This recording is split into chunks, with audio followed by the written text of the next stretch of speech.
Warning, the following program contains sensitive material that may be unsettling to some audiences. The Pedantic Pedestrians are not responsible for any injuries or paranormal activity that may occur during the viewing of this program, including, and not limited to, whiplash, bipolar disorder, a sprained ankle, or demonic possession. Viewer discretion is advised. Two Guns, do you want to, encourage people to respect the host? So funny, Chad! When you see people laughing.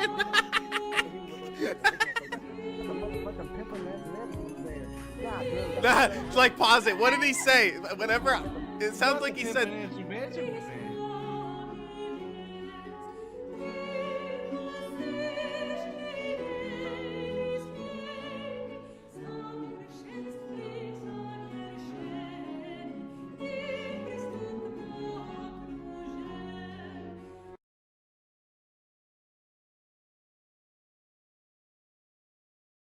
Did the voice Shut up, okay? We're live? Yeah, we're live. And wait. Yeah. And I'm the greatest. Go on. I hear myself through Taylor. Oh, Well, sorry. anyway, Ruby, did you like the stream? Do you have it open in another tab? Wait, Crow, did you like the stream? I can do that really quick. It's just that, like, I have the tools for multitasking. Shabisky, did you like the stream? Yeah. Taylor, did you like the stream? Do you have it open in another tab Yes, I do. to draw up the runtime? People in the chat, did you like the stream? Do you have you logged into all your Gmail accounts to like it with every single one of your Gmail accounts? Even though YouTube will probably recognize the same IP. Never mind. But Taylor is here. She's going to tell us a little story, like an interaction she had with this guy on the screen here. Yeah. Usually we don't cover this kind of shit. We stay away from the drama, so we're going to do this real quick before we get into the fun stuff. But I just thought like that this was too good not to present to our viewers. So do you want to tell Shabisky, nerd, people in the chat, Crow, about the your little back and forth with Jared?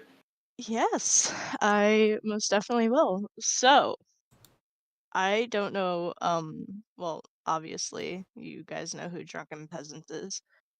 So, I was watching their stream, and they put Jared's Discord in the thing, so I went in to go troll. And so, Wait, so how I many was in people there. were in there? There was a lot. Like, almost every viewer that was watching Drunken Peasants, that stream, like, they were joining. But, so I called Jared gross. And then he came back at me and called me a slur I will not say on stream. Why do you think he's gross? Because he's a pedophile. Jeez. Ooh, a PDF I'm file. gonna Oh, answer yeah, why he's. PDF file. Oh, but you mean gross Hey. morally. PDF I thought you were talking about like gross in the literal sense. I Like, mean, Yeah, he Theo thinks he's is a rockin' gross. stud. Yeah, he thinks he's an alpha male, Gene. well, I mean, look at him. But so he banned me from his Discord, and then the next day he sent me a friend request, and he started messaging me. And let's Now, just does say, he know that you're over the age of 18? yes, Okay. he knows. So he actually knows that. Okay. So he messaged me, and I was just egging him on because I would never want to willingly talk to Jared. I don't think anyone will. But Not even his parents? No, I don't think his parents No, love him that much. it's not willing, it's obligated. Only, Yeah. only to take his computer away. But then they don't talk to him. But yeah, so he noticed that I was playing Fortnite, and I didn't tell him who because I'm pretty sure I was playing Fortnite with Shab when Lots of he was kids play streaming it. Fortnite. Yeah, so he goes, "You look a little old for that," and I told him that I wasn't playing. And then we got into the comments about games, and he asked me what my favorite game was, and I told him Crash Bandicoot. He said he was impressed and that he thought I was gonna say Resident Evil. Well, I didn't message or reply to him because I had no care to. So he messaged me and he goes, "You kinda thick, huh?" Not like I those think Resident Evil girls. I think He's it's such so an weird that alpha. He knows the first how thing- to wait, Ruby. He really knows how to flirt with a woman. He knows like Knows how people to need to take wiggle hints it. from him. Yeah. So I said, "Oh no, haha." And then I said, "I guess so." And he goes, "Nah, I was gonna say I'm into that." I'm just like messing with him. So I was like, "I mean, I am." And he goes, "Nice, like how thick?" And I said, 5 C's. And he goes, he goes, "Damn, girl, that's some thickness. Can a brother get a pick or not?" And I said, "No." Like, no, I'm not doing that. And I was like, "It's cool, no worries." I told him I don't do that. He goes, "If I were a girl, I probably wouldn't either, dude. I know the trouble it can cause. I've had that stuff happen to me, even as a guy, sadly, gay trolls and all." And I said, "Yeah, people are weird these days." Can a Doesn't brother have good get social a nude? skills. Can a brother get a nude, yo? Yeah. I think it's not really strange because it's not out of the ordinary for him. But the first thing that he asked you was said to you was, "You don't look like you're old enough for that." Like the first thing in his head is like age. It's the first thing. It's really No, weird. he Gross. said I look too old to be playing Fortnite. No, that's what I'm saying. Just the fact that he's like the first thing he's like. Obviously, he probably talks to a lot of kids because he's an actual pedophile. So But so But I ended up also bringing up PPP because he asked me about liking people and I said no, I don't like anyone. And then he said you have to. So I was like the only person, and mind you, I was just joking with him. I was like the only person who I think is cute is named Jean. And he went, "Oh right, Jared Genesis." Jared And then Genesis. Now Shab's gonna call me that all the time. Oh, Jared Genesis. Yeah. Jared And then Genesis. so I said LMAO, and he goes, "Can't blame a guy for trying." So who is this Gene, if I may ask? And mind you, like I won't reply to him, and he'll just keep messaging me. So Who's this fucking Gene guy so I can go beat him up? No, I'm scared of Jared. I mean, So he's he clearly a guy who goes, takes care of himself. he goes, "Who's this Gene, if I may ask?" I said, "He is an amazing man." He goes, "Your boyfriend, or is this some inside joke?" I said, "Gene is an actual person. Gene Simmons. He is a part of the Pedantic Pedestrians. So an internet crush." I said, "Yeah." He goes, "Gotcha. I'll look into him, see if he has anything on the Genesis." I said, "I don't think If he he's does." got Oh, is anything that... on the Genesis, I love his vernacular and everything. um, he said he seems decent. I checked him out. Only problem is he's friends with Shabisky, which he spelled Shabisky as Habesky. So Shabesky. Yeah. Dude, even Jared has a crush on me. And then he goes, "We all have our downfalls." I said, "I'm also friends with Shabisky." And he goes, "I won't judge you for it, I guess. I would just ask why. He's about as entertaining as a rock. No personality, no anything." To be fair, Jared is more entertaining than Shep. I mean, Oh, there's a lot yeah. more to laugh at with Jared. He's Laugh kind of at. quite the character, yeah. He's It's entertaining different. for the wrong kind of Different. reasons. So then I said that we share stuff in common, this and that. He's funny. And then he goes, if you say so, then like I said, I won't judge.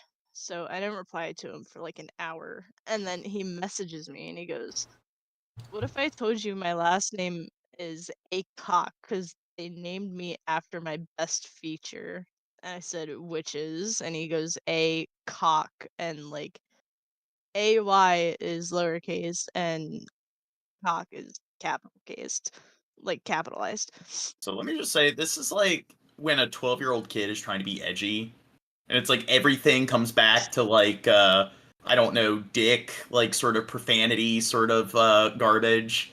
It's like, yeah, my best quality, my cock. That's him flirting, John. That's not trying to be edgy. That's not a joke. That's his best shot. Yeah, and he does the cringy like, oh, you have to do pickup lines if you're gonna try to pick up a girl. It's like, you don't need to do some generic stupid pickup line. That's stupid. It took him the hour to work up the nerve to send that one through. Yeah. It took him an hour to come up with it. He worked very hard. I said, whoa. And he goes, just saying the A cock crows twice before the dawn. And then I didn't reply to him. So he fades off flash before the sun comes up. He messages me again an hour later and said, so what do you think about my crowing cock? I said, I'm not sure. And he goes, might you need an inspection? I said, I'm okay. He's so bad at flirting. There's something wrong with my cock. Will you take a look at it for me? He goes, you know, doctor, I just broke my leg falling for you. Yeah. Oh. He goes, all right then, so guess you really aren't into me. Which I never showed any interest whatsoever. Thinks that any girl that talks to him is like flirting with him. He's one of those guys. Yeah, pretty obvious when a girl's into you and stuff. And then he said, you don't look old though, maybe 30, because we were talking a little bit, and I was like, I was very tired for some reason, and it was only like 12 a.m. and I usually stay up way past that, but I was very drained. And he goes, you don't look old though, maybe 30. I said, I'm 22. And then he said, I was gonna say you ain't old like me. I was like, yeah, that's true. And then he goes, hey, that means I could be your daddy if you're into that. And I said, I am not.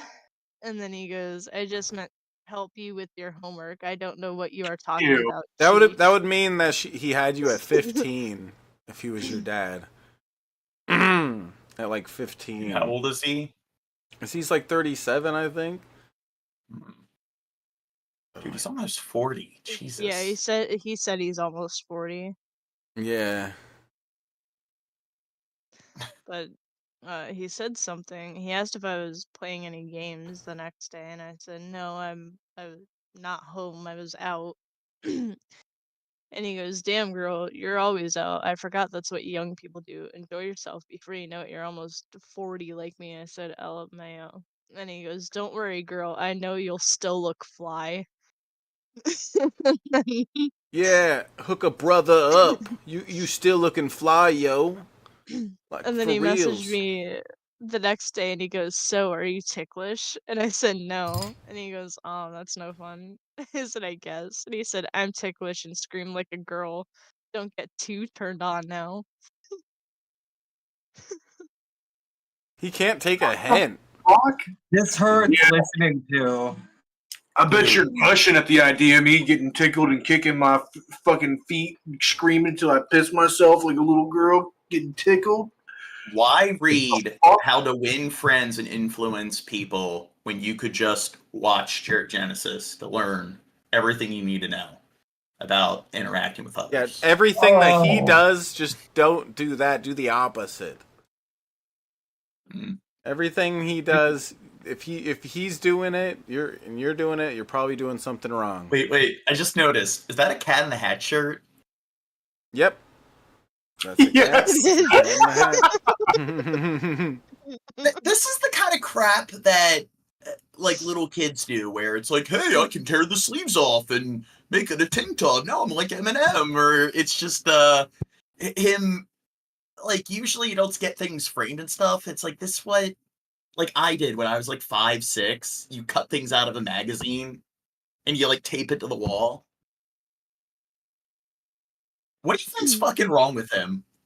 I have wasted so much printer ink doing that when I was like 10 years old. This guy is like, Yeah, I think we all had these kind of moments in our life where we had like this weird creative thing that we did stupid shit like that, and it was like, I don't know. I feel like middle school, like decorating your locker or some bullshit like that is a good example. He just never got past the locker decorating phase. yeah, that's what I think too. I think he's like The mentally binder. like stuck way back, and he's lost, bro. He's a lost cause. That's what he is. First it was G Money, now it's Jared. Yeah, they're all looking after the little girls. Yeah. Is G Money still in jail? Probably not. He's probably out looking for more girls. Probably, but anyways, so He was was the end of kind of that. he was kind of nastier than Jared, because I've never seen Jared say that he wanted to impregnate Yeah. one of these. That was really weird. Jared, he's like, I'm not the I'm not the Terminator, I'm the penetrator. Yeah. Dude, penetrate. that's better. That's better than all the stuff he was saying to try to pick up Taylor here. Like seriously, that was still like a cringe. That would have been a cringy thing to say to a girl. I was trying to come up but with that a was cringy thing, and it was still less cringy than anything he said. Yeah. See, he's got talent. I mean, he's really good at being cringy. It's like in his brain, he thinks that in order to get a girl, you need to have like pickup lines. You need to have these what he thinks are like really thoughtful or creative pickup lines.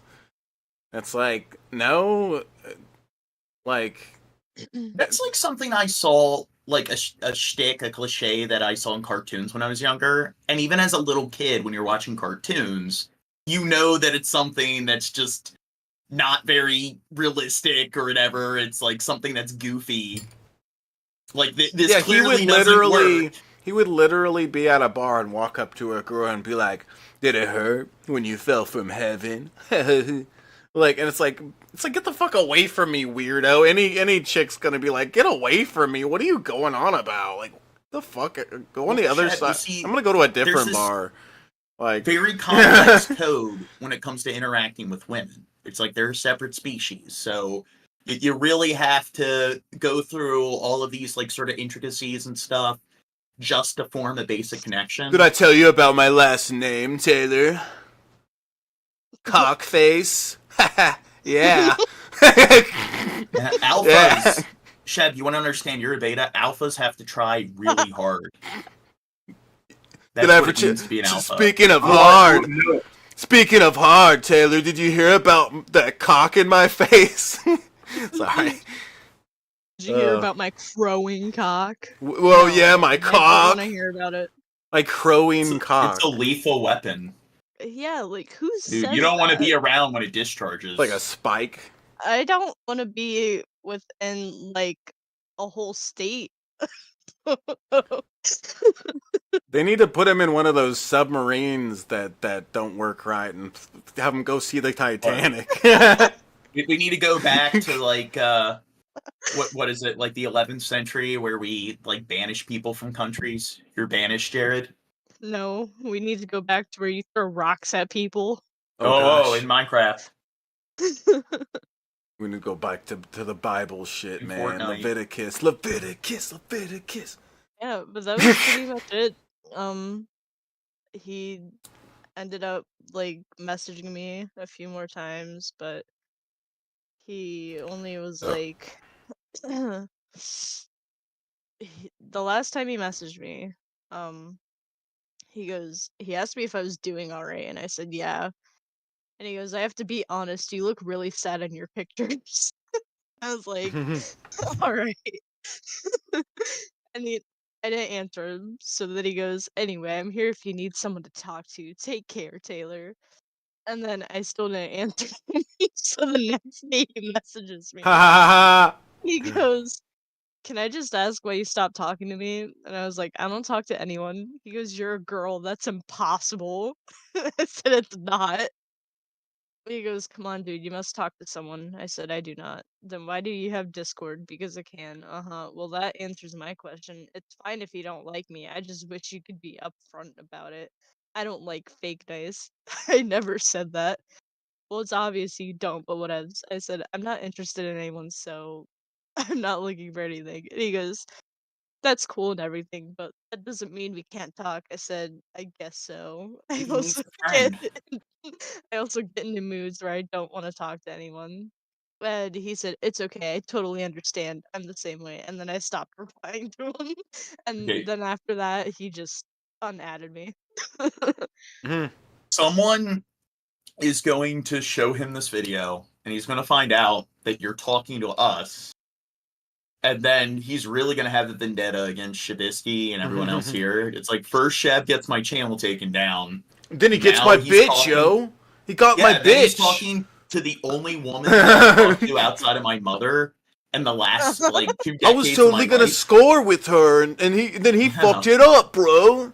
Dude, it's gonna be his Chris Chan moment. Like, I'm thinking of this because of the Parappa the rapper.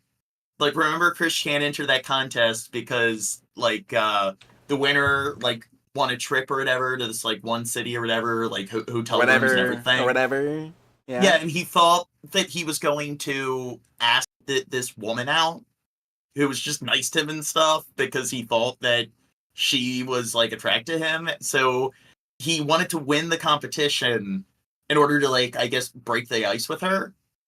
And then it didn't happen. He lost. So Chris Chan had this huge vendetta over the guy who won the competition over him. So I think that this is going to be Jarrett's moment, where in the same way Chris was very naive, thinking that this woman wanted anything to do with him, you've I don't know, you've let him on. He's gonna No, he's gonna find my house. no, he's gonna find us. He's gonna come after us. I mean, it's possible he might come after you, considering that somebody already, doxed you. I didn't think of that. Oh my god! Don't let him know that there's a person who. I'm drawing the red lines on the chalkboard right now. I'm John. glad Yeah. you said this. I hope he finds this video. Gosh, I Yeah. hope he finds this stream and this. It's a good thing you name drop all the people who piss you off all the time, Johnny. Only has to Yeah, good job. You're always doing that. Yeah. Good job. Job Mentioning every that week. You now. won't shoot. It's okay, Gene. You can move in with me. Okay, it's fine. Haven't people already doxed you as well? I have an extra closet. Chad will protect you. Yeah, I have an I- extra closet. Huh? I do have to say that the state that he lives in, it is against the law to send an unsolicited picture of yourself to somebody. Oh. We can use that as some kind of mutually assured destruction. It's like, if you dox me, Jarrett, we're going to inform the authorities and stuff. Okay, well, I think we've talked about this orange fedora dude enough. In other news, look how big my blunt is, dude. Yes. Look at that. That sucker's huge. Whoa. Whoa. That's like Jared But- PP thick right there. That's big. How That's huge. would you know what it looks like, Chad? Somebody sent me a pic one time and I didn't Yeah. want to see. Of course. He's got a pencil feeder. It looked weird. It wasn't exactly pencil Peter, but it was weird. And I didn't want to see it. Have you actually seen it? Somebody sent me he's put himself out there, and so to troll me, somebody sent me the picture one time. That was Did you a long reverse time. Okay, image search it, Shab, to verify it's him? No, Did you I do did that? No, I just I'm exited facing out it. of it as quickly as possible. It's okay. I saw I saw Cobra? Cobras. Yeah. He's sexy. So What about Scotty? Didn't he post his? I don't ever want to see Scotty's. I remember him posting I don't want something. to see anybody's. What? Not even Gene? Gene was about to show you. He was about to show you, but not now. Fuck you then, Taylor. Yeah, we'll just keep. Gene was about Me to and send Gene. an unsolicited one. Yeah, me and Gene will keep his dick pics to ourselves. Okay. Fuck you, Taylor. You don't get any. We If could send them to each other. if you donate That's what we've been doing. $1,000, I'll take a Polaroid snapshot and send it to you in the mail. You got to give me your You don't even know address. where I live. Well, Yeah, I'm just no, talking that's in not general. happening. Anybody who wants to donate $1,000. It's like I just show up. I show up to the DC meetup, and Gene's like pulling me over to the side and like giving me an envelope. Here's the pic. Don't show anybody. Don't show. I thought you were gonna say I pull up to the DC meetup and I'm like, well, Gene, whip it out. Whip it out, Yeah. Gene. Send somebody in like a trench coat and glasses and stuff, like in those movies where they got the information and they Yeah, pull you the have it in envelope his and jacket.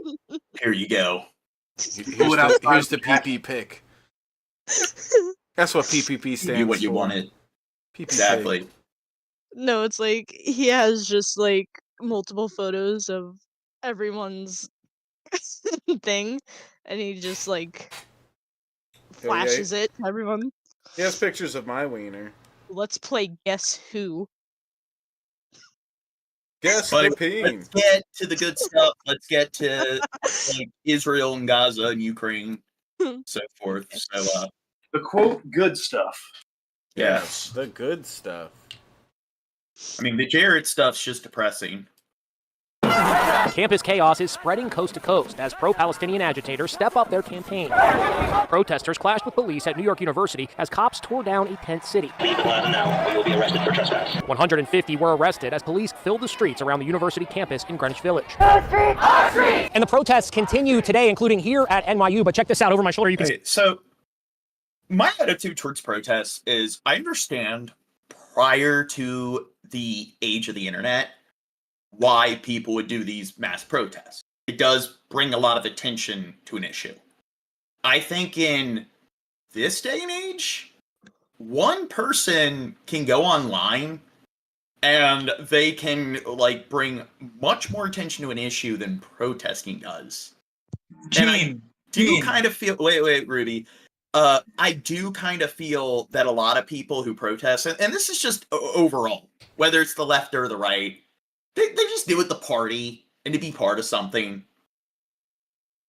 Do you guys agree or disagree? That's what I was just about to say. I was just about to say these same people that you are seeing protesting right now at these universities were the same people that were protesting in the streets during Black Lives Matter. Okay? So obviously they're professional victims and fuck them. Who cares about what they think? Well, I think that whether it's left or right-leaning views, and you see people doing the same thing defending Israel, so it's the Israeli protesters or the pro-Israeli, anti-Israeli. It's not even about Israel or any of that shit. It's really like these people, like some of them get paid to go out and protest. Like some people are professional protesters. These people are nothing but talentless imbeciles, bottom of the barrel of society. Yeah, no one knows, what is it, who... I hate this Instagram sort of thing with the emojis and stuff, because it's covering the one... It says no one knows why they, I guess, that's always going to be the main issue. Yeah, I always find that a lot of the people that show up, like when I was in college, and kids were like, yeah, I'm going to go to this protest and stuff, it just seems like it's something they're doing on the weekend, just to party. They're talking about how they're getting their coolers and so forth, and it is sort of like, yay, I'm part of something. do you think, you know, everybody wants to be a part of something. Everybody wants to be a part of something, and these people just make up their own space, and they block traffic, they assault people, they do all sorts of shit. Fuck these people. Now, the January 6th riots and everything when they squatted in the Capitol, that was only like a 20-30 minute drive from where I am. I was thinking maybe I should Well, I wouldn't have joined. I'd be in the back, just filming it. And I'm like, you know what? Maybe I should do a little IRL stream where I just show up and film like everyone in the mass gathering. Now, do you think I would have gotten in trouble if that's all I was doing? If you gone in, yeah. If you went inside, yeah. I don't know. I think it would have been If cool to. you I should went have. inside, if you went inside past the entry door, you would have gotten arrested hands down. But I think I would have, before they went in, I would have tried to have found the base shaman dude and just had a little brief interview conversation with him. Yeah, there's a missed good the interview. opportunity. There's actually a couple good interviews with him from that guy. Like, maybe we can watch those someday. Yeah. See, the university is actually constructing a large wooden wall outside of the Stern Business School. This is going to span the entire That's entrance the solution to everything. Build a wall. to the school, blocking the area where the pro-Palestine protesters Dealing with Hamas and everything, build a wall. set up their encampment just last night. Clearly, the university is concerned about that same thing happening all over again. Uptown at Columbia University, this is the scene. I will say, though, in the vein of City on campus. protesters, I'll not paint all these same people with the same brush. Yeah, there's people out here enjoying their time away and, camping. We can see encampment. But it's in a situation like this. In absolutes. If I could fucking do this, I'd probably go out and do it. And it's not about like necessarily my purpose there. Of course, I agree with Palestinian rights. I believe that they have a right to live, Palestinian civilians. So yeah, this is a movement I can get behind. I mean, I don't disagree with how they're going about it here. If I had the time, hey, listen, if we're all gonna, I think we should take, when we talk about these benefactor situations, like these small things, I think we should not focus on like the extremes of the whole situation. I think we should try to look at both sides. I think, honestly, what I personally think is I feel really sorry for the police officers who have to babysit these idiots. Yeah, I mean, it is what it is. I personally don't, because odds are they'd just be chilling at a gas station, munching on a donut, shooting the shit with their boys car to car. I'm glad these people are standing out there making them earn their money. But I think the cops, they're disappointed if they don't get to see any action. When they get to use the tear gas and their batons. And they're itching. Ruby's right. They're mad they'll have to be there, and they're ready. They are so ready. To pop off. They're like chomping at the fucking bit, dude. Like just. I get to use my power! Yay! They're hoping, sitting there hoping. Like, this is what all my training's been leading up for. Well, if you look at the reality of the situation now on campuses like Brown and all these other places who are like so pro-Palestinian for some weird reason, there's so much anti-Semitism going around that literally Jewish people don't even feel safe going outside. So, I mean, it's a double-edged sword when you think about it. See, I'll be honest. I believe I'm probably totally wrong. There's probably a lot of people saying F the J's out there. I don't agree with that. I think that's a fucked up way to think and a fucked up way to achieve the result they're trying to achieve. Yeah, but me personally, I've seen a lot of people being called anti-Semites simply because they're speaking up for Palestinian civilians. I don't fuck with that either. That's fucked up. That's a mischaracterization, and it's fucked up. Yeah, and I see that happening a lot. I see people calling people like this anti-Semites just because they're sitting behind a Palestinian flag. Yeah, and I do think but when you think about it, Ruby, hey. like keep interrupting people. I do think people like can be stupid and stuff. Where let's ignore the fact that people aren't a Borg; they're not a hive mind again. And it was like after 9/11, where people are vandalizing businesses that were owned by different Islamic families, and it's just this like displaced aggression. So I think that there is some of that going on. And whenever there's divisive wars and stuff, people are doing it to Russia, like different Russian families and their businesses. So I have no doubt that we're in a time period where there is a lot of there's more hostility towards like Jewish citizens than there usually is. But the thing is, I would also argue that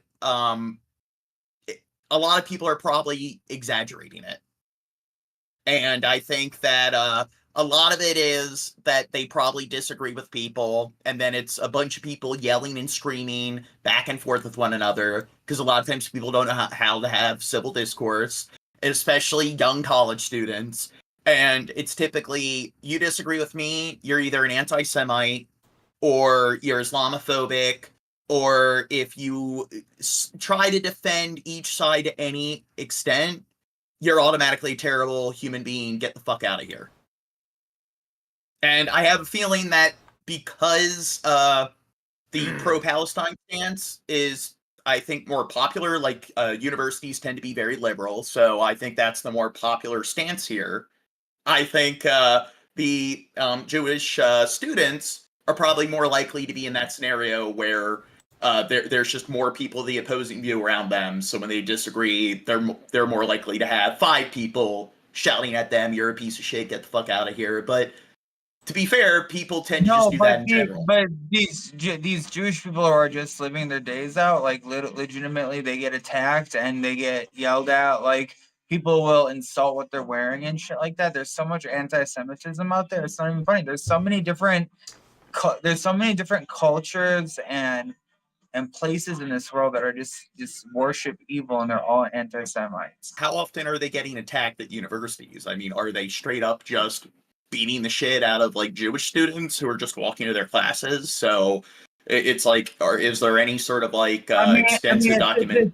It's not the fact that like of course things have happened, but not that I'm aware of, because I don't really follow everything. But I will say the fact that they're afraid to leave and go out in the public in what they wear and what they do, just because they're Jewish, is really fucked up. So I don't know. I would never I would never be like, oh, you're. I would never like say anything bad about a Muslim out in public. I would never say anything bad about anyone out in public. But these people deal with it every day. Trust me. I don't know. Like, I think that if somebody's walking around or somebody's driving around with a pro-Palestine bumper sticker, there's probably going to be a lot of people who are likely to key their car or pop their tires. Same way if somebody has like an Israeli bumper sticker, like I've said before, people are fucking stupid. And it's like post 9/11, people tend to ignore the fact that people are in a Borg.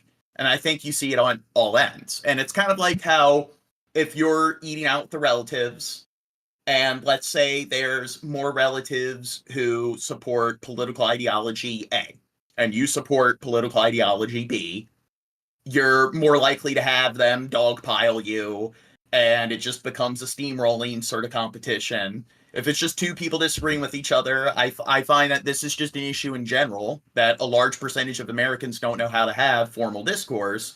So I think that when they're playing the victim, that's probably what's going on, is that there's more students supporting Palestine. So if people who want to like support Israel disagree, they're likely to just throw a fit and scream at them and cuss them out, because that's what discourse pretty much boils down to. But that's what they did during Black Lives Matter too. They did the exact same thing. But people, like, this is something I see that's pretty ubiquitous, regardless of whether somebody is protesting or supporting ideologies that are left or right-leaning, or even moderate ideologies. This tends to just what you see in protests overall, where it's just, you disagree with me, get the fuck out of here. You're a piece of shit, you're a dumbass, I don't have to respect you. And this is not an issue with either like people being on the left or the right. This is one of those issues where it's like you look at the research and it shows most Americans fail at tests that measure critical thinking. Like, this is something where I think a very large percentage of Americans are very inept when it comes to rhetoric. And the way they go about disagreeing with people is just getting angry. And I know what I'm talking about because I'm me. You don't know what you're talking about because I think you're wrong. It's possible for me to think I'm right and actually be right. It's not possible for me to think I'm right and actually be wrong. But you can think you're right and actually be wrong. It's possible for others. It's not possible for me. So I get to decide when somebody doesn't know what they're talking about. So that gives me the right to scream at them and to shut them down, and they need to shut their mouth because they don't know what they're talking about. And it's that sort of egocentric self-righteousness. And I find that the majority of people, that's just how they go about disagreeing with people over very divisive things, is just they have the right to act like they're committing a thought crime. They don't know what they're talking about because clearly I know what I'm talking about. I don't know what you're talking about, John. Yeah. You don't know shit, Gene, idiot. Dozens of tents are packed tightly together, and conditions are becoming unsanitary. All classes at the university are now hybrid for the last 5 days of the semester, and the toxic atmosphere. Now, here's the thing. They're talking about how it's becoming unsanitary.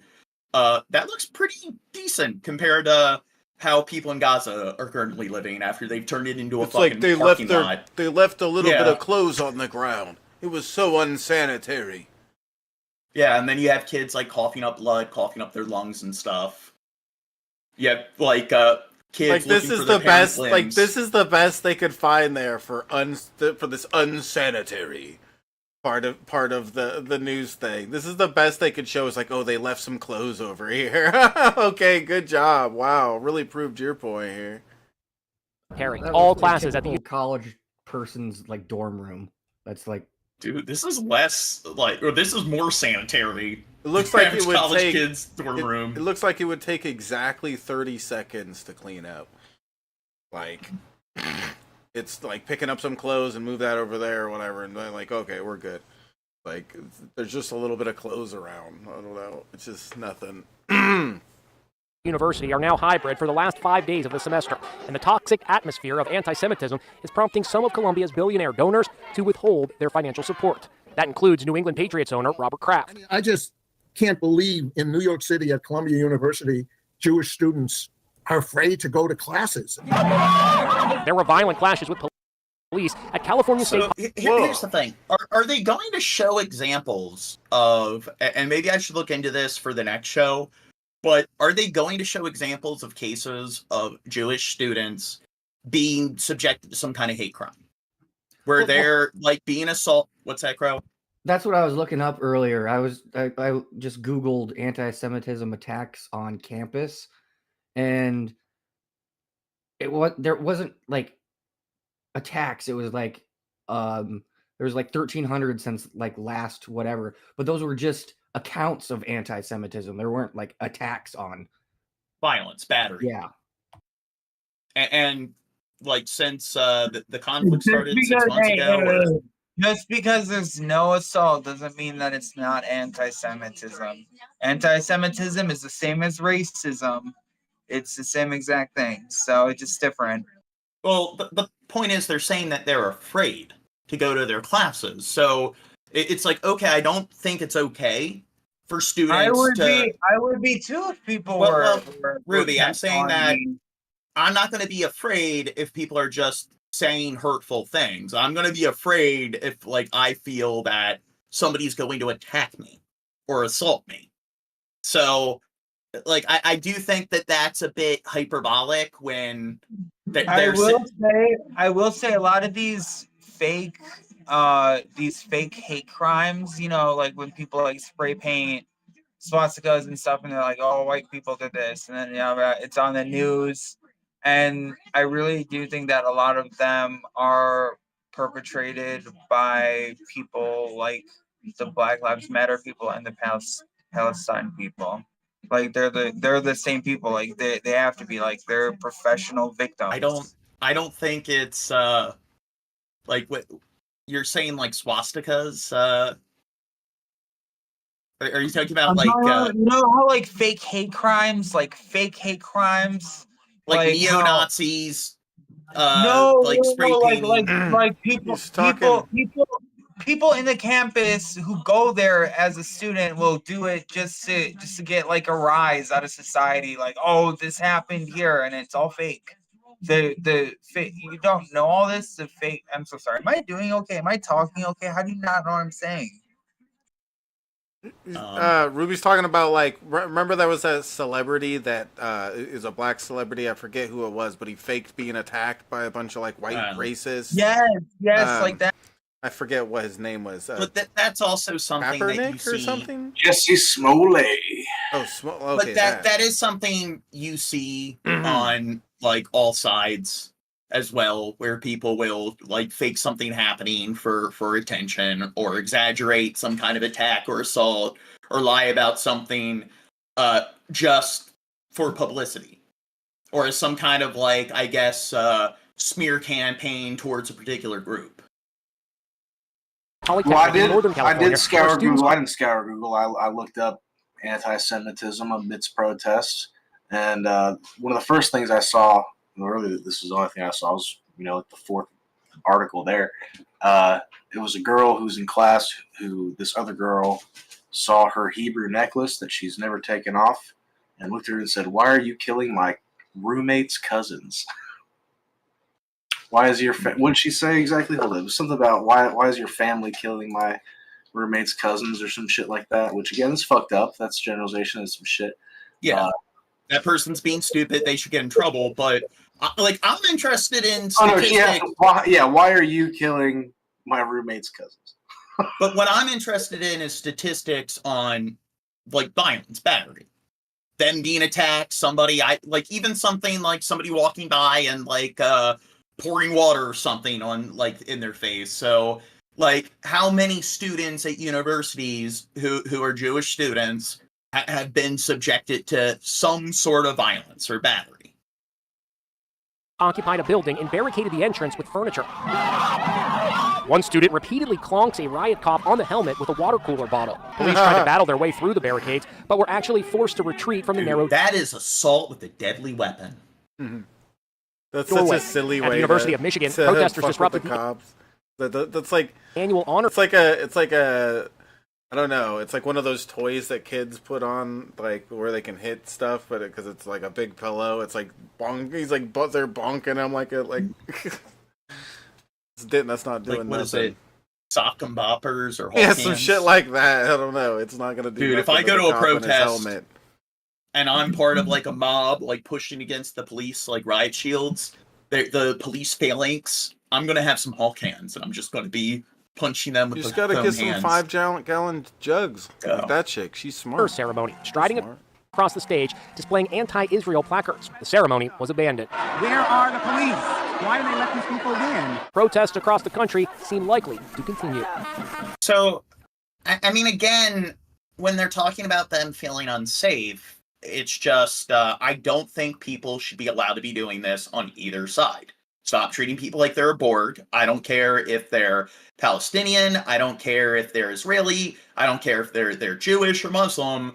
My thing is that if somebody does what Dirt said, they should get in trouble.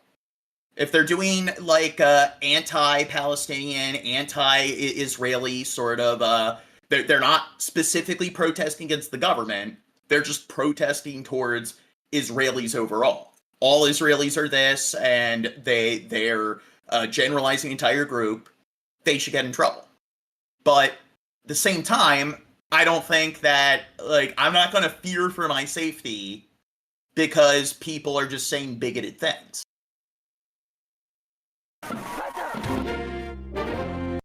A couple live now looks there coast to coast, including in New York City, Columbia University. Pro-Palestinian protesters, demonstrators remain on campus. Also in the Twin Cities, Minneapolis, seeing some protesters on the University of Minneapolis. And also, like, that one billionaire that said that they were, like, pulling funding, it's just, are they not penalizing the students that are, like, doing those, like, saying those, like, bigoted things or doing those sort of, like, bigoted presentations? I mean, I guess that they're being like put on like academic probation, or some of them are probably getting like suspended or expelled or something like that. So are they just allowing them to like I guess engage in this like bigoted speech unpunished? So if they are penalizing them, I think that's stupid to pull the funding because, hey, there's this really fucked up thing going on overseas, something that you easily could say is a genocide.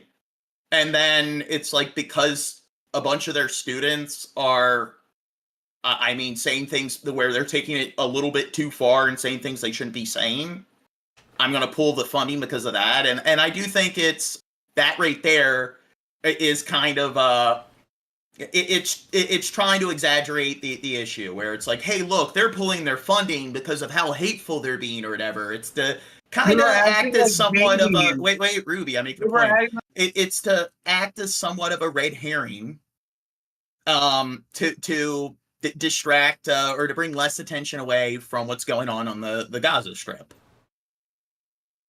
Campus, but we want to take you now out to some tense moments. Some You're acting like a fucking baby, baby, Emory Gene. in Atlanta.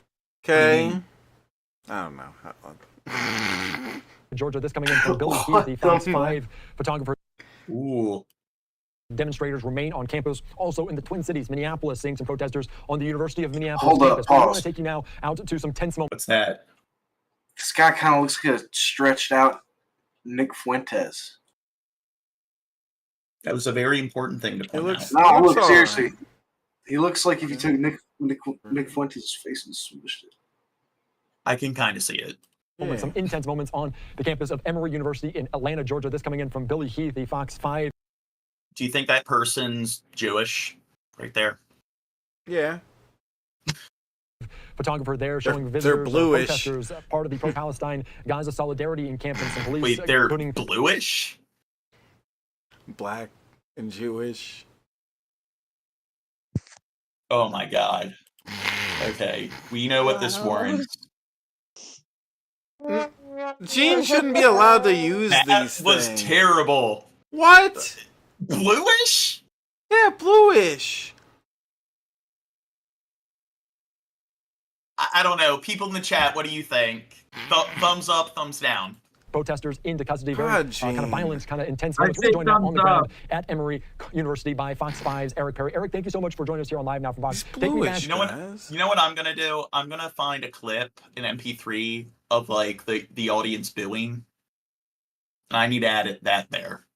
To earlier on today with these protesters, what was your vantage point? What exactly happened? This Oh, morning? look, Bill Hicks is just a contrarian. Yes, Taylor knows what she's talking about. Taylor just wants your fucking good dick, afternoon. We were right Gene. in- Okay?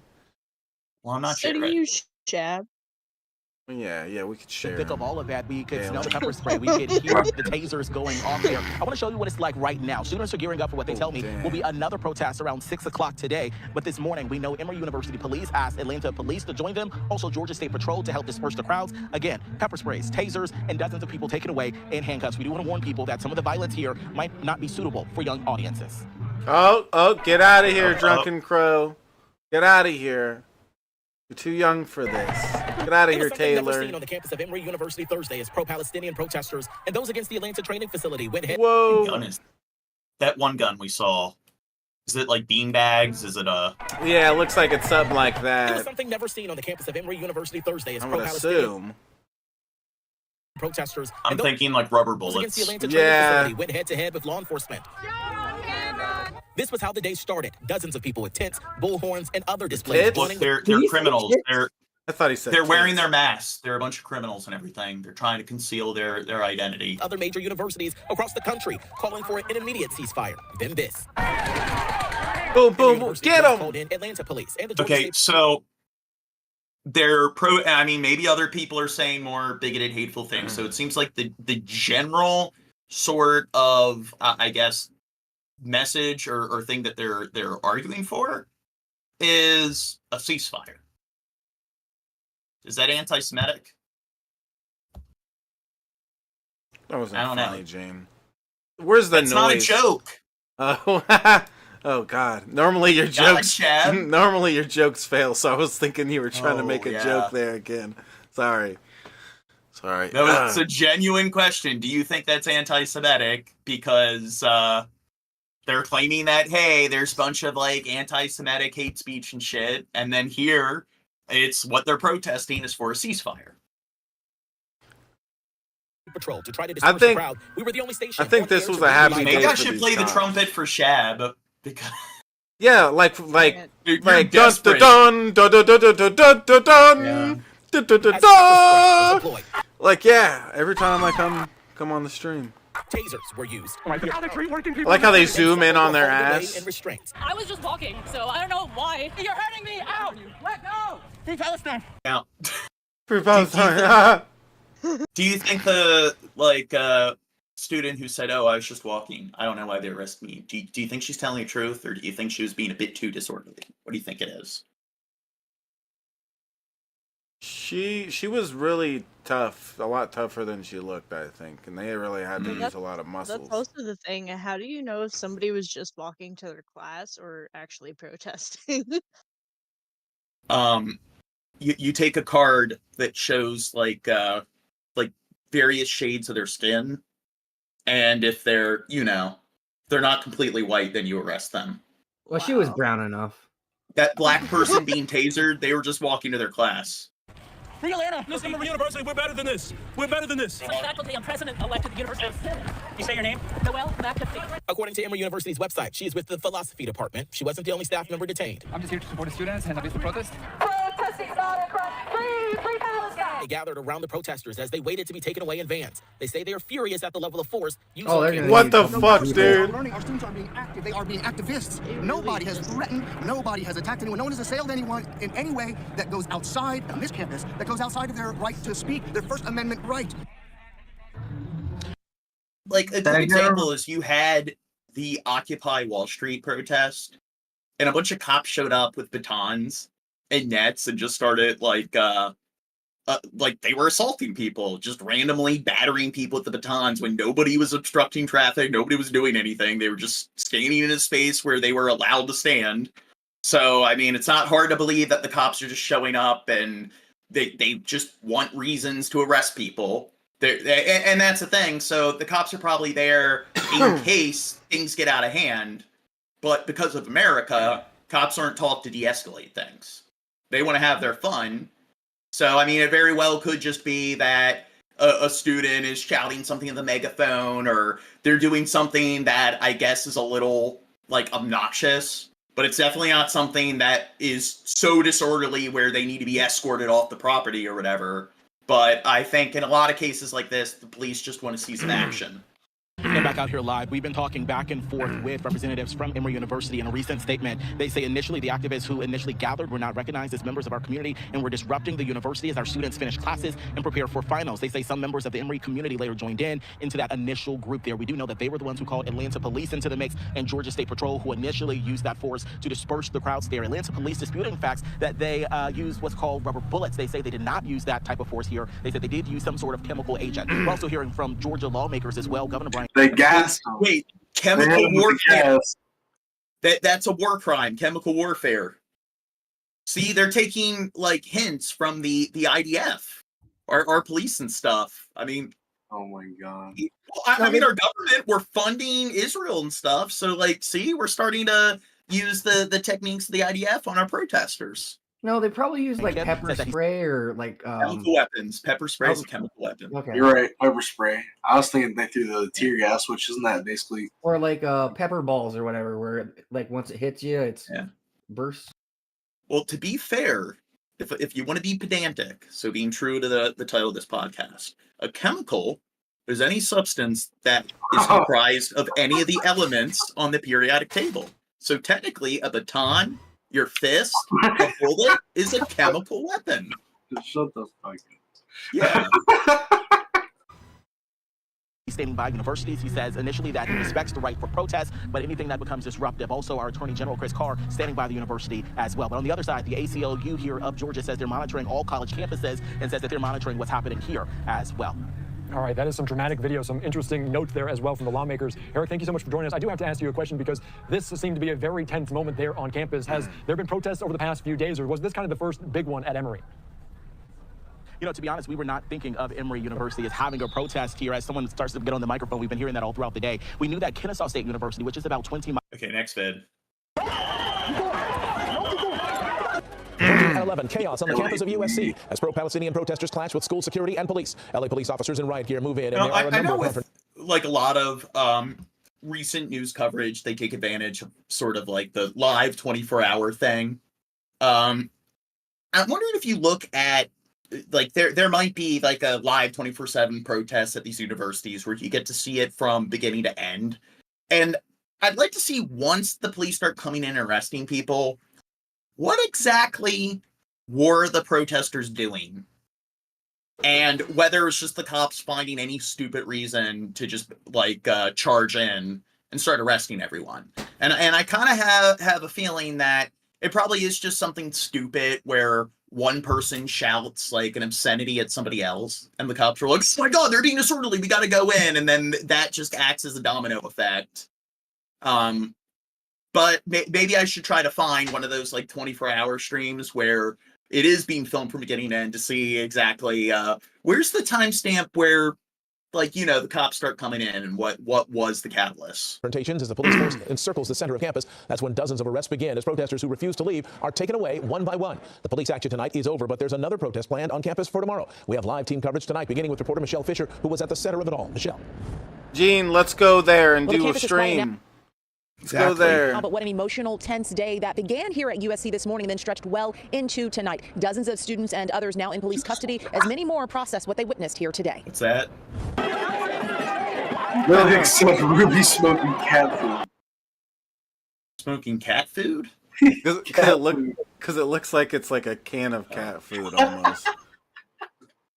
Being resourceful. I still don't even know what it looks like. It looks like some little container that like with chewing. It works really well as a bowl because the top is tin and the bottom is plastic, but it's a nicotine salt pouch. What? It's Rogue. You buy them at Walgreens. They're the little nicotine salt pouches that you put underneath your lip. But why wouldn't you just buy a pipe? That's not meant for that, right? This is easier for me. I don't have money to buy a pipe. Are you gonna send me a pipe in the mail? Yeah, Shab. Like, all your fans, they always buy you stuff and everything. Why don't you buy some of your fans some stuff for once? A metal pipe doesn't cost nothing but a couple bucks at a smoke shop. I don't know. No, Shabs, actually send me a metal pipe and I'll keep it for life, I promise. I'm just trying to keep you from getting cancer. That's all. I'm just trying to keep you from getting cancer, buddy. Smoking anything causes cancer. He's smoking out of a beef jerky can or something here. I don't know what's happening. Just get a metal pipe. I've got a million of these. Look! I got this. Or just I got all these big. You gotta flex on him, Shab. He's smoking cat food. That's all about his pipes. Just get a thing. Make a G-bomb. Do it. Yeah, you got all USC Wednesday, tensions between pro-Palestinian demonstrators and police escalated throughout the day. The first clash coming in the morning as USC public safety officers moved in, declaring Look, they're running out of handcuffs. They're running. You know what? Coming in the morning as USC public safety officers moved in to clear encampment tents. What if they just shoot like I guess like instead of like tear gas, just like marijuana smoke or something? Yes. They just spray it all over the crowd and stuff, and it's not even because they're being disorderly. It's like, okay, this is just so they don't get disorderly. To be honest, like baked and high as like a sedative. You're only allowed to come to these protests high. The police and the protesters. That way, no one provokes the other. They're all chill. That'd be great if like a protest did break out and get too aggressive, and then they went there and there's just like rain smoke everywhere. Everyone's like, "Whoa, bro, whoa!" Start shooting everyone with porch tranquilizer. Like 1 second everyone's fighting, and then all the smoke comes in, then everyone's like kissing and hugging and like, "Whoa, man." Where, you know, like the planes and helicopters where they kind of do the flyover, like pesticide, herbicide, like sort of spray on the crop fields, or they do it to fight fires. They need to just do that with like marijuana smoke and stuff. Yeah, they need like tear gas, but marijuana smoke comes out of it. It's like up another protest, and the federal government should take care of it. Get them high, get them high. God, these local police, all these rowdy protesters, they're just going to send a plane in. Gets everyone high. What they need to do is hose people down, but instead of using like a really strong hose, it's way weaker, but it's full of LSD in the water. Yes. No. Yes. No, I mean, it doesn't have to be super strong, just strong enough to get everybody fucked up a little bit and then stop fighting. One drop of LSD getting on your skin will fuck you up for 12 hours. That's why you dilute it in the water. Okay, it's simple math. Dirt. Or no, okay? put it in the water supply at the school. It was like my idea, like non-lethal warfare, where you lace their water supply or whatever with some kind of sedative. That way you can just go in, arrest all the bad guys, and go out as the country takes a nap.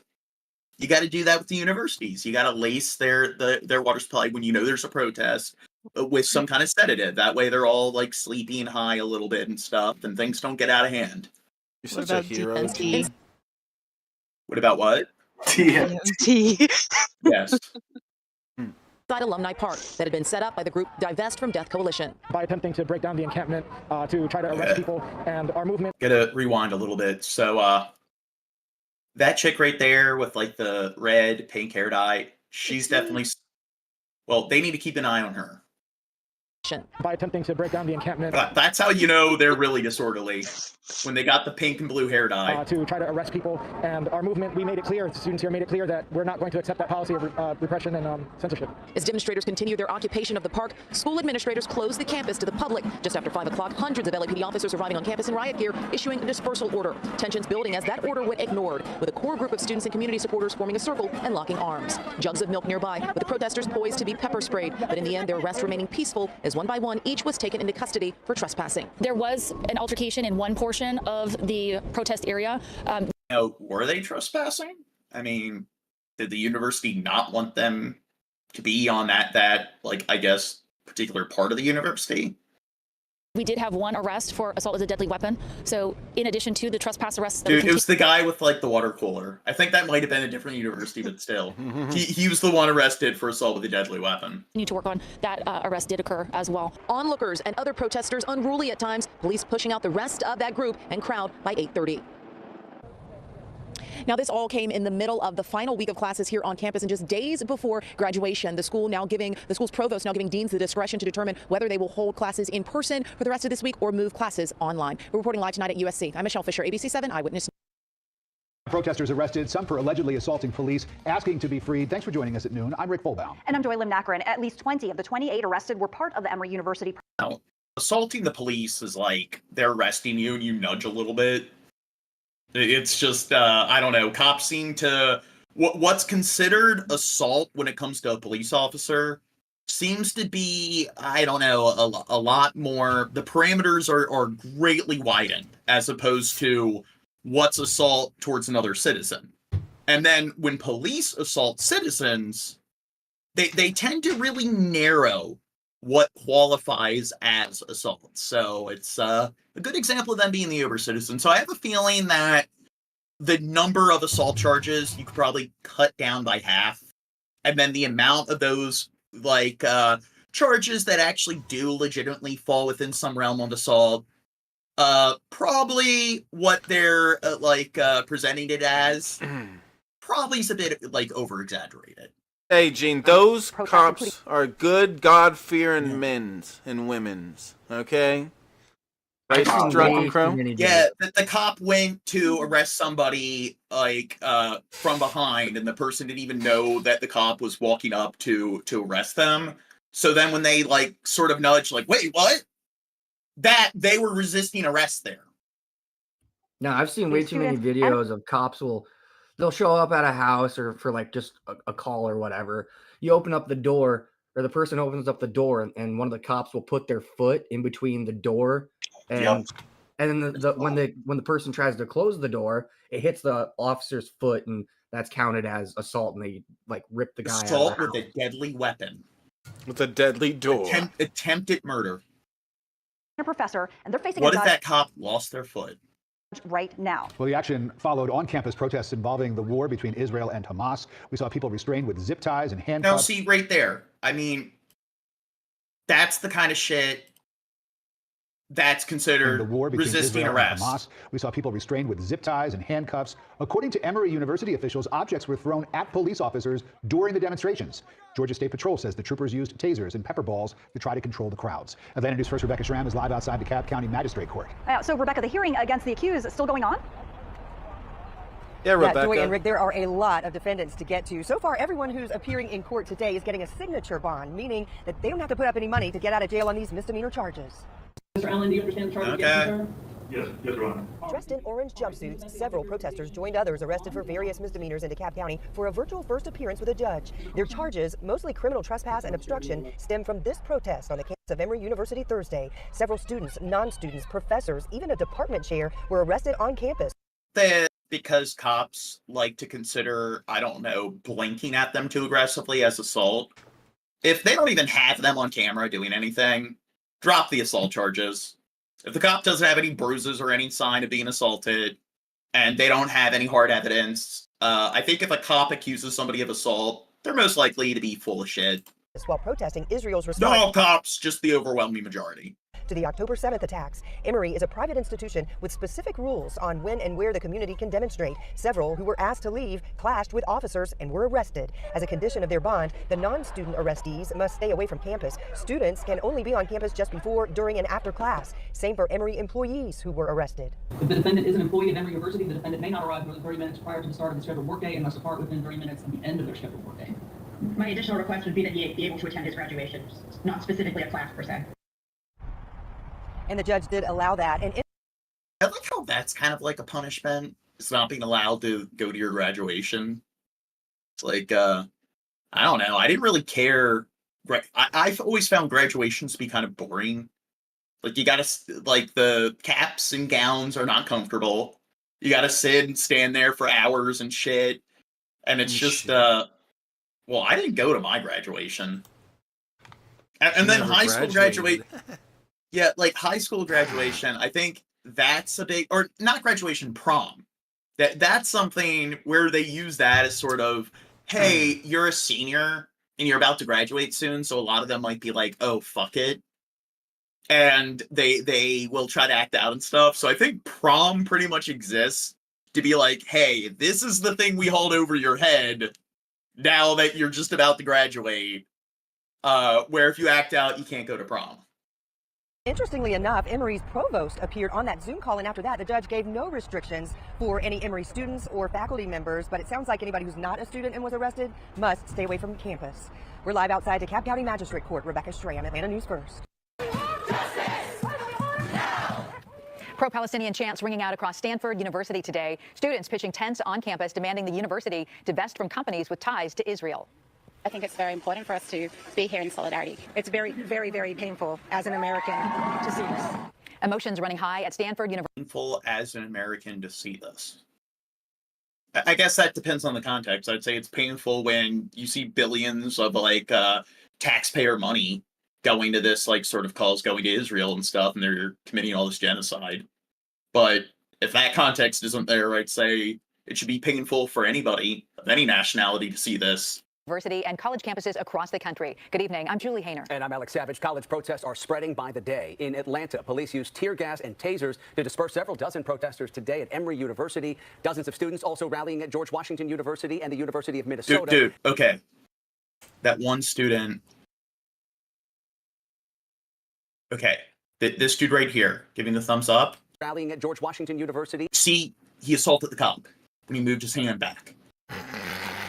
No, when he gave the thumbs up, he was resisting arrest, dude. Yeah, I'm joking, but honestly, what % of the arrests do you think are shit like that? And I'm sure there are legitimately, like students that maybe they threw a water bottle at a cop's head that hit them on their like riot gear helmet. So I'm sure things like that exist where some are too rowdy and they're arresting them, and no matter how much they tell them to stop, they had to wrestle them down on the ground for like a minute. But what % of the charges do you think are just simply that? Like he moved his hand back and he tapped the cop's hand, so it's assault. They were resisting arrest because they didn't the very moment complied. They were just nudging a little bit for a second when the cop was handcuffing them. So what do people think the percentage is? 12. 12? You think it's that low?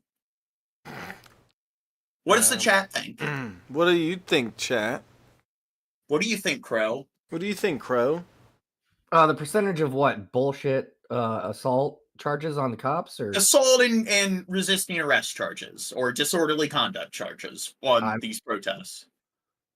I'm going to say like 65% are just complete bullshit. Resisting arrest, like, no, you don't know what you're getting arrested for, or you're protesting or whatever, and you're getting arrested because for some fucking reason, and then you're getting put in handcuffs, and then you're just like, okay, what the fuck's going on? And no one wants to be fucking handcuffed with zip ties or just handcuffs. So like you try to like pull away, and that's resisting. Now, what do you think, Dirk? Or you strip or whatever. I like what Skibidi said. Who gave these people the right to protest? Yeah. See, we're just going backwards. And the University of Minnesota, and there were some tense moments. What does captured Ruby at the Fashion think? Institute of Technology in New York City. I do think that one of the I think. Sorry, Gene. I was just gonna say. I think that. Fuck everyone involved. Mic drop. Boom. Everyone sucks. Yeah. We're around one. But I do think that one of the caps, one of the qualifiers for not being allowed to show up to one of these protests is if your hair is dyed like pink, blue, green, some exotic color. You're not allowed to show up. Yeah. Yeah, drunken crow. Students. Yeah. If it's little strands of I know, pink, but you did it before. Yeah, but if it's little strands of pink or blue, I'm fine with that. But when it's full on pink, full on blue, they put something in that dye. I think that What are you saying, Gene? I think that if a woman's hair is pink or blue, and men, okay, not just women, but I think there's a high chance that they're very unhinged and way in the red when it comes to the neuroticism scale. Are you calling me unhinged, Gene? No, not all. I'm not claiming that all women who dye their hair pink and blue and green and stuff are like this. Just a very large percentage. Well, you'd be correct. I'm unhinged. Stormed the college's lobby today. KTVU South Bay reporter LaMonica Peters joins us live tonight from Stanford University, where protesters have set up tents right there in the middle of campus. LaMonica? That's right, Alex. I'm here at White Memorial Plaza, where students are What gathered if I earlier use today. just for men? What's that? Young Mind said, what if I use just for men? 3 in 1. 3 in Where they 1 held a chance that protest. you're They insane? set up tents Wait, and- for 1 in 3? I don't know. Yeah, that's a 3 over 1. That's just 3. So with I guess a 3% chance. No, Right now, it's starting to sprinkle a it's little like bit. Dirt said. It's 1 in 3. They have 3 shampoos. You have to use all 3 of them. Oh, well. Okay, there. I'll wash my hair. Then I gotta get 3 body washes. Okay. I got my good thing. I went for the 3 in 1. I have to buy 12 bottles every time I go to the store now. Fuck. And one of them told me that they intend to be here all night. This time, they are asking the university to divest, to disconnect from companies they believe are supporting the war in Gaza. The irony, and this is one of the fucked up things about capitalism, is that if you are going to claim that, hey, we should cut funding or support for all businesses that support Israel and the IDF, what they're doing, then pretty much all major corporations at a national level or international level should be completely canceled. Because the hard truth is they're all supporting really fucked up things like this. It's just there's factories in China for Apple where they have nets installed to stop their workers from committing suicide. There's Intel and stuff. These processor companies. One of the important minerals is cobalt. And a very large percentage of the world's supply is in Central Africa, and they have kids engaging in slave labor to get those metals that are in the processors in your cell phones, your laptops. So the hard truth is that I mean there's somebody in a third world country engaging some slave labor for you whenever you're buying something off of Amazon, and I mean.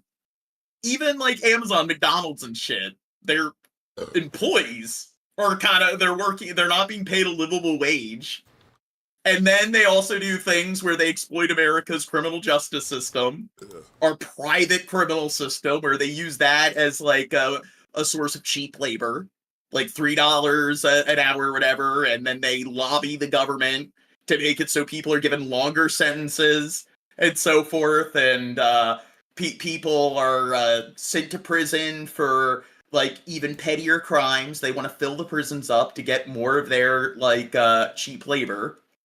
And on top of all that, they're outsourcing labor to other countries where they're engaged in slave labor. So it's just pretty much every major corporation, if you're going to cancel them for something that's kind of like at this level, I think like all of them should probably be. But it's like, what are you, like, how are you going to, I guess, purchase any of your basic amenities and stuff? Because all the family businesses are being shut down by Walmart and Amazon and stuff. So what are you going to do?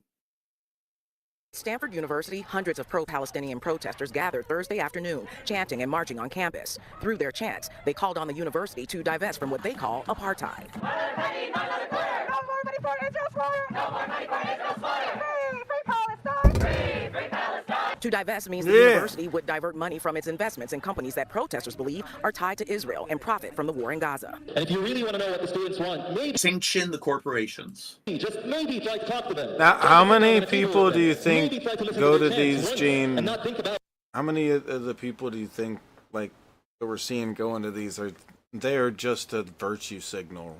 They don't really care that much about. I think a lot, and I mean, this is just they're there to party, because every single one of these people, I feel like if they went online and just made like a 5-minute video, or just send things out on like Twitter, shit like that, it's like this many people just speaking out online, I think it would get out there to more people.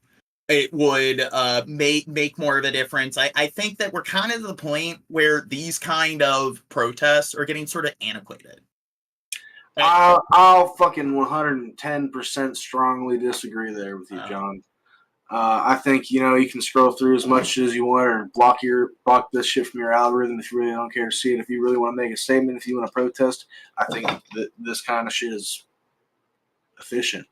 As for people protesting, yeah, I mean, partying at these protests, I imagine there's a bit of that too.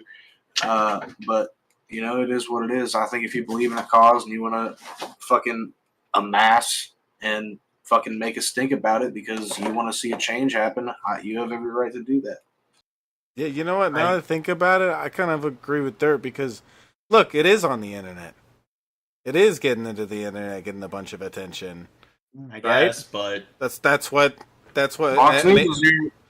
like, okay. and these people are, I'm sure, using social media a bunch and telling everybody what they're doing too. So, and I guess you're gathering for something like a charity drive, and then you put it on social media while doing, and I guess allocating an event for something, it makes it so people are like, hey, I'm going to this event, so it gives me a chance to at least cover it and so forth. So I guess it's the same thing with, I don't know, having certain holidays, certain days and dates dedicated to certain things. It does kind of make it so people are more likely to obligate time in the future to it. Does that guy have like a spatula or something? I was gonna point that out. Like, what the fuck? Is he here to cook, or is he here to save Palestine? What the fuck? I mean, the dude right here. Yeah, you don't see the dude. Yeah. With right before with the gray sweatpants. Oh, right there. Yeah. Okay. I think I don't know, maybe they're preparing food and stuff. They're like barbecuing. They walked over for the photo op. Yeah. As just some mob that's trying to destroy your house. Organizers at Stanford are calling the movement the People's University of Palestine and say they want to establish an alternative learning space to raise political consciousness. Maybe it is. They're just preparing food for everyone there to give out burgers, sandwiches, and shit. That probably is the most likely explanation, if it is like some kind of utensil.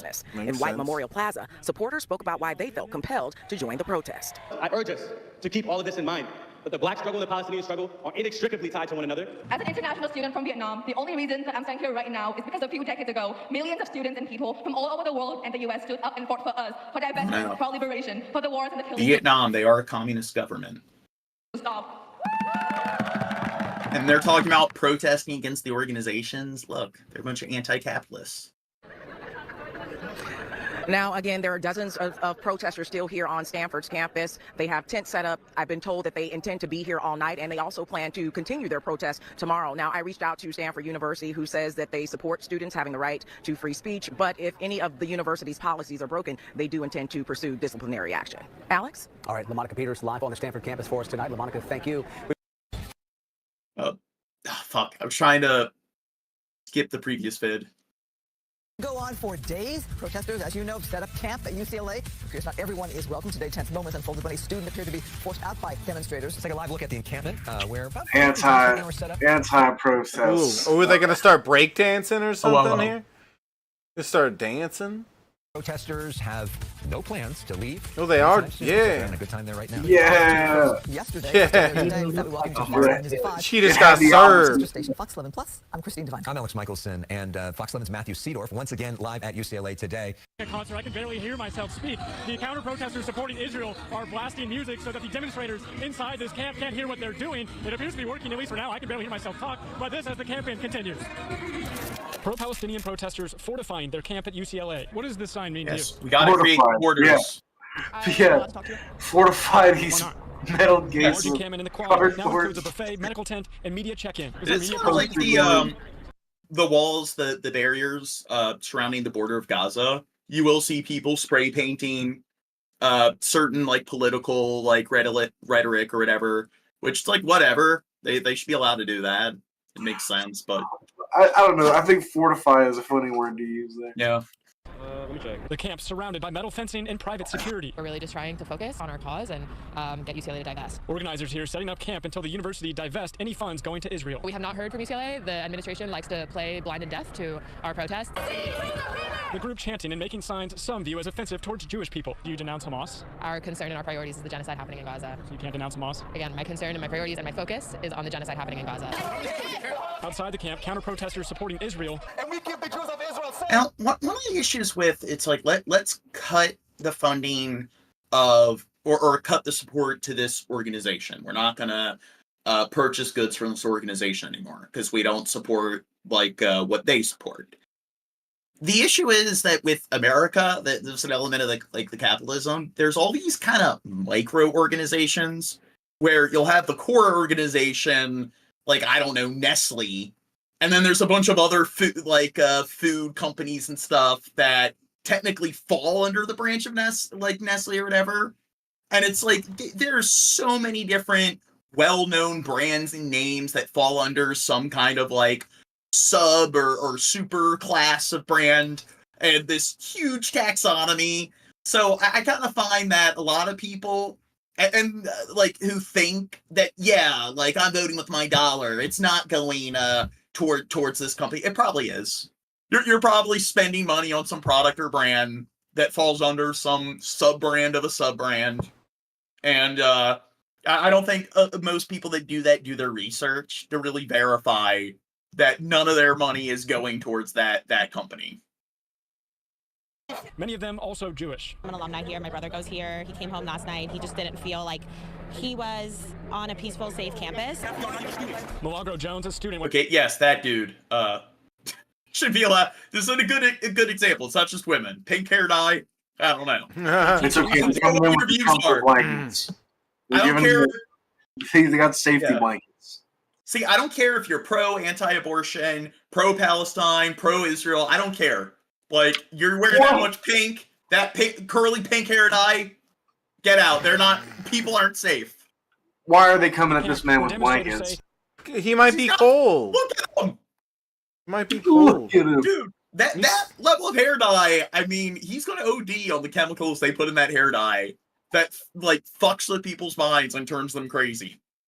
He was probably the most sane dude around, and then he started dyeing his hair pink, and it was just like, that's what caused him to just, I don't know, completely, like, collapse and everything in his life. he didn't have permission to be. Proving a point that if I'm a student, I can go anywhere on my campus I want to go. Protesters surrounding him and covering our camera on the ground. Skyfox above as eventually he sits down. Bro said you look really. I'm like, I don't know if that's a compliment or an insult the way you saying it. You know what I'm saying? Are you trying to tell me I look good? UCLA staff members holding a banner outside the That camp. guy seems like such a clown. To be arrested in mass. I don't know. I'd smoke a blunt with that guy. His name was Maligro. That kind of What? His name was Maligro. Okay, bad crow. No, it seriously was. Yeah, but I mean the algorithm. So any jokes where it's like, let's play around with words that sound like this, just stay away from it. I like his name, Jane. I don't see what your problem is with his name. Just got a statement from UCLA. I don't get it. Well, I don't care about the name, but the YouTube algorithms probably care, because if you say anything that resembles YouTube doesn't like his name? That's messed up. Gosh. You're really gonna have to explain this one to us. I don't get it. Yeah, you don't get it. Didn't you say that with like Twitch? I know YouTube's not as bad as Twitch, but somebody was literally talking about a raccoon, and it got taken down for like hate speech or racism or something. Yeah, they just said this. Yeah, you could be using a word that just sounds somewhat similar, and then it picks it up. Stop bullying me, Gene. Private security people with their bikes, absolutely no city police or even very few campus police right now. Damn, those are some nice e-bikes. Essentially what's happening right now is the Jewish students or the pro-Israeli students are blasting music, much of it Hebrew music, so that these other folks are so annoyed that they leave. Is that basically what's happening? Well, I think that's how you prove that you're on the right side of things. Make a bunch of noise in order to, like, you know, filter out what the other person has to say. That's how you show that you're really good, like, efficient with logic and reasoning. You make a bunch of noise and scream and steamroll the person, and the loudest person is the one who's right. It's true. See, this shows that when I was talking earlier, or it goes against what I was saying earlier. So when I was discussing how Americans don't know how to have proper discourse, well, here you go. I guess that I'm proven wrong. Because it shows. Make a bunch of noise to tune out the other person. there was some sort of demonstration happening inside the camp that they were trying to drown out. So instead, like you were saying, the pro-Israeli students over on this side of the quad where I'm standing right now are instead blasting this music, and you cannot hear anything about what's happening inside. There are a couple of demonstrators here at the gate, along with the security. I mean, it's a bunch of anti-Semitic hate speech, so it makes sense that they want to find some way to, like, filter it out. But that's about it, and it's very I mean, it needs to be censored. And so not at all what you saw when you covered the protest at USC 2 days ago, which ended on the very same day because police were brought in. Contrast what you're seeing here today. Yeah, it's just night and day different. Police really controlled that from the minute it started, tearing down the tents right away. Here, obviously, USC is a private campus, UCLA is not, and the tents are here, and they're here to stay until further notice, really. And again, instead, this is something that's different than yesterday. They now have this metal barricade behind the actual wooden fence that the demonstrators put up yesterday, and right now, with this happening, we have the bikes here as well. Dude, it's the demilitarized zone, like in the Korean border. To the dueling demonstrations just outside of Columbia's campus tonight. With pro-Israeli protesters making their voices heard while coming face-to-face with pro-Palestinian protesters. Fox 5's Kendall Green continues our live team coverage of Morningside Heights with more on tonight's pro-Israel demonstration. Kendall. Hey, good evening, Steve Natasha. Protesters made their way up Amsterdam on the east side of Columbia University with drums and signs shouting against the encampment inside of the university. They shouted repeatedly, "Bring them home." Bring them home! Bring them home! Thursday, just before sunset, chaos erupted just outside of Columbia University. So, okay, so when it comes to this sort of... Ooh, what's Shab doing? Shab's occupied with something. Shab, something wrong? Oh. Yeah, I have AIDS. You're muted, Chabs. You muted yourself. Oh, I have AIDS. Oh. Is Jack giving you trouble? Is Jack pestering you for something? Yeah, Jack, my girlfriend. It's always my girlfriend, Jack. Shab doesn't have a girlfriend. It's just Jack. It's true. Gates with droves of pro-Israel protesters chanting. So when it comes to like this style of, I guess, public discourse, make a bunch of noise. So what would you do if you are kind of orchestrating make more noise? This sort of rally. Oh. Well, I'm saying, how would you make more noise? You hand out megaphones or whatever. Make sure that everyone has like one of those like one-man band sets. Or whatever, like in the marching bands, they all have a set of drums, cymbals, and so forth. I mean, what else? Fireworks? Train horns. I got a great idea. let's show up to one of these, right, John? We'll invest in like some really good, loud fucking speakers. A lot of them, John. You got that projector, right? You got a pretty decent projector. Mm-hmm. We go out there. We put up a big ass screen. Unless we find a building to project it on as it gets dark, we play the B movie on repeat all night long, John. The B movie. Okay. What's his name? Did you talk about that CG movie? Yes. At first, I was like, I thought you meant a B movie, like a really bad. B movie. What's the dude's fucking name? Ben Stiller. Why are you bringing up that movie? No. That's such a weird movie to. John, we'll play it on repeat all night long. We could play the Cat in the Hat so Jared Genesis shows up. Mike Myers, Cat in the Hat. Oh God. We play Cry all the time. Well, you know how people are allowed to have like nude statues and stuff like that? I'm wondering, like, what if you do play something like Caligula? You play some really nasty, sort of grotesque, like pornographic thing. Is that allowed? I'm wondering, like, if you own the property and you project that on the side of your own building, I wonder if that's something that's legal, because I don't know what the laws are there. City will come after you. I think it's probably like a state by state, county by county thing. Bring them home. End the pro-terrorist occupation of this university! They wrap themselves in Israeli flags, chanting against what they call an injustice of Israeli hostages. I'm here to support Israel. Why are you here? I'm here to support my brothers and sisters and to make sure that we get the hostages home. And to Whoa, support she's the a students here in superhero. Palestine will be free! Palestine will be free! Counter-protesters stood in the view among the large crowd as spectators watched from the overpass. Protesters eventually surrounded the group, pinning them against the wall. Jewish neighbors! Let's march! They marched for what they considered the mistreatment of Jewish students, often calling for Colombia's president to resign, accusing her of being anti-Semitic. Some people are wearing masks for like sanitation and stuff, but it just even before like COVID and stuff, like at these protests, you just had people wearing masks and stuff, and it's like, why are you wearing a mask? They're just doing it to be like, yeah, I'm part of something. The fact that Jewish students are being harassed on their way to class is not okay. I have friends that come to this college from where I lived in Nassau County, and I think taking over the college. I think that's going to hurt everyone. Sorry. So funny, Shab. Nothing. Funny, Shab. Nothing. Go on with the video. So hold why on. are you laughing? She kind of reminds me of the plant teacher in Harry Potter with the big fucking glasses and eyes. Don't you think that's ableist, Shab? When she looked directly into the camera, that was the funny part. She reminds me of the grandma in the beginning. Rewind. Let's see her look in the camera again. It's just funny because her Hold on, rewind.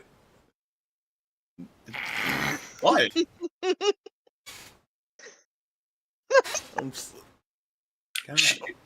She's visually impaired. Prescription, Shavisky. Yeah, she's got prescription glasses and you're bullying her. That's ableism. You're no, she wears those just for looks. Nicholas Rosa said that Shab thinks that grandma is really cute. Yeah. I want to play with the splotches on her face. Turn for the worse. I love this country. I love this country. Go back to whatever country you come from. America. You're not from here. NYPD with zip ties at the ready. You're not from here? Would at times to keep the passionate demonstrators on both sides divided. I like they have zip ties, like they're like shipping boxes, like I don't know. Like I don't know what's happening. Handcuffs to go around. Cheaper handcuffs. It's like usually in those scenarios, they pretty much have to use zip ties because if you're arresting 70 people and there's only like 20 cops there, I mean, usually there's only Yeah. So far, police have cleared the area for tonight. It's unclear how many arrests they've been made, if any. Get back! Get back! It is a protest movement that's spreading. This is the University of Southern California, one of many flashpoints across the country. The police have issued a dispersal order on the USC Oh my God, they're campus. surrounding the cops. The cops aren't safe.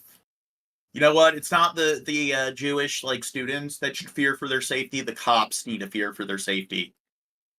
One of many flashpoints across the country. The police have issued a dispersal order on the USC campus. They've warned students that if they remain here, they will be arrested. The kids are already getting killed. By Hamas terrorists. By Hamas terrorists. By Netanyahu and Biden. Sky News has been following them, witnessing the arrests, examining the motives. Why do you feel so passionately about being here, even though the police are telling you to leave? Because we know that we're on the right side of this right now. The thing is with the talking about whether they're terrorists or not, it's just, who the fuck cares? It's like, okay, what Hamas did was bad, but what the IDF is doing is also fucking terrible. Like, both sides are doing really fucked up things. Tons of people are dying and having their, like, human rights violated. War crimes are being committed. So it's just, okay, who the fuck cares whether, like, if we argue semantics and it's like, okay, Hamas is a terrorist group, the IDF technically isn't a terrorist group, you can still not be a terrorist group and be doing something profoundly fucked up like genocide and mass murder. And maybe that kind of genocide, mass murder doesn't technically fall within the definitions of terrorism, but it's still, like, so let's judge things based on what the actual actions are and what the actual effects of those actions are, instead of hyper focusing on a title like terrorists. No, because they're terrorists, that makes everything the IDF is doing okay. We need to focus on labels, Gene, because everything's black and white and simple. Yeah. Okay? Nothing Make is things as complicated. superficial as possible. That's like the benefit of using labels. You scared? No. I think that the children in Gaza are more scared than I am. From coast to coast. Do you believe in Israel's right to exist as a country? I believe in all people's right to freedom and liberation. We are talking about a genocide. It is cutting deep wedges or exposing existing ones for both sides. So she doesn't have any pink or blue hair dye, so I think she made a good point. These are pathetic, low-life scumbags. So what is going on at America's top universities? Protests, encampments, anger, and arrests at campuses across the country. Gaza is the catalyst. Israel is the target. We are calling for a complete divestment by Colombia from any company complicit in Israeli apartheid and colonization in Palestine, and we are calling for amnesty for all of our students. It began at Columbia on New York City's Upper West Side. The university president had called in the police. She concluded that the protesters, in a college with a proud history of protest, represented a clear and present danger to college life. So they're doing piss poor journalism. You're not supposed to find somebody who can make good points and clearly articulate what they're protesting for. You're supposed to find somebody who shows up, who's just drunk, who's just there to party, and, like, hear that now. To be like, yeah, look at all these, like, rowdy protests. So Sky News, they're not doing a good job here.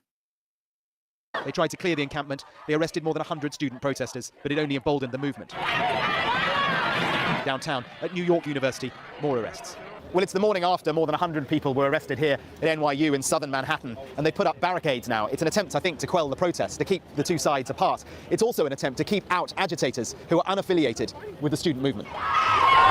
But police and university authority policies are not working. This is the University of Texas in Austin. Again, more protests.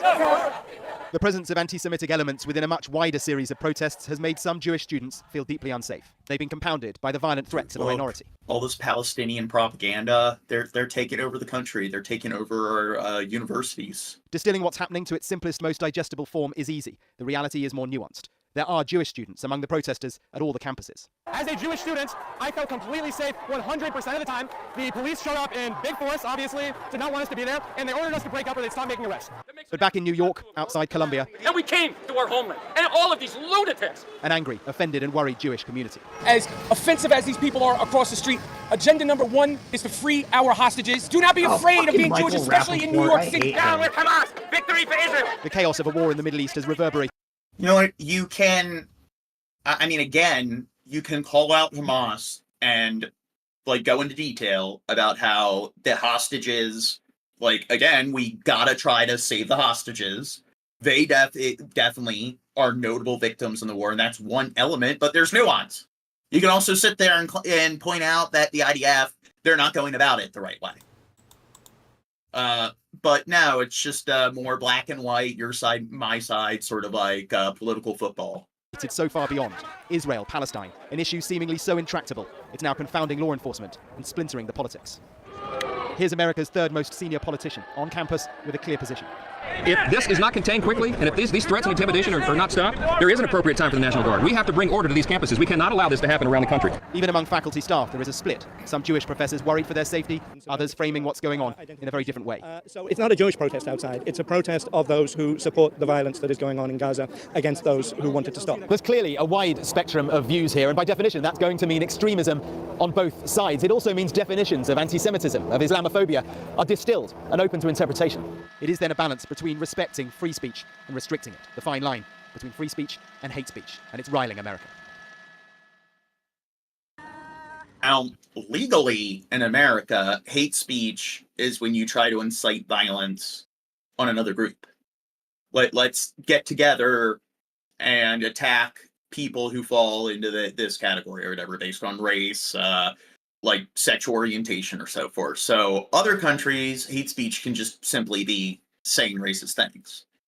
So are they establishing what they consider to be hate speech? Or are they using America's legal definition? Or the state's legal definition? Or are they using some broader definition? What do you think? Yeah? What do you think, Dirt? What do you think? It's a broader definition, right? I love my co-hosts. They're very responsive. Look, no, I'm gonna be honest. You caught me slipping. You caught me slipping, bro. I was thinking about another. I was thinking about another protest video. My bad. I'm sorry. Caught me slipping.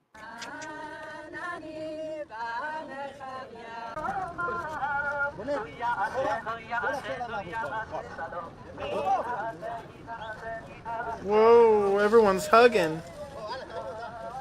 Now again, I think it's stupid when people do this. I don't care if you protest, but regardless of what you're protesting for, don't fucking obstruct traffic. And if you want people to support your cause, I think people who are undecided, because a lot of people just don't pay any attention, I don't think when you want to draw attention to those who don't care and who don't pay attention, I don't think the best thing to do is to make their life miserable when they're working their 9-to-5 grind and you're making them late to work or their appointments, or they can't get home to just chill out. I think that's pretty counterproductive.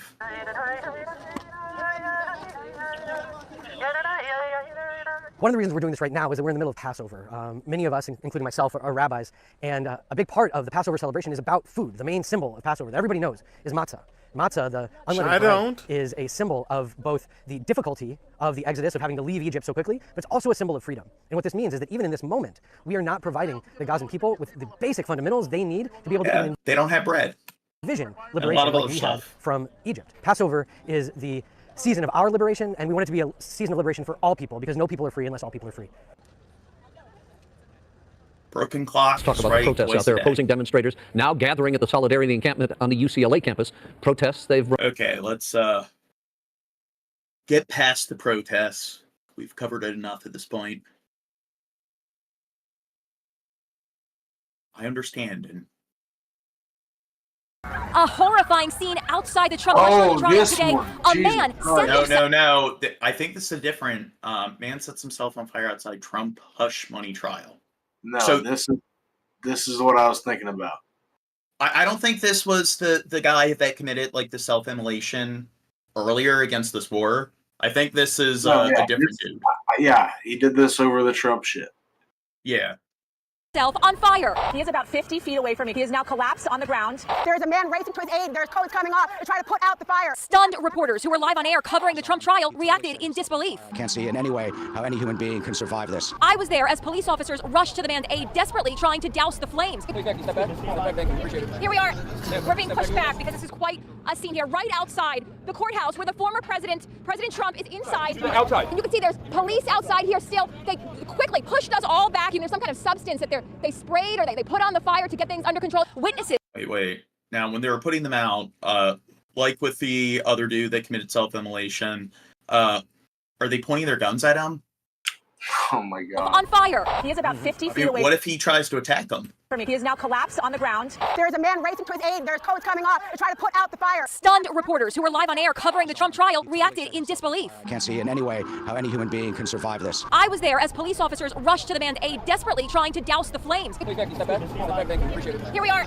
We're being pushed back because this is quite a scene here, right outside the courthouse where the former President Trump, is inside. Outside. And you can see there's They're pushing her back and she didn't immediately get back. They should charge her for attempted murder.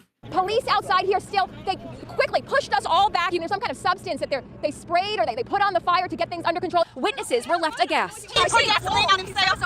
He set himself on fire? This is the moment, just before it happened. There's a guy lighting himself on fire! We're not going to show you what happened next. It's just too shocking. And all of a sudden, we see this guy in the corner basically just start taking some gas and just pouring it on himself. And it was very clear what he was doing. So I started screaming for the cops. What do you think if, like, I don't know, run up it's and a shame. Well, yeah, you're gonna go tackle the guy who's got a lighter and he's covered in fucking. well, my thing is, I don't know. Like, I probably wouldn't at all because I know that there's a high likelihood that I'll get engulfed in flames. But I mean, I think probably the best thing to do, if you want to take the risk, is to just kind of do like a football charge. Just run towards him, knock him to the ground, knock him off his feet. So he might drop the lighter, and there's a chance that he won't fall through with it. Like, I think that's like the best sort of most practical option. You're taking a risk. Identified as 37. Yeah, I'm saying if you want to take that risk, that's probably the risk. That's what, like, you know, that's what you wish you'd want to do in a situation like that. Like, I mean, I'm not gonna blame this guy for not doing it. Fuck. Like, do you pull the lever?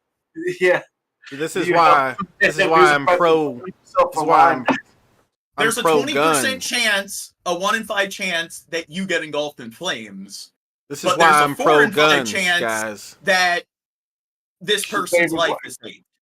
They should have pulled a gun out on him as soon as he went to go light himself. They need to do the Red Dead Redemption Fallout. Like they need to just shoot the lighter out of his hands. Yeah, blow it up. They don't even make contact with his hand. He has the lighter, and it's just blow his hand off. Thanks. Thanks. Explode, gets him on fire anyways from the spark. Yeah. Good job, Gene. Gene, no, you do it so precisely that it blows his head off. Yeah, no, good job. Just hits the lighter and knocks the lighter back. Whoa, damn. 7-year-old Max Azzarello. We found this video on his Instagram account as he calls for revolution. Start a revolution, you've got Doesn't seem very sane. Seems like a nice guy.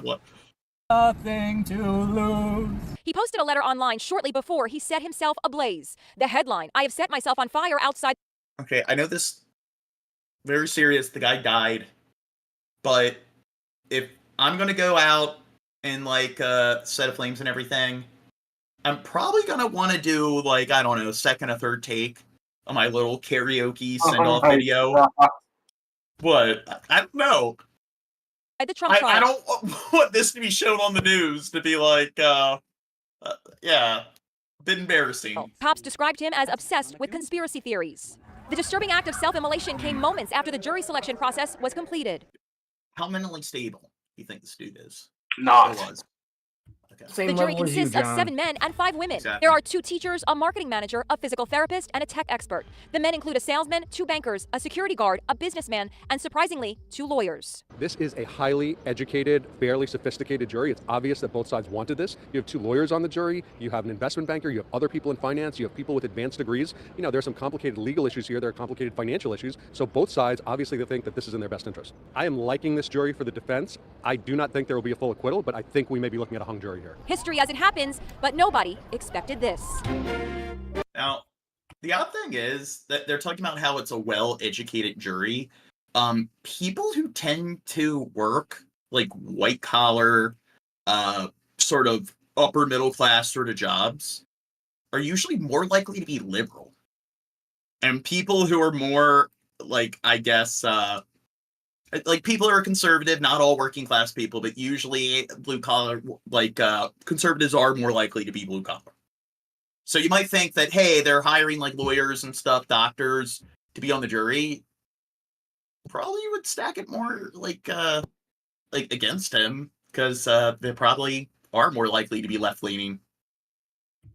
John, do Yeah. you think that anyone is going to commit seppuku in public because of this? Oh God, putting that idea out there. Yeah, Well, I you mean, know what we already did seppuku demolition. is, Shab? Yeah, it's they cut themselves with their blade in the stomach. Yep. In the stomach. I should go out that way probably. In Minecraft. You know what? Like in like the samurai movies, where they'll do their ninja run and then stab the person in the stomach, their intestines fall out, and they have to hold their intestines in. They can only do two things at once. Maybe they should have done that to the guy who was trying to light himself on fire, to prevent him from lighting himself on fire. Yeah, if only a ninja was there. Not a ninja, a samurai. Dude, get your little ancient Far East Asian warriors right. Sure, he died from his intestines falling out, but at least he didn't light himself on fire, for God's sakes. Oh, he's suicidal. He wants to die anyway, so I guess that wouldn't work. That only works if the person doesn't want to die. So what he needs to do is just cut his hand off. Do like instead of immolation, it's amputation. There you go. Yeah, I like that better. And yeah, he'll get it. But if they sew the hand back on quickly, he won't be an amputee for the rest of his life. Even if he isn't, I mean, at least he's not dead. Samurai sword got a clean cut. Yeah. A wave of student protest against Israel's war. Let's get past the protests. I think you're scrolling related videos, John. Scroll up. Oh, what have you took done? me away from my damn protest. You lost the or plot, my damn John. playlist. You lost the plot. Yeah. There we go. Oh, I think it was because of this. Never mind. We are still on my playlist.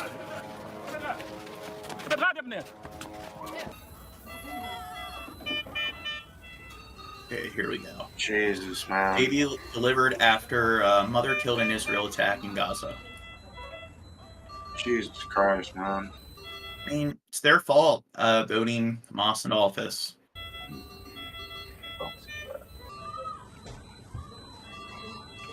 Sarcasm. Well, I mean, they're using their citizens as shields. Oh my God.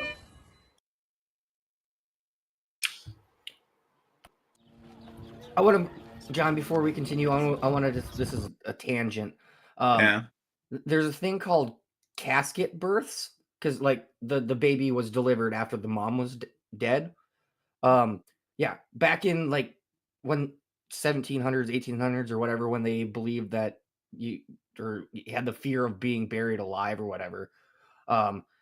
Sometimes they would dig up a person or a woman that was pregnant, and the body's gases as it was decomposing would force the fetus out, and sometimes the baby would die. Sometimes like people would be walking by a recently buried woman, a pregnant woman, and they'd be like, oh, I hear like crying from the ground.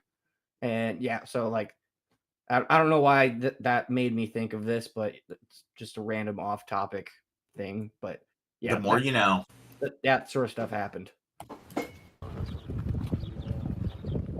Just wondering if this is one of those single headphone videos.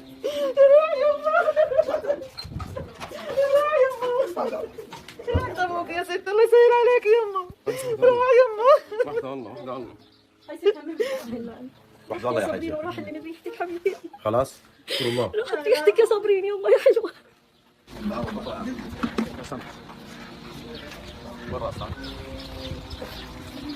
الله أكبر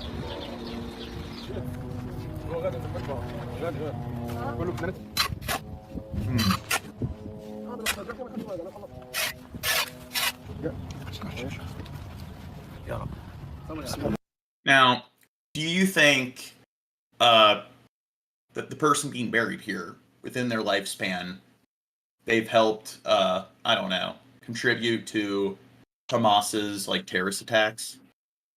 No, probably not. Yeah. It sounds like this seems like a very unenjoyable thing to do. They're digging. They have to dig up the old bodies and put the body with the old bodies. Jesus. Want to bury the child with its mother? Yeah, but just can you imagine how that smells? Oy. Yeah, that's the thing that really sucks. Yeah, The smell. I was thinking about how it feels, but yeah. It feels and I mean, Shad cares more about the odor. It's like, yeah, whatever. People are dead.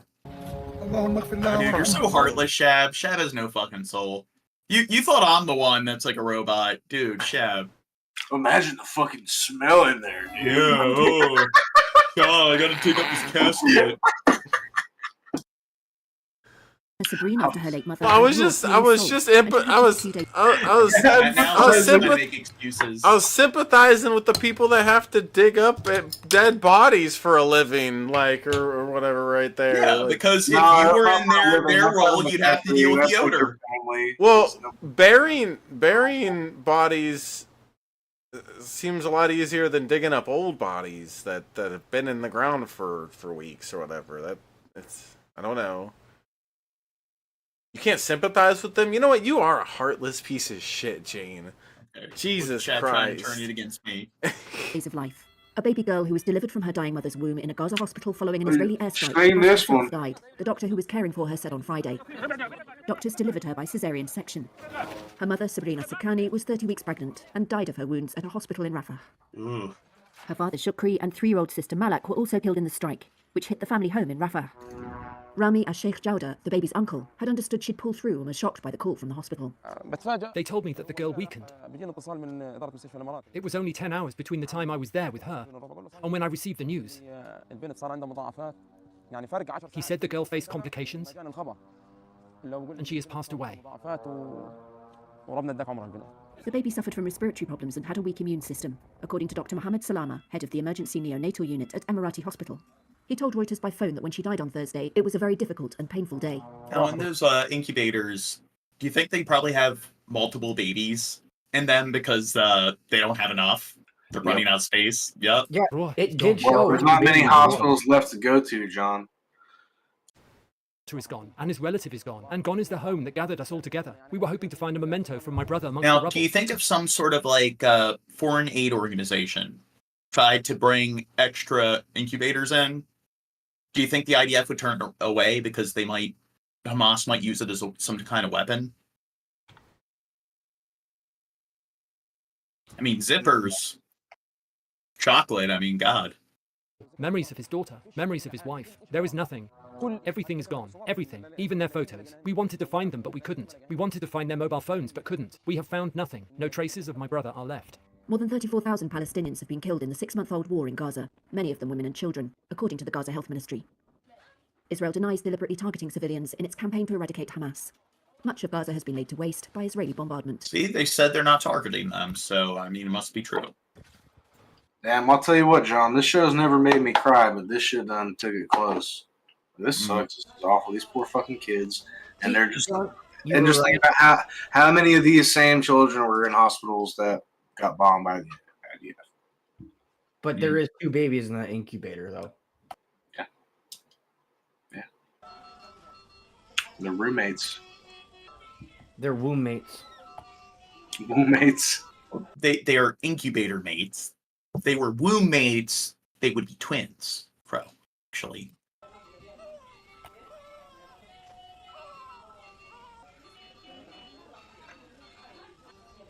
Don't we live in a wonderful world? Nah, dog. Unfortunately. Yeah, when you talk about like when you talk to certain Karens and Kevins about fucked up things happening, people of certain jobs, not like when we're talking about the police, like engaging in sort of like dishonesty, claiming that somebody nudging a bit too quickly when they were trying to arrest them abruptly. It's assault resisting arrest. No, they wouldn't do that. we live in such a peaceful, wonderful world where human beings don't just are never that petty. ولدت الطفلة لدينا طفلة صابرين السكني وهي طفلة يتيمة قبل الأوان، خرجت في وضع طبعا طاقة تنفسية حادة. تم إرسال على وجه السرعة من مستشفى الكويتي إلى حضانة مستشفى تل السلطان أو الهلال الإماراتي. تم التعامل مع الطفلة من الأمس حتى الآن.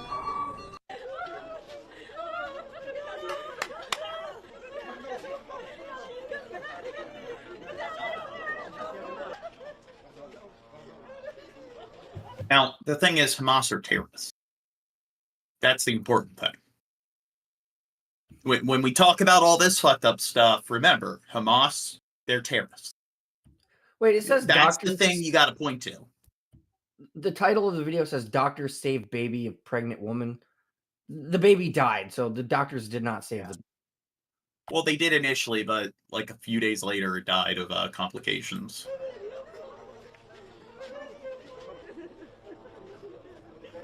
And I don't think they're...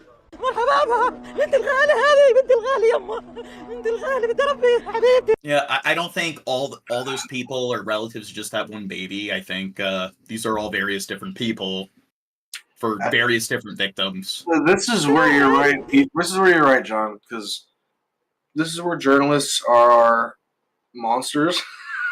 Because if you want to get this shot, I mean, you can show the world to this. Like you can show this to the world, but why do you have to stick this camera right in this grieving woman's face? Yeah, I have gone over that before, where like statistically, journalists that's one of the jobs that has the highest percentage of psychopaths that work that job, and something like door-to-door salesman's one of them. CEOs is number one. Police officers is on the list.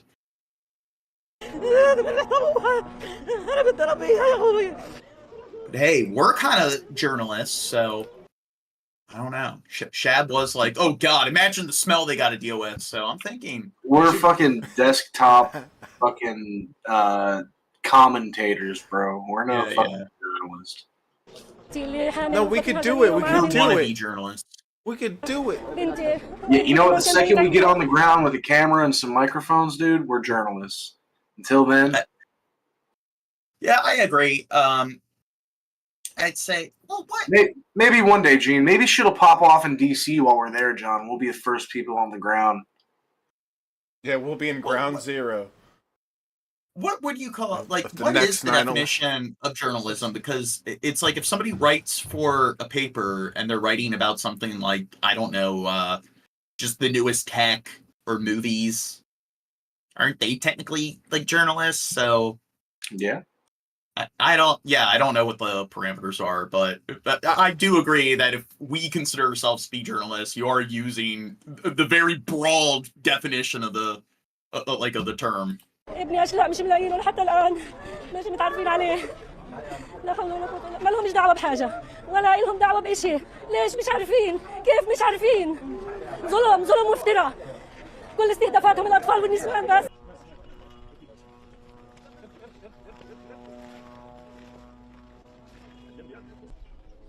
Now, when it comes to the resources and stuff, when it comes to like medical supplies, food, and so forth, what do you think, like, when it comes to like them having limited resources when it comes to cemeteries and burying the dead?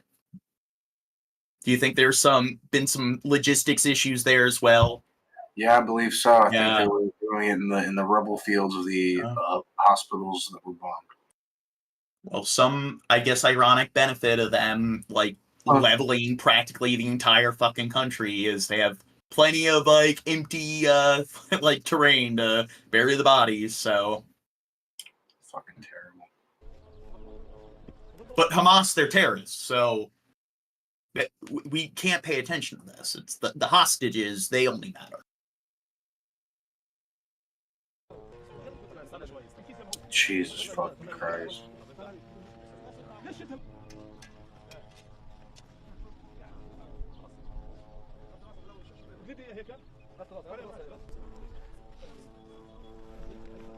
And here's the thing, of course the adults are traumatized, and you see the infants that didn't even get a chance at life, and I mean, this is where you have a bunch of conservatives with abortions. It's like they really care about like unborn child, but once the child's born, it's like they don't give a fuck. And you see right here, you look at all these kids that are here watching and everything, and out of all these kids, how many of these sort of I guess quick, hasty sort of burials do you think they've experienced in the last 6 months? At least 3. I mean, all of these kids that are here have probably all had multiple relatives that have died, and they probably all had to witness various different people, neighbors, friends, family being buried. And that's their upbringing. They're like, with their adults that like 18, 20, whatever, this is something that, it's going to fuck with them mentally for the rest of their lives. The ones that make it through this, it's just, this is what they experience growing up. And this scenario, what Israel's doing here, isn't that unique. There's plenty of other examples throughout the last century of them kind of genociding the region. And then you'll look at, like, oh, they're lobbing missiles over at Israel. Look at the bad things they're doing. Don't you think that these kids right here, if they do grow up and join some militia, can't you kind of see maybe why there's this revolving door, this cycle of doing this? Like, why they might grow up with this vitriolic hatred towards this other sort of, like, nation or group that they share borders with. I mean, oh yeah, does that kind of put things in perspective a bit? In 10, 15 years, there's going to be something like this. Like it's going to involve these kids growing up with that hatred, and there's going to be some kind of conflict that involves them. And the thing is, I mean, whether it's like, and they claim anti-Semitism, but I think a lot of it is just hatred towards either like Israelis, Americans. They've experienced this, and I think that kind of when they do develop that hate, and it's like, oh my God, they're brainwashed to hate the West, they're brainwashed to hate Israel, and again, maybe some countries in the Middle East, like, and they certainly do have propaganda. But people like to act like all nations in the Middle East are the exact same when it comes to how they educate their youth. And not all of them brainwash their youth to be like, to hate. And I mean, probably the most extreme example would be the Taliban in Afghanistan. And we just saw the other day, they're interviewing young kids that are claiming, I think women should have an education. So it's like, they clearly aren't doing a good job at it when even like young kids are disagreeing with with the brainwashing. But here it's like, when you're going to talk about, oh God, they hate Israel, they do all this stuff. I wonder why they hate fucking Israel. And the way this all started, like close to 100 years, or I guess not 100 years ago, like 80 something fucking years ago, during during the Zionist movement, when they moved in, a little bit before World War II, and they were displacing these people from their homes, forcing them to relocate. It's just, I wonder why they're really pissed off and angry. And there were like certain protests and shit like that. And I wonder why shit hit the fan. It's just, maybe it's because Israel hasn't really treated the people who were living here prior to the Zionist movement that well. They've been segregated into smaller and even like more small, like smaller plots of land. But here's the thing. How much do you want to bet that these kids here 10, 20 years from now, when something else happens, people are going to be making these excuses? They're brainwashed to hate Israel. They're brainwashed to hate the West. I think Israel's doing the brainwashing here. I think the IDF's doing a good job, like indoctrinating their youth to hate Israel.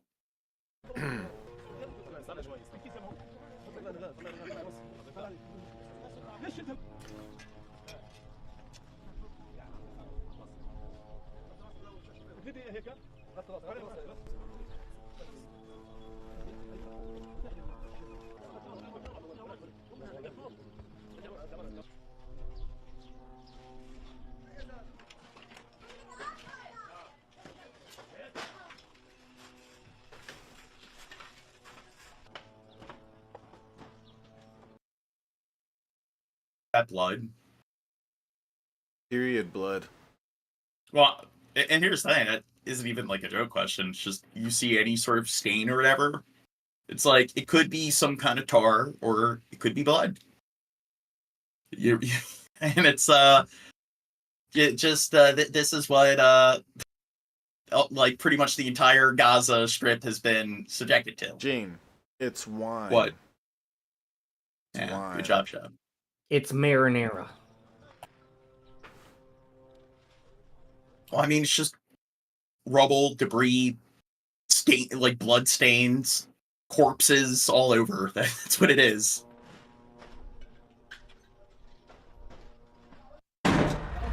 Israel's war in Gaza has been one of the deadliest and most destructive in modern times. Its army insists it's only targeting Hamas, but it's accused of exacting a brutal collective punishment on the entire population. Do you think that you witnessed war crimes taking place? Probably. The ground assumption is that they are Hamas. And then if you go this way, you're bound to kill people that are not. Now, in a rare interview, one soldier tells us about the reality he says he witnessed. This is something that I'm going to carry for the rest of my life. Jake, not his real name, had already served his mandatory military service and was in a... How do we know this dude really served? And this isn't some propaganda. They're not even disclosing who this person is. We're just seeing a silhouette. Opponent of Israel's occupation of That's his real Palestinian name. land. Jake, not his real name. Oh, okay. We do it weird over here. With the horror of the October 7th attacks, when hundreds of Israelis, mainly civilians, were killed by Hamas, felt different. It was the worst single attack Israelis had suffered in the country's history. There are literally people going... Dude, at least the Coca-Cola Corporation's there to help.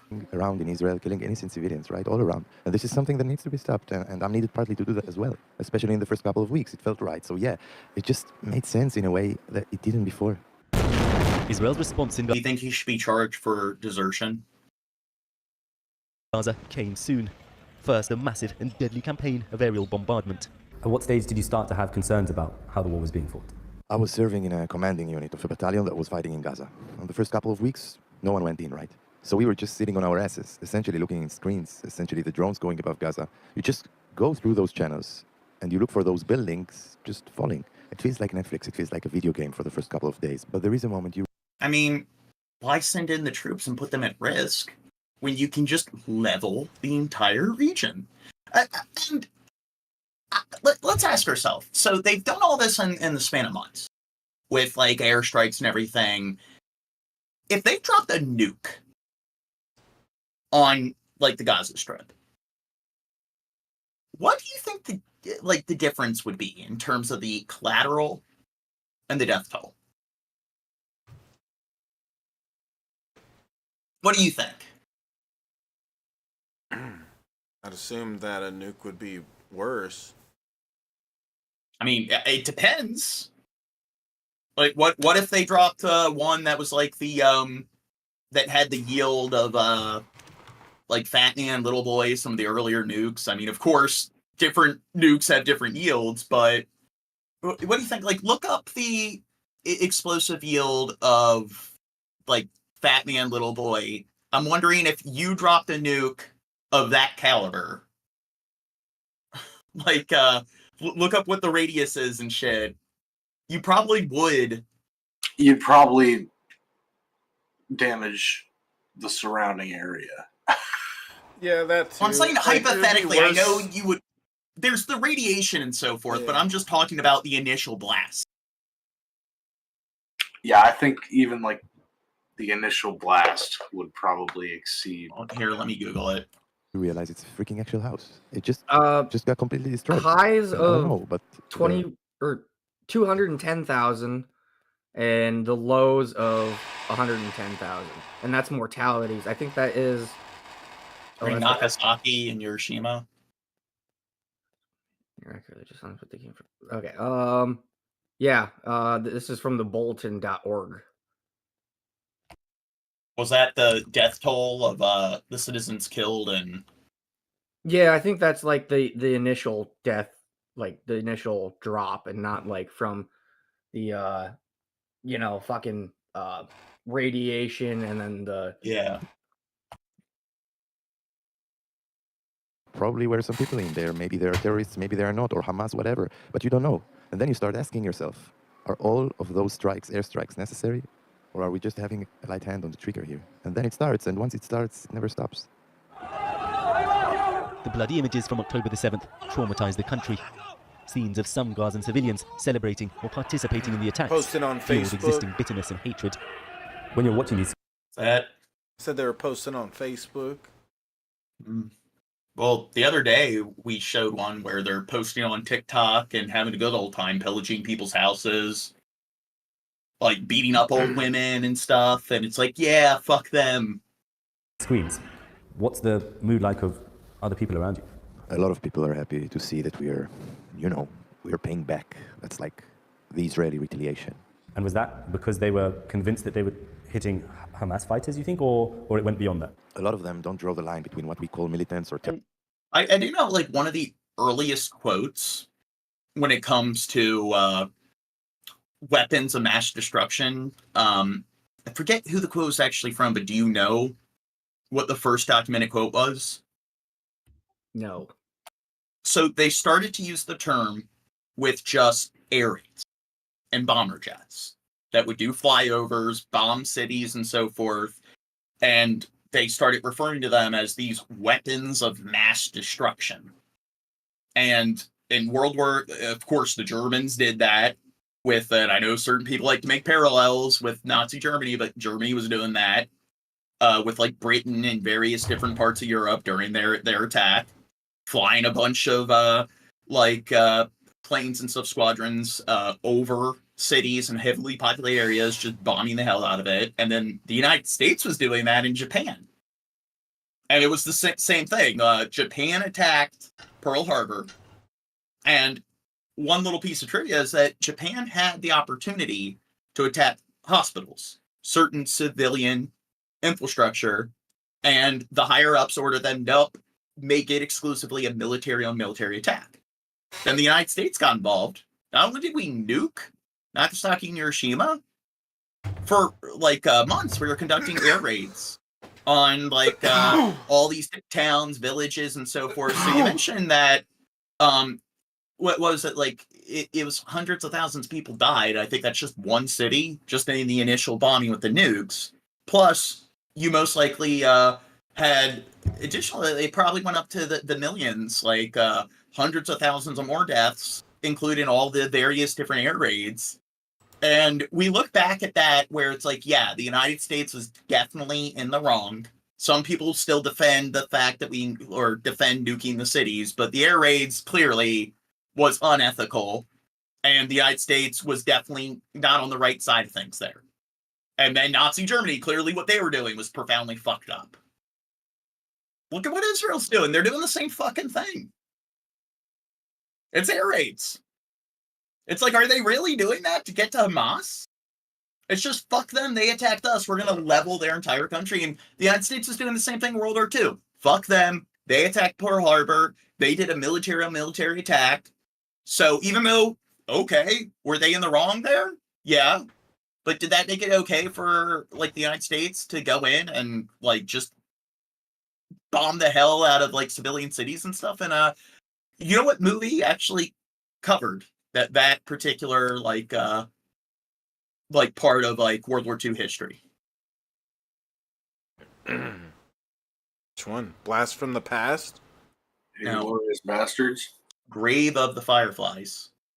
It's about a brother and a sister that were orphaned in World War II because their town was subjected to an air raid, and he had to raise his little sister, who was a 4-year-old, because their parents are dead. The sister dies of malnourishment, and then the brother just kind of gives up hope and pretty much just he commits suicide to some extent because he just gives in and gives up, and he dies as well. And people look at that like it's one of the most depressing fucking films of all time. It's terrible. It's like, how many memoirs, autobiographies do you think could be written of like some older kid, like 10, 12, 14, who has to raise their like little 2-year-old sister, 4-year-old brother. Their parents are dead. They're hiding under a building in some makeshift rubble. And Israel, which is being funded by the US, is conducting airstrikes on this civilian infrastructure. Thank you for subscribing. We're only 8 subscribers away from 900, Gene. We're blowing up, Gene. Yeah. We're amazing, Gene. Wow. But imagine that. How many of those sort of like, if you could write a memoir for every sort of, I guess, example of this going on. Parents are dead, older sibling taking care of a younger sibling as they're starving to death. How many Grave of the Fireflies do you think are taking place here in the last 6 months? Too many, John. We just get a glimpse of it. And what is it? Stalin said that when one person dies, that's a tragedy. When 1,000 people die, that's a statistic. So if you watch the documentary, one kid, we saw that one baby, they're being killed and stuff. You relate to them, it's terrible, it's a tragedy. But when you're hearing about large numbers of people being bombed and killed, kind of gets on that element of like that short side of human psychology, not being able to process large numbers. It's just a statistic. It's just, it's war, it's numbers. Civilians die, whatever. And I think a lot of people have that kind of apathy towards shit like that. And I think some of the most evil people in human history, like Stalin, knew how to exploit it. Terrorists and what we would call civilians. After the 7th, for example, people saw those videos of those people being paraded through the streets around Gaza, right? And those people cheer or even take part in whatever it is. So they say, like, all of them are part of it. Like, they all support it. Was that quite a widespread view that everyone in Gaza is complicit? Very much so. For many of the people around. Everyone in Gaza is complicit. Like that 3-day-old like baby and stuff. Me, that was the thing. It came from saying, you know, those are the kids that we spared in the war in 2014, right? Those are the kids that we spared then are now the terrorists that did the 7th, right? Think of how many lives they will save once they get rid of Hamas. It's for the greater good. There being, if you kill a kid now, it's okay. Everyone, yeah. I don't want to say the majority, but it was that is the justification people used for nuking Nagasaki and Hiroshima. Is that, hey, like they're not going to surrender. They're going to continue fighting. More lives are going to be saved nuking them and getting them to surrender than allowing the war to continue for another like 6 or 7 months. But apparently, it's like they were already surrendering. And that's not even true. And some people argue that they just dropped the bombs as a way to, I guess, intimidate like the Soviet Union and other powers. And the guy who invented the nuclear bomb, he proposed that they drop the bomb next to the city. And then once they see the power of the bomb, they'll then surrender. And it's like, nope, we got to drop the bombs on both of the cities. And we got to do this after subjecting them to months of air raids. But they attacked us.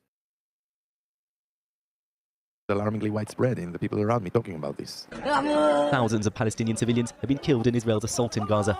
The military insists it does everything possible to avoid casualties and blames Hamas for hiding amongst the population. But footage like this, obtained by Al Jazeera, documents how apparently unarmed Palestinians have at times been deliberately hunted down. The Israeli army... I mean, how do we know they were Hamas militants? has said it's investigating this incident. Just because they're not armed doesn't mean they're not working for Hamas. But that it occurred in an active combat zone where Hamas fighters often So dressed in you're civilian talking about clothing. When Jake was serving... Yeah, and I mean, I'm being facetious, but the thing is, that is what people do. It's self-justification. It's the same thing with people trying to justify what the U.S. did in World War II. It's mental gymnastics. They attacked them. They voted Hamas into office. well, they're unarmed. How do we know? And it's just people. They're gonna make up their own facts. It's just it's a way to create just an information filter, an ethics filter. He says I just wanted to spit some facts that I just Googled. So apparently Germany surrendered before we dropped the bombs on Japan. And this website says that, well, it's from fucking Reddit, so this probably might not be true, but it said that we didn't drop the bomb on Germany because it was too dangerous should it fail to detonate. German scientists might have been able to retrieve the dud and secure knowledge from it. Well, I mean, my question is like whether Japan was surrendering before they actually decided to drop the bomb on Japan. And I think it's kind of common knowledge that Germany already surrendered. They already dealt with the Western front of the war prior to nuking them. But yeah, try to find a site that isn't Reddit that goes over that aspect of history. Required special permission to fire on buildings such as schools or mosques. Please. But overall, the prospect of wrongly killing civilians was not a major concern. No one is batting an eye. No one is questioning. It's like, it's a given that if someone is in this area that we are in because everyone was supposed to be evacuated, if someone is there, they are Hamas. On multiple occasions, fleeing Palestinian civilians have been filmed being shot, apparently by Israeli soldiers. Here, a grandmother is gunned down next to a child waving a white flag. The army says it's examining the incident. 3 Israeli hostages. It reminds me, remember South Park? The one episode where it's like Cartman's uncle breaks out of prison with Marilyn Manson, and then they decide to surrender, and they send Kenny out with like a flag, and they're like, he's got a flag, and they kill Kenny. They had a flag. Have also you could kill somebody with a zipper. Imagine what you could do with a flag. Mistakenly shot dead by troops. Were there times when subsequently it became clear that they were civilians? Or weren't armed at least? There was a guy holding something white or having a white t-shirt that was like, what's going on the radio? And he was approaching one of the places where one of the units was. And then the soldiers starts yelling, like in Arabic, like, stop, stop, or I will shoot you. And then the person starts running away. And then he shoot them and kill them. And then you ask yourself, like, did we just kill someone who was just... But what if he had a concealed weapon? And what if, as he was running, what if he was going to turn around and shoot them? I mean, come on. Just, You've got to think 3 steps ahead. Was just trapped in the situation? Were other soldiers around you, were they worried by what happened? Troubled by it? Not really. I don't remember anyone talking about that. I think the thing here is they need to prove that they are not the enemy. The ground assumption is that they are Hamas. And then if you go this way, you are bound to kill people that are not, right? Israeli soldiers have been documenting the war in Gaza themselves. See, like we covered that a few weeks ago, like when you weren't on, you're doing your Fortnite thing, but they were posting all these TikTok videos that pillaging people's houses, looting like their valuables, and they're like shown mocking like certain unarmed civilians that are cowering in the corner, and they're smiling, they're having a good old time. TikTok and Instagram. Some videos show soldiers trashing Palestinian homes. Others. Kids right there. Show soldiers trashing Palestinian homes. It's like, yeah, fuck them, they're animals. Like that, it's just let's dehumanize them. They're not even doing anything, but it's just like, yeah, you guys as a collective attacked us, so it's more of just people being stupid, and let's treat everyone like they're a fucking Borg. Others celebrate or mock the massive level of destruction. The army has said, I'm gonna put my glasses on because I keep squinting. Look at those chat. kids killed me in Fortnite. They deserve that. Okay, they deserve their TV in Fortnite. Yeah, that's what I said, in Fortnite. Yeah. That's why they it will deserve punish their those TV breaching to get rules taken on out. conduct. They can't kill me The military has ordered the levelling of official buildings and individual homes across Gaza. Part of efforts, it says, to dismantle Hamas's extensive tunnel network and infrastructure, but the scenes are often glorified by soldiers online. Was that a common attitude? For sure, like celebrating destruction, and many people are just like very happy about that. They feel like this is the payback. We show them what we can do, and now they will be afraid of us. Something I mentioned before, it's reminiscent of 9/11, where after 9/11, I mean, America, like as a country, were kind of wounded and pissed, So there was a lot of like Islamophobia that started to rise, people vandalizing family businesses of like Muslim families. And it's just, we're going to go to war. And a good documentary was from, what was it, Alan Moore with, or Michael Moore, which was like Fahrenheit 9/11. And in the documentary, they addressed how it's just like, this war is sort of like a boondoggle. It's a non sequitur. It makes no sense. It's a terrorist attack. It was due to like an issue with airline security. So how's that going to prevent another 9/11? Going to war with this region and stuff. It's just, what's it going to accomplish? And people just collectively are like, well, we need to do something. We need to go to war and have a lot more people die and like engage in this like just waste of lives, waste of like billions, probably even trillions of dollars. We were there for, I mean, close to 2 decades. But like, what did it solve? It's just, I don't know. People are really good at using logic. Do it again. It's ridiculous. We also had at some point people start kind of a tourism kind of thing, going in to see the destruction, to take photos of it, to also take photos of yourself with, you know, with the gear, you know, feel like this big soldier that, you know, was part of this fight. So did it feel like decisions were being made that were proportionate or not?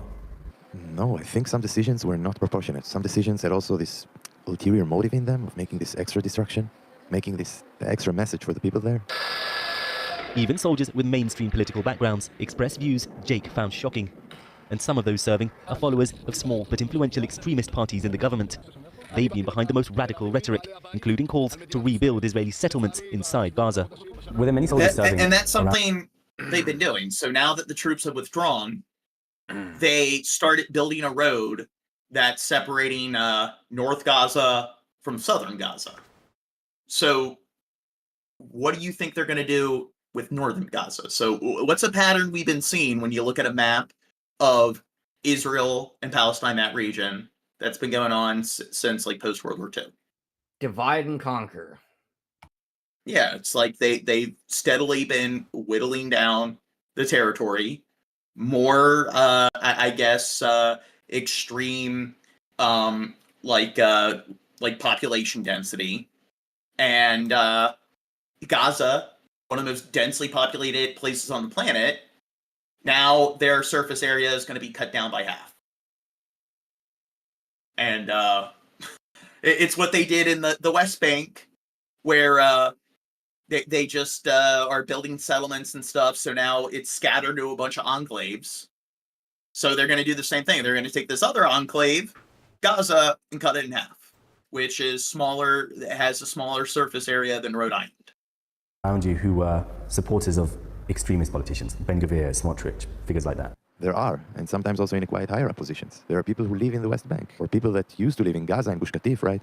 And when you hear them speak, that is chilling. When they talk about Palestinians, when they talk about the solution that they see to this conflict, those things are really, really scary. What kind of stuff would they say? There are no uninvolved, only unarmed. That was a common phrase? Not a common phrase. I heard it from a few people. It became like common in specific circles.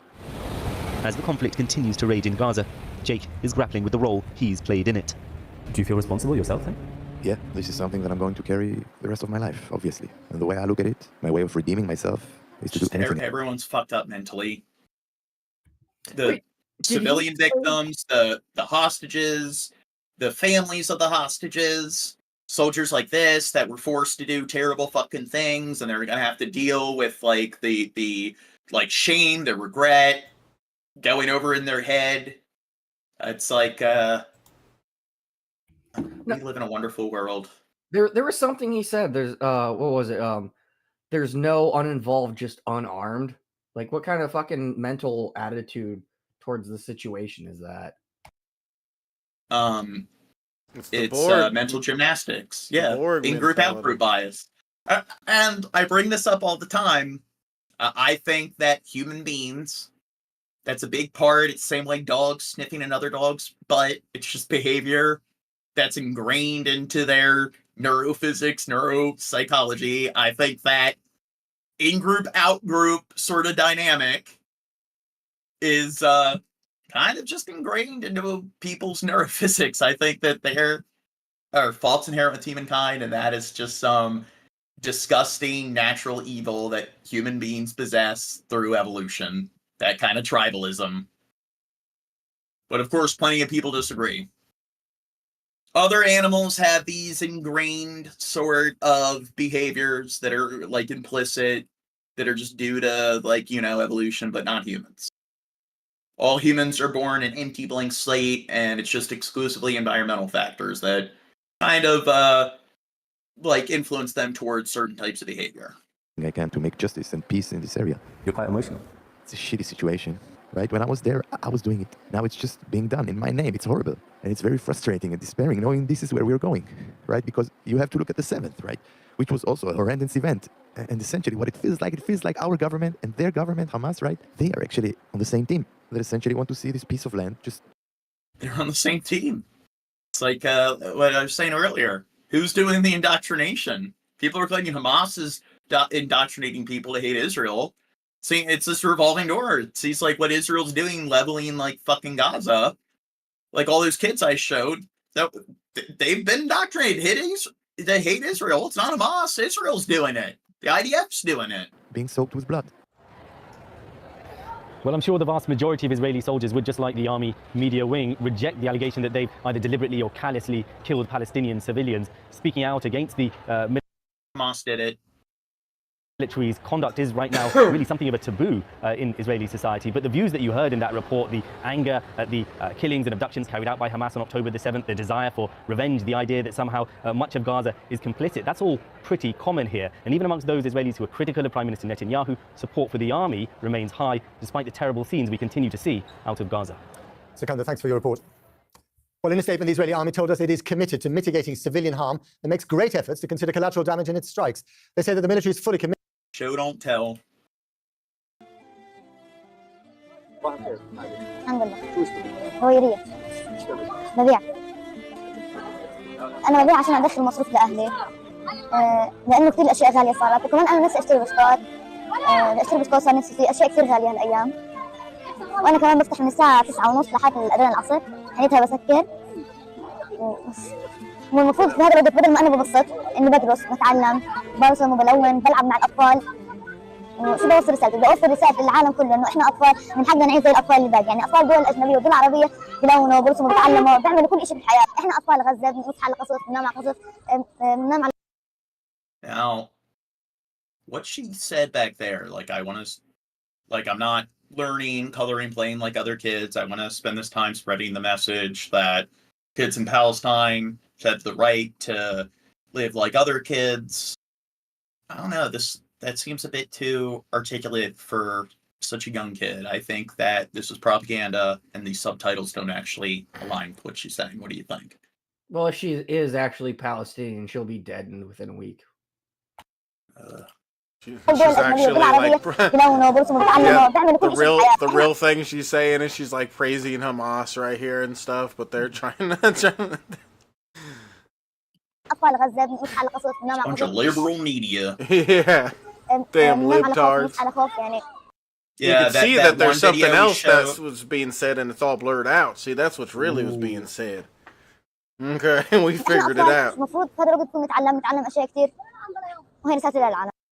With more on the view from Israel and Iran is I think it's one of those single het earbud. Yeah. That's true. CBS News foreign correspondent Imtiaz Tayyip. Imtiaz? Margaret, while it's no secret, Israel and Iran have long been engaged in what's often described as a shadow war. The events of the past few weeks have pushed this decades-long and deeply bitter rivalry out into the open like never before. As we've been reporting, Iran's missile and drone... Now, yeah, I know Iran fired all these projectiles, and I believe none of them, like, hit the target. And then, also what was discussed is that, in a way, none of them were intended to, so it just doesn't seem... I thought like, oh shit, now these other countries are getting into it. But it's kind of like the Wagner thing where they're like, oh, they're invading Moscow, and then nothing really happened as a result. I kind of find that the same thing's happening here. Attack on Israel last weekend was in response to an apparent Israeli strike on one of Tehran's diplomatic facilities in Syria, killing top Revolutionary Guard. Hamas did it. commanders, and also mark the first time Tehran has ever tried to target Israel inside Israeli territory directly, setting an extremely dangerous precedent that has the potential of establishing a worrying new norm between these arch rivals, one where they now strike each other's territory directly, like Israel did inside Iran on Friday, and the other responds in kind. And saying that, given Israel's limited response and Tehran's muted reaction, it's clear the Biden administration and other world powers' attempts to de-escalate between the two nations has worked, at least for world police. now. So, Imtiaz, you mentioned the shadow war, and Israel has been conducting covert action for years. But we know since October 7th, Israeli leaders have tried to reestablish what they call deterrence, getting all of its enemies to be too afraid to come and attack them. Do Israelis feel this overt? With Iran, I do know that they do have a fairly sophisticated, like, cyber warfare sort of division. And they started investing in that. You know why? I believe I've gone over this before. I forgot the reason why. The U.S. and Israel programmed a virus called Stuxnet, and it was designed to. It's like a sleeper program, so it was pretty much designed to spread itself to every single piece of hardware it can. And when it comes to data communication, cybersecurity, one element of hacking is an air gap, and an air gap's where it's not connected to the internet. So you need to find a way to get in there directly. You need some personnel to log in. So it was designed so you have a USB, you plug it in your computer, it spreads on an email, and it's some small sort of program that no sort of malware is going to detect. And it was just there to wait and do its thing. And then once it came into contact with Iran's nuclear energy program, it was designed to sabotage it. Once it did that, it's it was pretty clear that it was Israel and the U.S. because Obama, the program was, it was programmed to, I guess, delete or whatever on the date of the end of Obama's second term. And so now Iran has invested heavily and their own cyber warfare unit, and I believe they've conducted a few decent sort of espionage attacks on the U.S. Our banking systems and so forth. But they are up there in that area, so they've been practicing against Israel. And you might look at it Iran, look at them, they're attacking Israel or whatever. And there's plenty to criticize with Iran's government. You had those police that beat that woman to death because she wasn't wearing her burqa. But you see plenty of cops murdering innocent people in the United States, and then they're using cyber warfare to attack Israel. Oh my God, the horror. But didn't Israel do the same thing? Cripple their nuclear energy program? Why is Israel allowed to have nukes? They weren't even making nukes. I mean, maybe their government was trying to make nukes with nuclear energy. Action did that.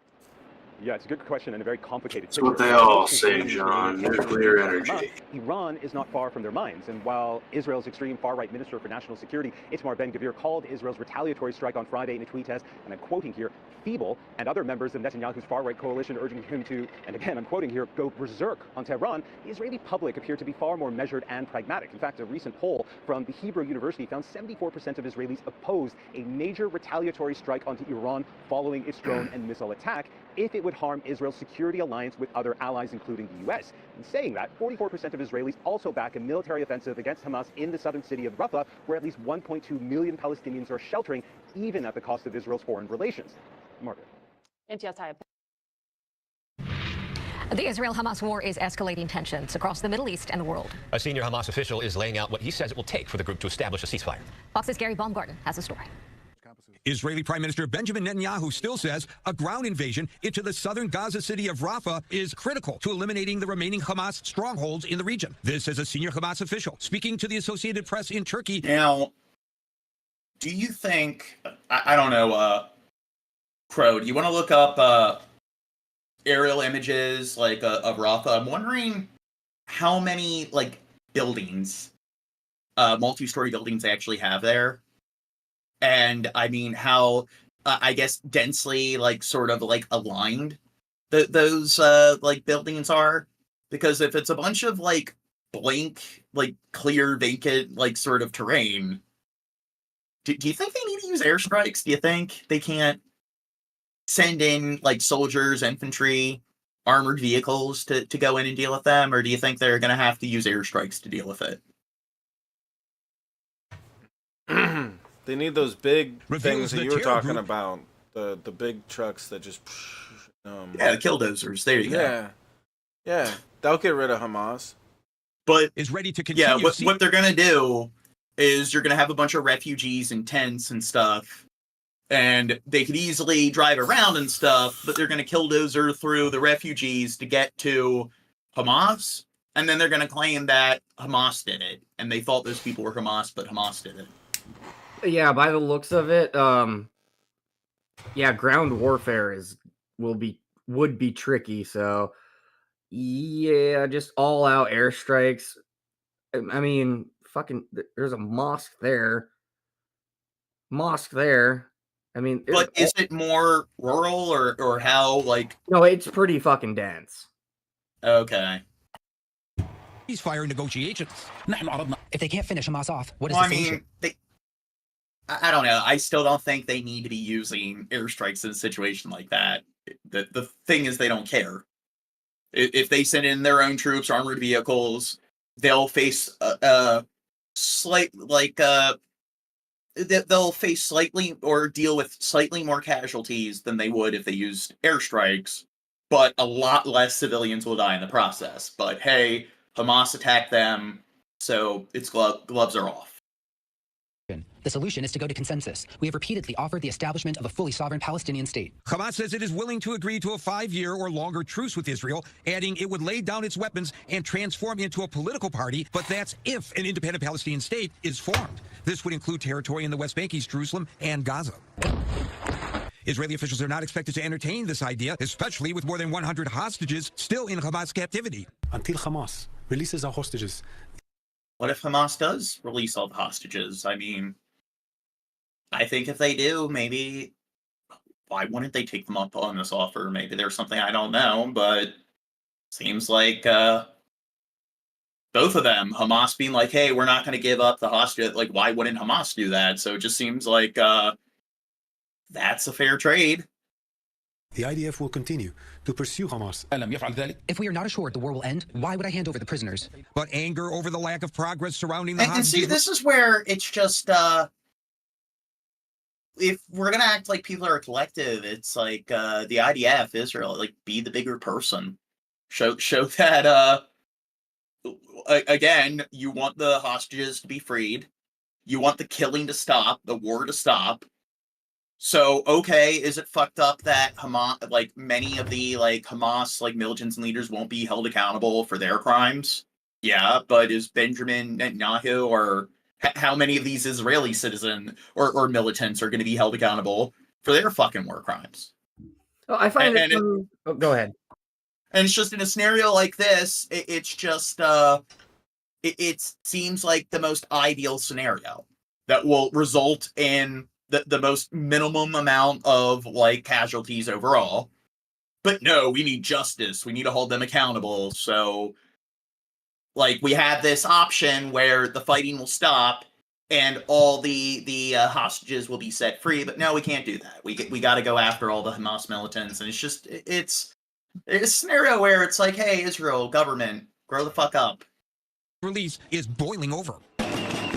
Police arresting protesters Wednesday night outside the home of Prime Minister Netanyahu in Jerusalem. Demonstrators lit fires in the street as hundreds demanded the government do more to secure the hostages' freedom. Gary Baumgarten, Fox News. Welcome back. We're staying on top of developing news this morning. Hamas says they are willing to agree to a 5-year truce with Israel if an independent Palestine state is established along the pre-1967 border. So this comes after a months-long stalemate in talks of a ceasefire in Gaza. So it's unclear whether Israel would accept such conditions following the October 7th attack. Hamas says they would convert to a political party and dissolve their military wing. Tensions running high on Columbia University's campus. Students are divided over the growing pro-Palestinian protests at their school and how it sparked walkouts on other college campuses across the country. This is not surprising at all. We've already gone over that. A senior Hamas official is laying out what he says it will take for the group to establish a ceasefire. He says that Hamas is willing to agree to a 5-year or longer truce with Israel. Gary Baumgarten takes a closer look at Hamas's demands and whether Israel will entertain them. Israeli Prime Minister Benjamin Netanyahu still says a ground invasion into the southern Gaza city of Rafah is critical to eliminating the remaining Hamas strongholds in the region. This as a senior Hamas official speaking to the Associated Press in Turkey reveals the terror. I mean, this is kind of like the Hydra. You cut off one head, two heads take its place. It seems like whenever they do these missions to deal with whatever these militant groups are, like Al-Qaeda, the Taliban, ISIS, they're all still around. Do they ever go away? And I can admit I'm not some expert here. I'm not some general military tactician. So I might not know all the finer details, like all the, I guess, grandmaster sort of chess moves. Maybe there's something I'm missing. But it just seems like this goal to completely get rid of Hamas, I mean, do they ever accomplish such a thing? It seems like whenever like these advanced military powers try to invest billions into dealing with like some terrorist regime, they seem to just hold out for like decades. That this war or this dispute with Hamas has been going on for decades. And then with like the US and Afghanistan, that went on for like 2 decades and everything. Did we fucking accomplish anything? We ended up withdrawing. It was like 3 different presidents or 4 different presidents served throughout the entire like dispute, and then nothing was resolved. We wait, all those lives were lost, billions, probably trillions of dollars wasted, and then they just come out and they have enough fucking militants, enough members to occupy the entire country and act as a governing body. So it just seems like, hey, we got to deal with them completely. I don't think you're going to wipe them out completely. It seems like, I don't know. Do people think I'm missing something? Do you think it's even feasible or plausible to completely wipe them out? Because it's an idea, and you can't wipe out an idea without wiping an entire fucking, like...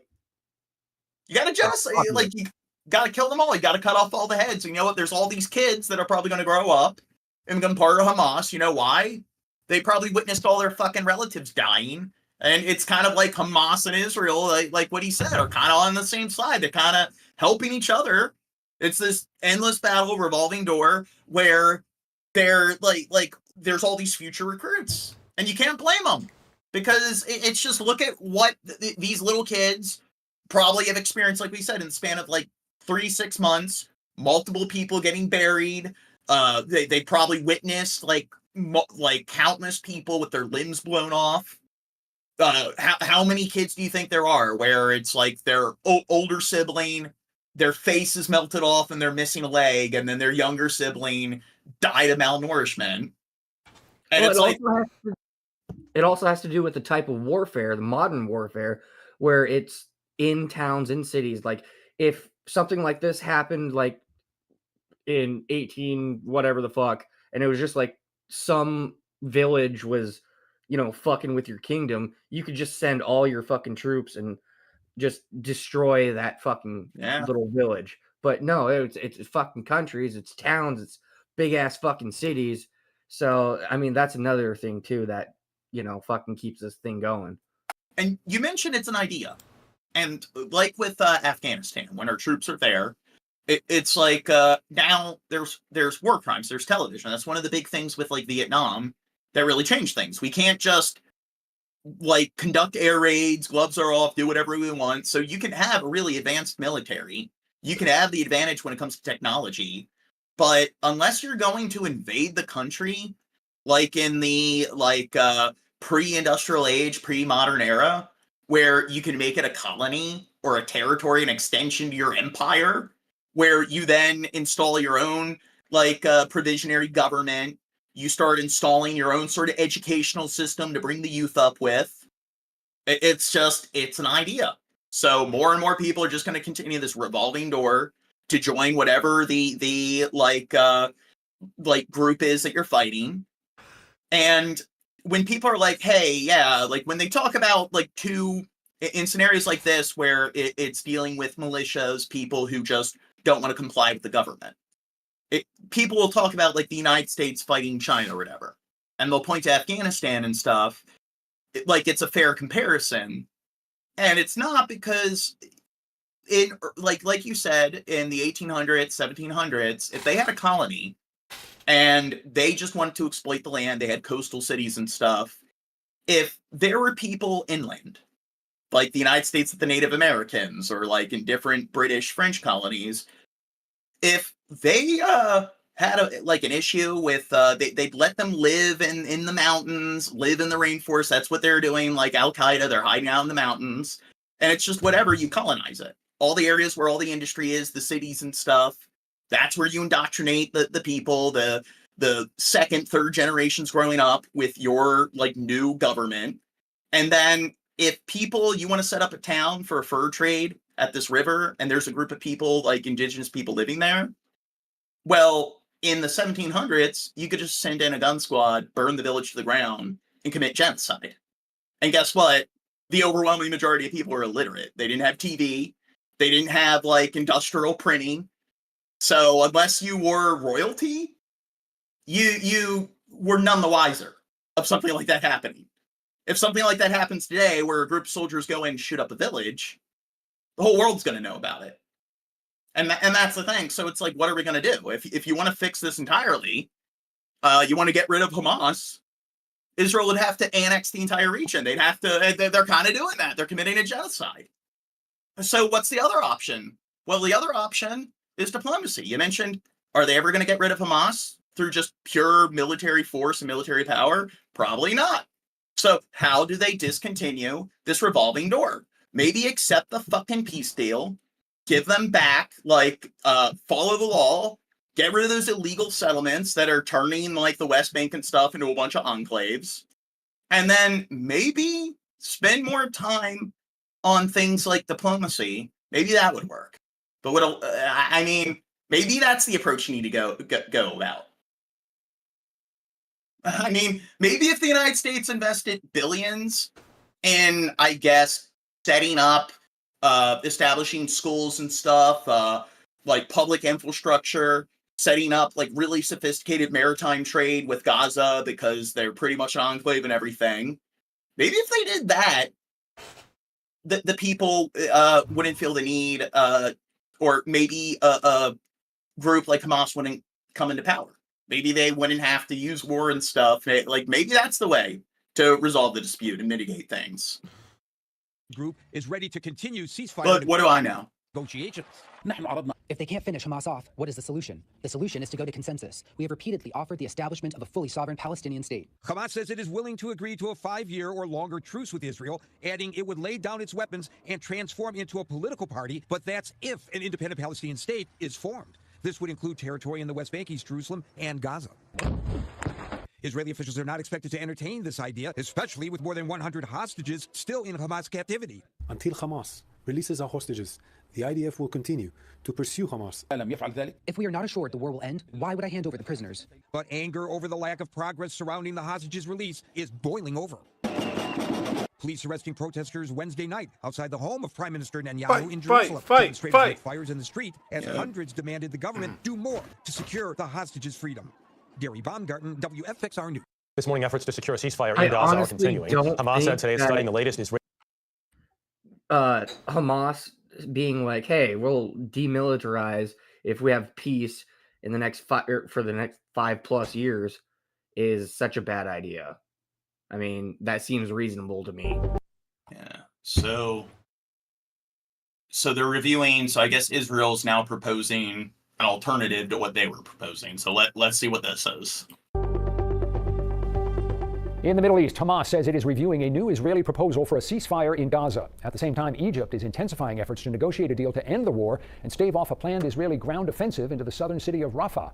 The Israeli military has massed dozens of tanks and armored vehicles in southern Israel close to that city. It's also launched near daily airstrikes on it. Egypt has cautioned that an offensive into Rafah could have catastrophic consequences for the people in Gaza and for regional peace and security. Turning to the latest in the Israel-Hamas war, new proof. Video just cut out. In the Middle East, Hamas says it is reviewing a new Israeli proposal. Yeah. Dude. Turning to the latest in the Israel-Hamas war, new proof that an Israeli-American hostage in Gaza survived his October 7th injuries. Hersh Goldberg Poland appeared in a recently released and heavily edited Hamas video where he sits in a chair and addresses the camera directly. He is among the 129 hostages who are believed to remain in Gaza and one of 5 U.S. Israeli citizens being held captive. After seeing the video Wednesday, his parents said they were relieved to see he was alive, but remains concerned about his health and well-being, as well as that of all the other hostages. Our coverage continues now on the conflict between Israel and Hamas. What are these videos? Friends of that Berkeley native being held hostage by Hamas are reacting to the newly released video of him, and they say it is now giving them hope. ABC 7 News reporter Gloria Rodriguez is live in Berkeley with that story. Gloria? Good morning. I talked to a man who knew her since he was a baby here. How many subs are we at now, Shab? 895. Yeah. Ooh. How many have gains during the stream? Like 7. 10 or something, or 7. Oh. Several. Berkeley before he and his family moved to Israel. I'm asking that because I want to compare the more serious political streams to my gaming streams, because I've noticed when I just play 76 or Civ, they tend to go up as well, so I guess that's good. The video is concerning. It's also giving him hope that Hersh will be released alive.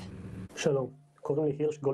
Aaron Katler tells me the emotions he felt when he saw this video showing his friend, 24-year-old Hersh Goldberg Poland, who is being held hostage by Hamas. A lot of tears, a lot of confused emotions. I would say the 3 main emotions were relief, concern, and urgency. It was the relief that there was proof of him being alive. Nobody had seen anything of him since the video of him being abducted. Today marks 202 days since Hamas took the Berkeley native from a music festival in Israel. Hamas released a heavily edited video of Hersh on their Telegram channel. He's seen here with part of his left arm amputated. Oh, God. Have you ever seen the show Locked Up Abroad? Yes. No? I've seen bits of it. God. We should watch episodes of that. I mean, there are some exceptions, but most episodes fall into 2 categories. There's ones where it's usually young adults, teens, that are just being stupid. They go to another country. Some dude comes up, hey, you want to smuggle this across the border? And then they get locked up. And abroad. Yeah, abroad. Then the other half is people getting abducted to be held for ransom and so forth. And I wonder if they're going to do a Locked Up Abroad with something like this. But pretty fucked up. Like the most memorable one was like in the Philippines. It was it was pre 9/11, and it was this Al Qaeda cell in the Philippines. And they were abducting them to hold them for ransom, and they wanted to use the money to make some kind of like Islamic state in some territory, sequestered territory in the Philippines. And these 2 parents who were vacationing there got captured, and they were held there for like over a decade. And they said that one day they were listening to the radio when 9/11 happened. And then it's like when they were being rescued by the Philippines military, the father died in the crossfire. And then the mother, like, pretty much missed her kid's entire upbringing. She went home and her kids are adults. And then she, imagine, like, they're not even in, like, a prison cell or anything. They're just, like, sitting in the mountain, like, up in the hillside and in the, like, rainforest and stuff for just tied up with ropes next to a tree for like over a decade. Free range hostages. Yeah. There's a lot of hope and belief that he was alive, but to see the proof that he was there was relief in that, and a lot of concern about his well-being. Katler knows Hersh's parents well from growing up in Chicago, and they even all lived in Berkeley on the same property when Hersh was a baby. It's a scene out of a movie when you see a hostage proof of life video, and knowing the kid who was in that video, knowing the sweet 24-year-old kid who I babysat for. This morning, Hersh's parents spoke to Good Morning America. They say they're relieved he is alive, but are concerned for his well-being. And we see a level of distress. We see some things that concern us about his health, not only obviously his arm that we knew was blown off. And so for us, we've already been fighting for 202 days at this point for his release and the release of all the hostages. It's fueled us even more. We need everybody involved in these negotiations to be fair, Hamas did do this. Lean in, get this done. Well, get these hopefully he's already right-handed. Now, Katler lives here in Berkeley and went to Israel recently to lend his support to Hersh's parents. Live in Berkeley, Gloria Rodriguez, ABC 7 News. President Biden joined 17 other world leaders demanding that Hamas release the hostages it took more than 6 months ago in its attack on Israel. This comes a day after Hamas released a propaganda video showing one of the 5 Israeli-American hostages still believed to be alive. We spoke to the mother on the stream live some time ago. Now there's a new interview. Our Deborah Pata learns how she's doing now. Look at how kind of like fragmented or stilted to speeches, and we're playing it on 1.5 speed. The last time Rachel Goldberg-Pollen heard from her son Hirsch was over 200 days ago in a text message saying, "I love you," as he was being taken hostage on October 7. That is until he appeared with an amputated hand, an injury sustained during the attack, on a Hamas propaganda video. Hirsch and I are both left-handed. Now he's not left-handed anymore. Oh, shit. It was truly just an overwhelming moment. Goldberg-Pollen has urged her son to stay strong. We are telling you, we love you, stay strong, survive. It was a very powerful moment as a mother. I don't know if he hears it or if he feels it or if he knows it, but I am ordering him to survive. So many people were so emotional because they really have not thought he was alive. Remarkably, Goldberg-Pollen's anguish over her son's abduction has not prevented her from seeing the suffering of others. Hundreds of thousands of innocent people in Gaza are suffering, and I know one of them really well, and his name is Hirsch. Her message to those negotiating a deal: it requires loving and caring about your people more than you hate the other. Let's be human. Oh, so it's almost like maybe they should take the ceasefire deal, love their people more than they hate the others, get the fucking hostages free, instead of being vindictive. And it's like, nope, we got to punish them. We got to murder, arrest everyone involved. Let's figure it John, out. And let's end this. How much of a downer is this fucking video if like someone who is oblivious to this situation just turns on the TV and wants to know what Friday and Saturday and Sunday's weather is going to be like? I mean, like Gary, Indiana. Oh, it's going to be rainy and 67. And then you see this shit, the guy with no hand, like, oh, like that's not what I... Well, I don't think people like really tune into TV anymore to check the weather unless they're in their like 80s or 90s. Hey, it's at the bottom of the screen, Gene, for a reason, motherfucker. Oh. Okay. Enough, she said. It's now time for the hostages to come home. Deborah Patter, CBS News, Jerusalem. It is kind of funny though, like instead of that being like the main For more than focus, 6 months, Jonathan Poland what original. the weather's gonna be like and stuff, it's just kind of a little side thing. They're like, death, death, death. Oh yeah, and the weather, death and death. Did you guys hear about the death? Well, I noticed in some of the other videos, like there'll be like little like titles of like what's happening around the world, and oh, it's protest, and then at the bottom it's like 7 stabbed in Australia, and then like 3 other completely like horrific things going on in the world, and then Berkeley, California, 67. Like, okay, like what's You know what I need to start doing? I'm going to look into each week some stories on some new advancements when it comes to technology, medicine, and science. Go over some of the positive things that are happening. Did you hear about the first implant thing in people's heads that was done recently? I don't think that's that. No. There's a new one. There's a new one that just got installed, and it's the greatest, Gene. Oh yeah. Forget like what was. From what I understand, From what I understand, there was somebody that like. I feel like it's making people be able like. I can't remember what the disability was, but he was like extremely disabled, and he said he can like live. He's like living happy now ever since he got the implant. I don't care until they make me able to lift shit with my mind. I do that all the time. Goldberg have lived as best they can in a nightmare, hoping that their son Hirsch, who was abducted by gunmen last October 7th during the Hamas terror attack, was still alive. Their last images of him were from this video retrieved from the body cam or phone of a gunman. Hirsch, his left hand and part of his arm had been blown off, likely by a grenade, being forced into the back of a truck. I was initially shown this video by an Israeli soldier, and I recorded it. John and Rachel had not seen the video when I happened to interview them a couple of days later.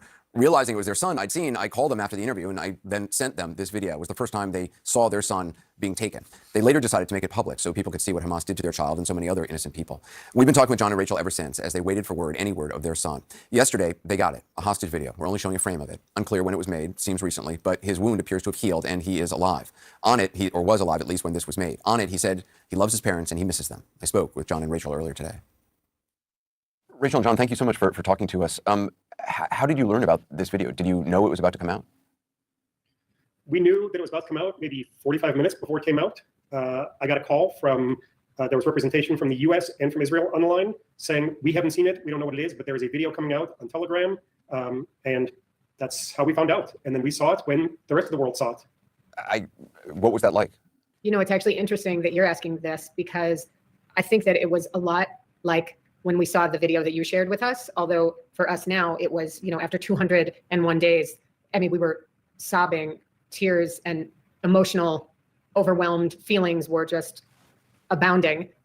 We weren't even listening to what he was saying, just hearing his voice and seeing him moving and that he was alive was, you know, like my heart started racing and we were just, you know, sobbing.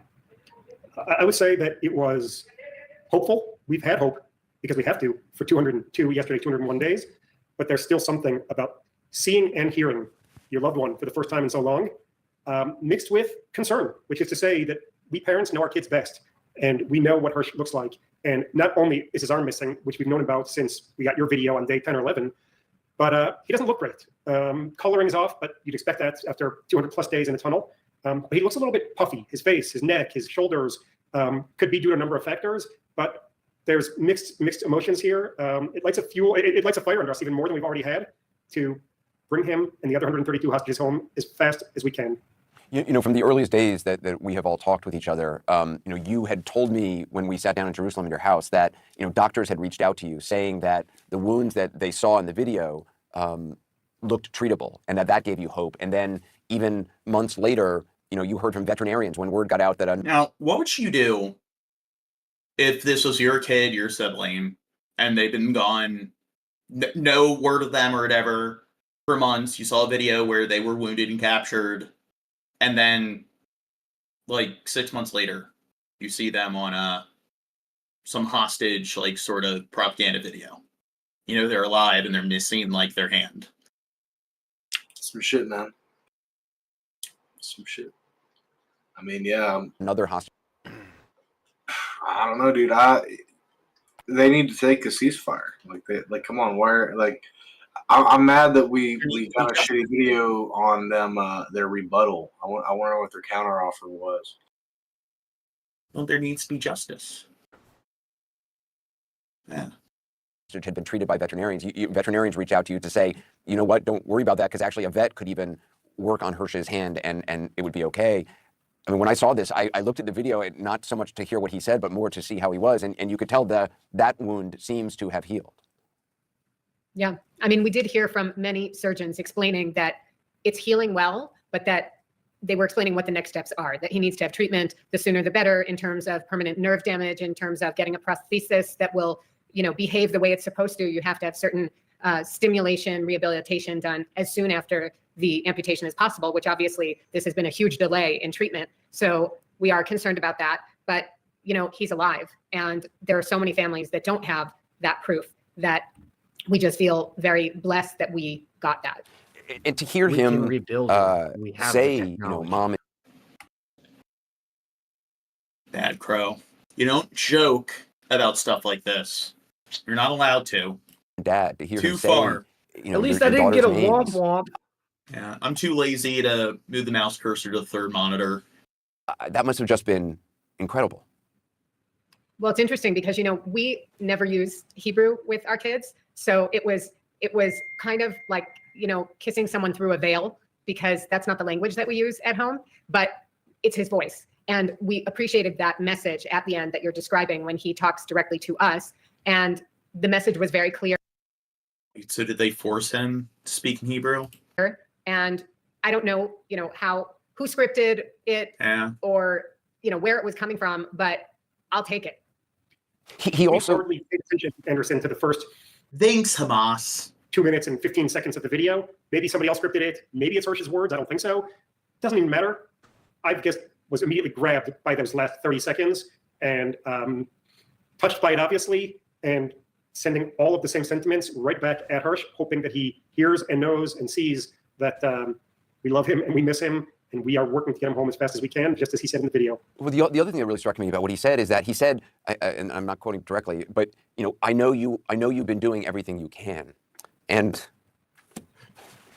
he said, "You stay strong for me," and it was just interesting because, as you know, I've probably said over a million times at this point over these 202 days, "I love you, stay strong, survive. I love you, stay strong, survive." And so to hear him use that sort of language which I'm assuming he has not heard us say, and to say, I know you're working so hard. I don't know if he knows that, but it was very meaningful for us and powerful for us to hear that. Do you think they'll ever see him in person again? Do you think they're going to reunite with him? You and your family just celebrated Passover this week. Yeah, Celebration of freedom, of hope. Probably one of them's probably not going to be alive. No matter how dark things get, there is a way out. How was this Passover?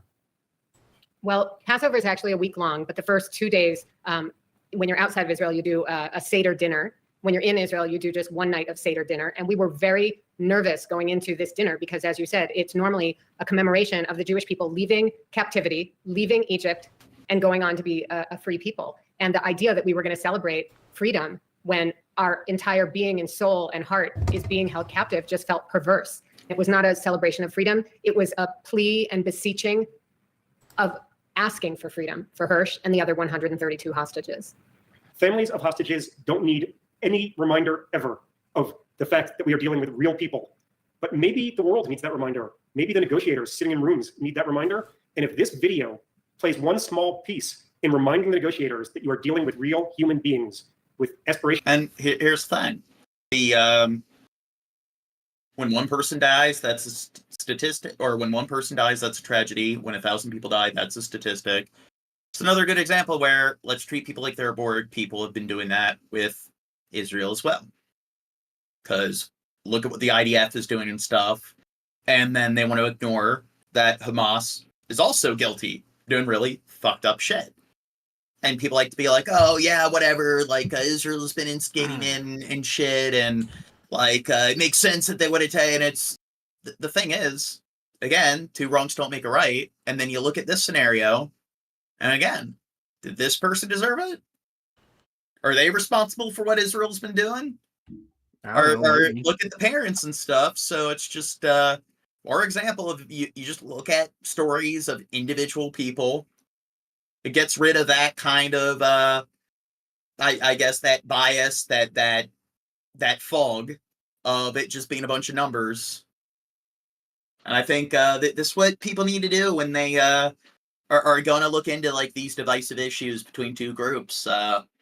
Look at stories of people that are affected from both sides, individual people, and to know that, hey, this one really bleak, fucked up thing that's happening with these two parents and this their one child, that this is happening like times like several thousand. I think Hamas is the hero here, because this guy had his arm blown off, and they immediately took him and took care of him, and fixed his arm, and just like the people said, that it looks good. Right after they blew it off. No, that was probably Israel. That's probably those fuckwads. Okay, the Hamas came through to save the day. Okay, they're the hero here. You're welcome. They gave them a hand. They gave him a helping hand every day to bring them home. Maybe that's a little bit of good that comes out of it. They didn't give him a hand. They took a hand. Yes, no, themselves. Today was a milestone. 17 of the 25 nations that have citizens who are still being held in Gaza in captivity, along with Hirsch, signed a joint statement demanding for the release of their people. And the truth is, it shouldn't take that. But we're glad that it happened. That people are that countries' leaders are starting to galvanize and say, this is absolute insanity. It's been over half a year. These people need to come home. And especially we believe that would be a real diffusion of such tremendous tension that we have throughout the region right now. And those 6 words, Rachel, that you always say, which is, I love you, stay strong, survive. I keep thinking about that over and over in my head. I mean, what more is there to say? It says it all. Yeah. And I really, we have hundreds of thousands of people who reach out to us. It is truly empowering. They're all different types of people from all different backgrounds, from all different places on earth. And they say, we are saying that to him. And I don't know how the universe works, but he might hear you. So you should really try to say it too. I love you. Stay strong. Survive. What the fuck? That was so cringy. Okay, yeah, that was. He actually repeats it at the end too. Okay, go on. I'm sorry, I'm a douche. Go on, Gene. I do think when somebody, it's just like their kids just died and shit, and it's like I'll see them in head. I do think that's the point where, okay, take a step back when it comes to the atheism. Wait, I didn't do no atheism stuff, did I? I was making fun of how cringy what's his fucking face was with acting like he cared that much. He didn't care that much, okay? I'm not John, buying it. These Jewish parents, they're have a sticker or whatever with the number of days that they haven't had their child. When the child comes back to these Jewish parents, are they going to get that number tattooed on their forearm? So here, is that a bad joke? You're Yeah, a bad person. Unfortunately, I can't do the womp womp. So Womp, womp, womp. You're a bad person. As a mother, look Wasn't my You're a first bad womp, bird. wasn't the first How womp could you womp of know? this fucking stream? It felt like he was 4. It felt like he was, this is my little boy. And he has suffered horrible. Okay, so get to the next subtopic. We begin tonight with breaking news regarding a Chapel Hill native held hostage by Hamas in the ongoing war with Israel. The family of Keith Siegel, who is seen here, this is the family, they confirmed that a propaganda video released by Hamas does show the 65-year-old and Omri Moran. Siegel's among 5 U.S. nationals held captive since Hamas launched a deadly attack on Israel back in October. The families released a statement saying the proof of life from Keith Siegel and Omri Moran is the clearest evidence that the Israeli government must do everything to approve a deal for a return of all the hostages before Independence Day. Siegel, who has dual citizenship, was taken captive along with his wife. She was released in November. The video release comes as Hamas leaders say they are reviewing a new proposal for a ceasefire in Gaza. Senator Ted Budd released a statement saying, "We are encouraged to see that Keith Siegel is alive, and we once again demand that Hamas release Keith and all of the hostages immediately and unconditionally." This all comes, of course, after Keith Siegel was kidnapped from his home during the terrorist attack back on October 6th. He's lived on a kibbutz in Israel for decades, but he grew up in Chapel Hill. Now, we want to be clear, we do not know when that video was actually filmed. We just know that it was released by Hamas today. In the video, you can see Keith Siegel in a black shirt standing against a blank wall. At one point, he says, So I don't know how like old those photos and stuff are that like showed of him earlier, but he looks like he's lost a fucking weight. Yeah. Hebrew, I want in 6 months. to tell my family that I love you very much. He goes on to get emotional, saying, "I have very, very beautiful memories of Passover last year when we all celebrated together, and I really hope we'll have the best surprise possible," before he begins to cry. Keith's wife, Aviva Siegel, was also taken hostage, but was released as part of the initial deal. She appeared in a video alongside their 2 daughters after the release of that new hostage video. His daughter, Elan Siegel, saying, "Seeing my father today..." Do you think it was like, no, release her, take me, I'll stay, let her go? Only It's one of those emphasizes to all of us how scenarios. much we must reach a deal as soon They as could have possible been and bring everyone home. held in completely different places for all we know, John. I demand that the leaders of this country watch this video and see their father crying out for help. Now, Siegel's family is urging the Israeli government to try and negotiate a new deal for Keith's release. He's been held captive for 202 days. Again, we don't know when that video was filmed, but again, proof of life that it is clear that Keith Siegel still alive and still being held captive by Hamas right now. Tom George, ABC 11. No, it's not. It's he's proof American, that during the so- recording of the video, he was still alive. Yeah. Yeah, but that guy said it wrong. Yeah. He has a wife and 2 adult daughters. Is he really being held hostage, or is that a vacation for him? What the fuck? Yeah. But anyway, because he's an American, it's important. He's white too. Don't forget, James. Is he white? I mean, well, now he's super white in that. Did you see the video? He's whiter than me, man. well, people will argue, like, play the semantics game with race when it comes to whether somebody's white or not. I'm not white. That foreign aid package that has been passed was debated for months. So why is it so important for the U.S. to continue to support countries at war? Michael O'Hanlon joins us live this morning. He's been following these topics as a senior military analyst at Brookings. He's also the author of Military History for the Modern Strategist. And Michael joins us live this morning. How are you, my friend? Tom, good to see you. Fine, thanks. I appreciate it. Now, this package, Michael, has been talked about for months. How much of an impact did Iran's attack last week have on making this thing finally get passed? You know, it's a great question. What different factors went into this? And I think you're right, certainly, that the acute sense of Israel being under threat is always a galvanizing force in American politics, even if there is disagreement about whether Israel is handling Gaza correctly. But also, I feel that to give Speaker Johnson credit. He's been juggling sort of an impossible set of tasks, trying to stay on Donald Trump's good side, and at the same time keep his caucus together, and at the same time do what's right for Ukraine. And he found a way. And I wasn't so sure he could, but I think it took part of it was just playing the process out long enough to give people the opportunity. Okay, we already discussed this. 6 months into the Israel-Hamas war, Israel is fighting on two fronts, the war in Gaza and the war of public opinion on what's playing out. It's something the U.S. is now taking a close look at after that attack on the World Central Kitchen aid workers. And tonight, there are mounting questions about the conduct of some IDF soldiers, especially after questionable videos and images have appeared on social media. In tonight's Prime Focus, Chief National Correspondent Matt Gutman takes a close look at the videos and the IDF's response to them. The bombs easily sliced through the armor, destroying their targets.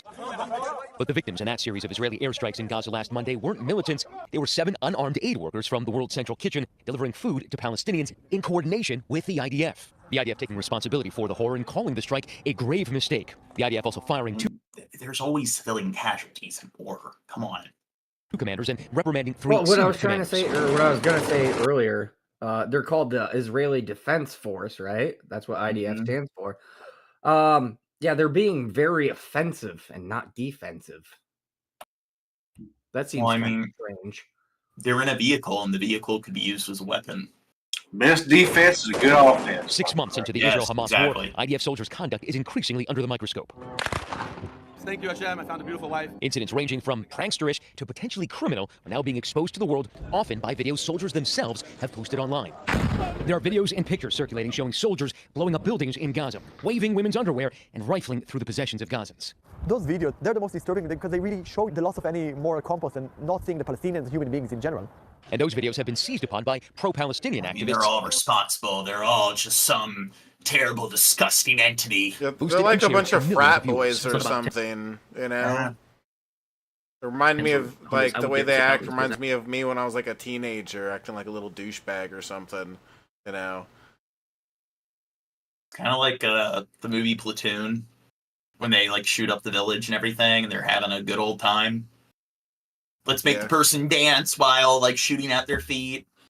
I've been seeing tens of thousands of them. You can see all the soldiers liking their posts, and then And what was it was the My Lai catastrophe, or the My Lai massacre, where they and this actually happened. Like the Vietnamese or U.S. soldiers went to a village and they just shot up like a Vietnamese village just for the fucking hell of it, full of citizens. And that was the thing that was like televised, and people saw that, and there was huge outrage and demand to withdraw the troops from the war. I think in that case, it started with some woman some Vietnamese woman like going up to the soldiers and being like, "Oh, you killed my husband, my sons," or some shit. But it was in Vietnamese, and she was just like all crying and shit. And the soldiers just like, "Get the fuck off me, get the fuck off me." And then they chose violence that day. Yeah. each start following the followers, and most of them are soldiers. Among those who've been watching what critics see as plummeting discipline and professionalism in the IDF is the U.S. government. This week's horrific attack on the World Central Kitchen was not the first such incident. It must be the last. And the IDF even says it's taking a hard look at these violations of its own code of ethics. Those videos compare to the massacre, compare to the atrocities. It's not rational. But you're not a terrorist group. Yeah, of course you not. are one of the most professional militaries in the world. And here, well, we're going against a terrorist group, so you know what? They did it, so why is it wrong for us to do it? It's like, well, it's wrong for them to do it. It's wrong for you to do it. Here you have soldiers acting without any discipline, and it's not just once or twice. Yeah, you've watched a lot of them. I think some of them are wrong, that people talk and brag about stuff. No, but what's happening in the IDF? How is this allowed to happen? This is the army of the people, and we follow the core, the values, and the international law. And those that made a video, not just a video about bragging, will be finished with a punishment, a severe punishment. This verified video by ABC News shows a group of Israeli soldiers kneeling in what was a Gaza neighborhood. That soldier saying he was destroying 21 homes to commemorate the death of 21 Israeli soldiers in a Hamas ambush in January. In a statement to ABC News, the IDF says it, quote, examines events of this kind as well as reports of videos uploaded to social networks and handles them with command and disciplinary measures. Acts of vengeance and collective punishment are prohibited under international law, according to the professor of philosophy who helped craft the IDF's code of conduct. You actually wrote the IDF's code of ethics. Of all the videos that you saw, Which is the one that to you was most outrageous, and why is that? Even more disturbing in a sense was something that is not related to Gaza. It was related to the West Bank, where there were pictures of a soldier entering a mosque in Jenin. The IDF removed the soldiers from duty after reviewing these videos showing them raiding this mosque in Jenin late last year, using the imam's microphone to chant Jewish prayers, an act the IDF condemned. The videos I saw were taken by the soldiers, so it's not fabricated, and they're wrong. Their activities there is wrong. It's the worst. I mean, there's been videos where they've just shot unarmed people dead just for the hell of it. Yeah, I like how lame that one was. It's like they went into their religious thing and like said some of their religious stuff like on their mic, but it's like their mic for their religious stuff, so that's not okay. Like there's all this death and horrible shit happening. It's like, oh no, he used their mic and their stupid ass, like screw their stupid building and everything. Fuck that. Like let's focus on things that actually matter instead of their stupid religion. Seriously. And then it's also like, what about the video where the two kids are sitting on the couch and they're like breaking the stuff in their house? You have these armed soldiers, and that right there is exceptionally worse than them. They didn't even point out that there was kids there and stuff. Like, they're not even good at this. Through southern Israel, 1,200 Israelis were murdered and more than 100 are still being held hostage in Gaza. In an effort to free those hostages and root out Hamas, Israel has launched a devastating ground and aerial offensive in the Gaza Strip. We've seen it with our own eyes in Gaza City, with bullets whistling past, and in the south, in this bulldozed cemetery near Khan Yunis. So you can hear some pretty significant machine gun fire. We don't know if anything is incoming, but you hear two different kinds of munitions. You hear explosions on the other side. The fighting here is still pretty active. More than 33,000 Palestinians have been killed. Some 1.7 million have been displaced, according to the UN Population Fund. Vast parts of the Gaza Strip now uninhabitable.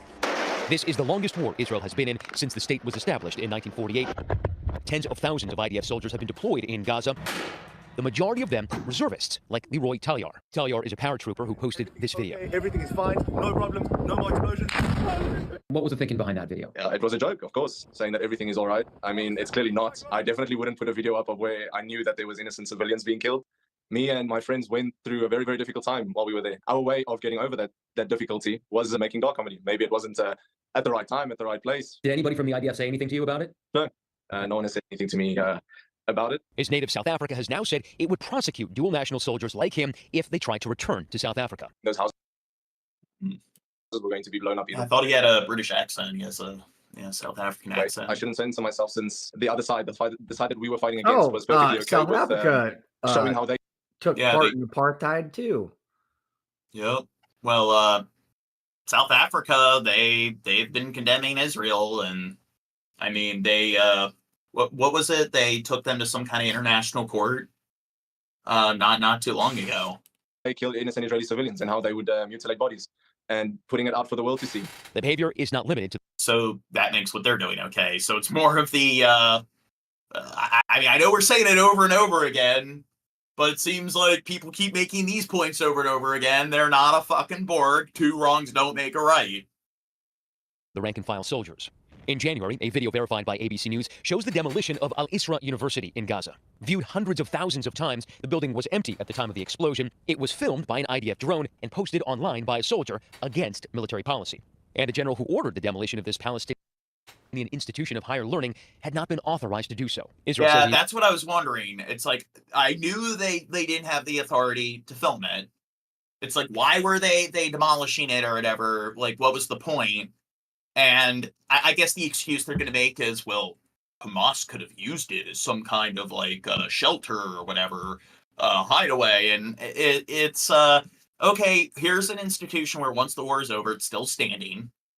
It's like they could probably, there's probably some collateral or whatever, but okay, it's a institution of higher learning that can definitely help a country. The more universities, the more libraries, the more fire departments, any of these sorts of social infrastructure is very beneficial to a country's growth and development and stability.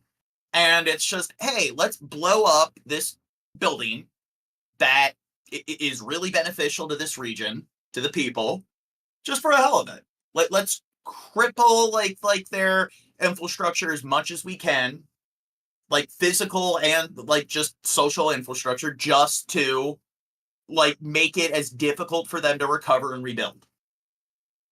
let's just demolish as many of the hospitals as they can. All these schools are gone. How are children going to receive an okay? Shut the fuck up. Are going to receive an education? Well, you know, it's kind of annoying when I make a flub, and then in the middle of it, when I'm trying to make a very serious point. It was a Brett Keenan comment. Stop flubbing, Gene. Yeah. Idiot. The university was used as a weapons depot by Hamas, and that the general was later reprimanded. Several former generals declined to be interviewed for this piece, and in Israel, the content of those videos can often be met with a shrug. You've seen some of these videos. What do you see as the fallout because of these videos? When you watch them, you weren't that disturbed by some of them. It's against the rules of engagement and against the ethics of the IDF. And it is the IDF commanders' duty to make it not happen. But once again, remember the whole frame and remember where we are coming from. We're coming from terrorists of Hamas killing, raping, and posting it on social networks. Before they zipped up the last of the body bags from the communities and festival grounds in southern Israel, the face Israel's military wanted the world to see was this one. The last time we saw this kind of things happen to Israelis, it was more than 75 years ago. It was during World War II. We didn't forget then, and we will not forget now. Israel is essentially now fighting two wars. That kind one of fucking to defeat bullshit. Like I said before, Israel is riding on 80 plus fucking years of Holocaust sympathy, and I googled earlier that what the population of Palestine is, and the population of Palestine is 5 million, and Jews will like to claim that during the Holocaust 6 million people died. Okay, well, the IDF Israel wants to take over Palestine, and this is just the start of a fucking genocide. 5 million people, not a genocide?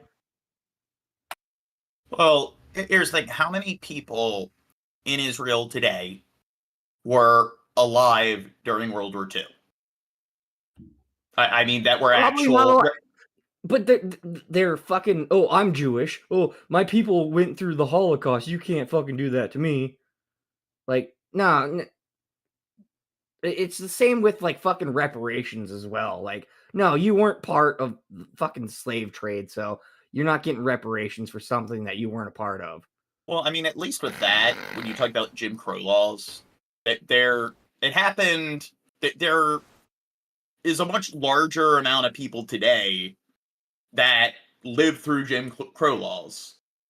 I mean, I believe that, like, boomers are the generation where they grew up with the youngest generation that grew up with Jim Crow laws. I mean, so, and I mean, reparations, there's the, like, what kind of reparations are you talking about? If you're talking about money going into trying to add more, like, growth and stability to these particular, like, neighborhoods and so forth with people of this demographic, to try to take them out of poverty because there is an economic displacement due to Jim Crow laws and stuff. That kind of reparations I agree with. And I do think there's a trickle-down effect, but I do also agree that when people sit there and act like people are a Borg, where, and I live in Baltimore, let's generalize all white people, and all white people should be branded as associates of the slave trade because their ancestors, certain white people's ancestors, were involved in the slave trade. That, I think, is kind of stupid.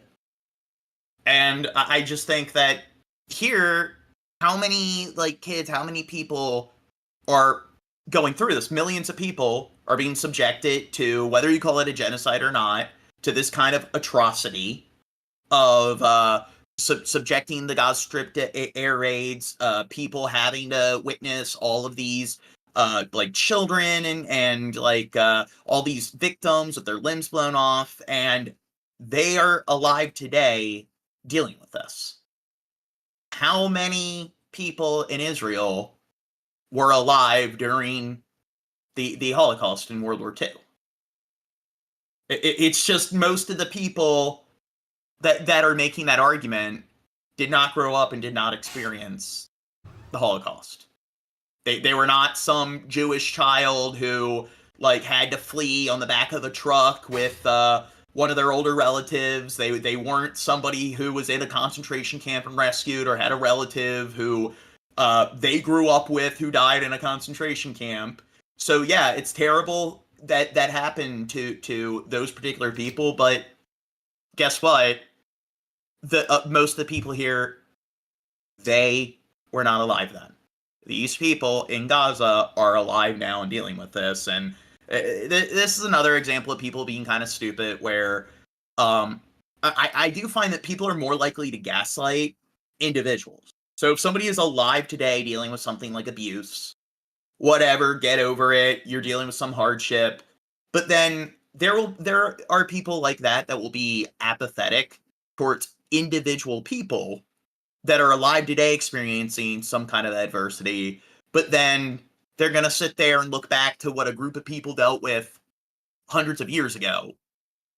And it's just, why are a bunch of people who aren't alive today more worthy of attention than people who are alive today experiencing hardships? It's just, where's the logic there? Hamas and the other in the court of public opinion. We will follow our commitment to reach and punish if something was out of order. We are an army and a country that follow the international law. And while the U.S. government has remained Israel's staunchest No, they're not. supporter, the reputation And to be fair, I think all of the major military powers do not follow international law. I don't think China, Russia, France, and France especially, that's one people overlook. I've discussed this with all the African Frank countries.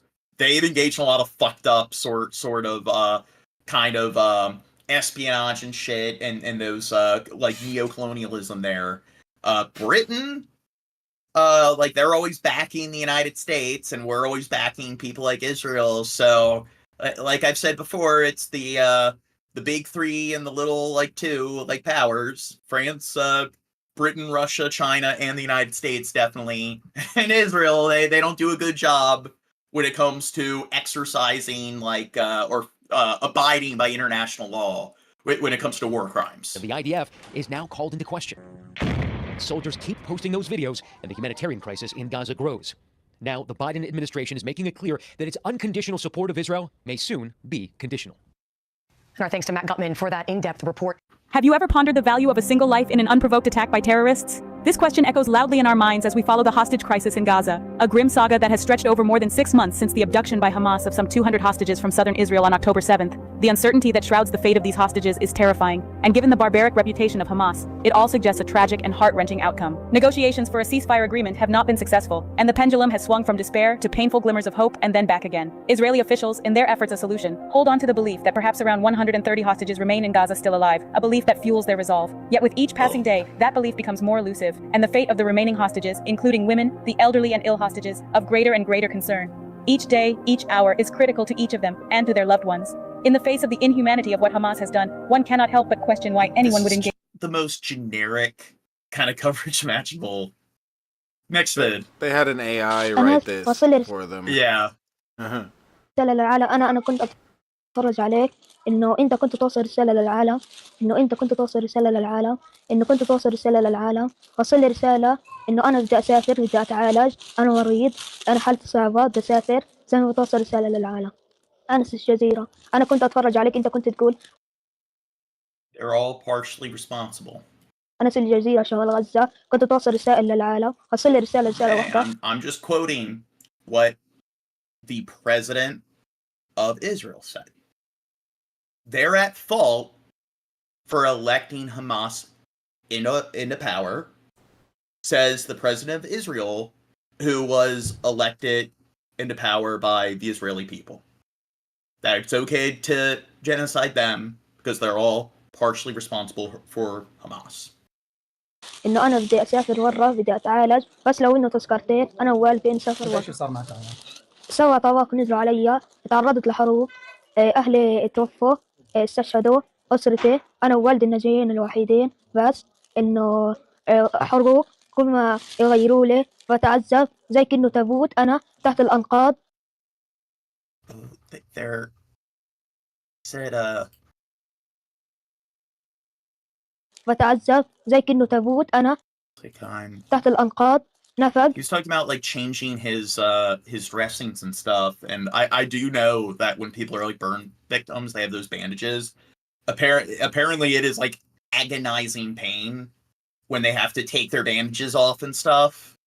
Like that's something people don't know about it. It's pretty fucking like close to chronic kind of pain, and they have to change their bandages on a fairly regular basis. So imagine what this kid is going through. It is like fucking torture. يخنقوا فيا واتعذب يصيروا يحطوا لي شفنج ولا شيء. ان شاء الله بوصل رسالتك يا عم. ان شاء حبيبي الله. انت. ان شاء الله. ان شاء الله. طيب ايش رسالتك لاطفال العالم؟ اطفال العالم انه انا هذا هو حال عمر الناجي الوحيد بعد قيام الاحتلال بارتكاب مجزرة بحق عائلة الحصري في محيط مجمع الشفاء الطبي.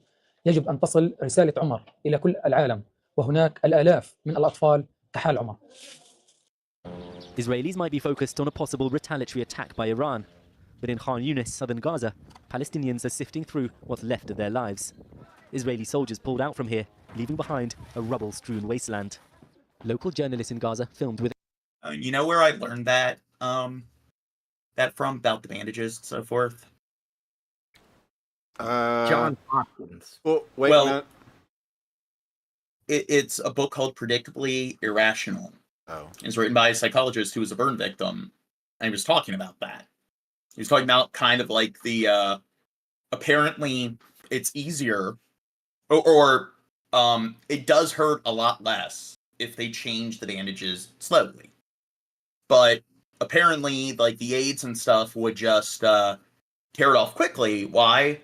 Because for them it's a lot less work, and they claim that it hurts just as bad either way. This just gets it done quicker. And apparently that's not the case at all. And that's an example of like kind of mental gymnastics and stuff. And that's a good book. Similar to Think Fast and Slow, where it talks about implicit bias, subconscious biases that are kind of ingrained into human psychology. And that's a good book people should probably read to give them perspective on the psychology of how people think here. So they get burned and they get AIDS?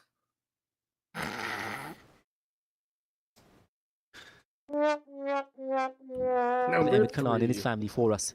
A municipal worker. There's nothing left of his home. هذه غرفة الأولاد. هذه غرفة الأولاد. اللي هي تعال هنا تحتيك بالضبط هذا. هذه غرفة الأولاد. جنبك غرفة البنات. وهذه كانت الصالون. وهنا المطبخ. هناك المطبخ. More than half of all buildings in Khan Yunis have been destroyed or damaged by the Israeli assault, according to experts using satellite imagery. الشقة عمره كله. من 2004 اشتريته والآن في 2024 اتدمر. ايش بدي اقول؟ بيتنا يعني كان لممنا وحطتنا في السراء والضراء البيت هذا كله هي كله راح. Do you think this community is going to be able to rebuild? Yeah, give it a couple weeks. Well, here's the fucked up thing. I'm being facetious there, but it's just one of the problems here is that they're going to have to get rid of all this debris, all this rubble, to even create any sort of like livable, sustainable sort of structures. And that's going to be expensive as hell. And it's just, do they have the resources once all of this like shit is over with to like clear this out? That's where the killdozers come in, John. Well, like that's the problem. It's like those are how expensive. many bulldozers and shit. I mean, yeah, clearing this out and then finding where to dispose of all this debris and so forth. I mean, just clearing the way to spend the money on building new structures. That in and of itself is going to be like billions of fucking dollars. Honestly, John, if they had the money over the dire humanitarian situation, if they had the money, I would use like every single like broken down building. I would move all that and build a wall like around Palestine, the West Bank, and shit like that. And I mean, you have to rebuild, right? I mean, that's what you got to do. So, and you got a fucking ton of shit debris. Just use that as a wall. Just stack it up around Palestine. Okay. Joke's going on too long. No, that wasn't a joke. I mean, like, okay. Well, here's the thing. I think that what Israel's going to do in all honesty, is that they can't do anything with that area. There's nothing to do. They can't even camp out or whatever, live in tents because of all the rubble and debris. They can't use it for agriculture, so all the people are going to have to relocate to some of the areas left that aren't completely leveled. And then, because no one's there, no one's settled there, and it's all completely vacant, who has the resources to go in and clear it out and start building settlements in that area? The NCR. Yeah, you wanna? Us white folk, we're gonna come through and Us white folk. Yeah, I like that idea. Syria's gonna do it or whatever. Of course, Israel. Israel. Israel's gonna come in, and Israel's gonna come in, and chances are, because there isn't really much the people in Gaza can do, they're gonna take this land. It's gonna become another West Bank, where there's gonna be a bunch of enclaves of Israeli settlements, creating a bunch of enclaves of parts of Gaza. In Gaza, with famine imminent, Israel says it's opened a new corridor for aid trucks into the north, where levels of starvation are highest. But aid agencies and the UN say Israel is still not allowing enough supplies in. There's some pretty clear bullet hits here, and another one here along the window. Underlining the dangers, this was a UNICEF convoy struck by gunfire when trying to reach the north. They were forced to abandon their mission. Before the war, we had 500 trucks a day. Well, they have bulletproof vests. What if they're trying to give those bulletproof vests to Hamas? Mm-hmm. And that trying to needs to be supply met, the and enemy. that must be exceeded, because the needs have obviously surpassed that exponentially with the war and with the destruction of everything that people rely on, from their homes and their belongings to markets that provide food and services that provide healthcare. The violence isn't just contained to Gaza. In the occupied West Bank, tensions are flaring. Israeli settlers rampage through a Palestinian village, killing at least one person after an Israeli teenager went missing nearby. And you can find a dubbed version of Sekunder's report at channel4.com.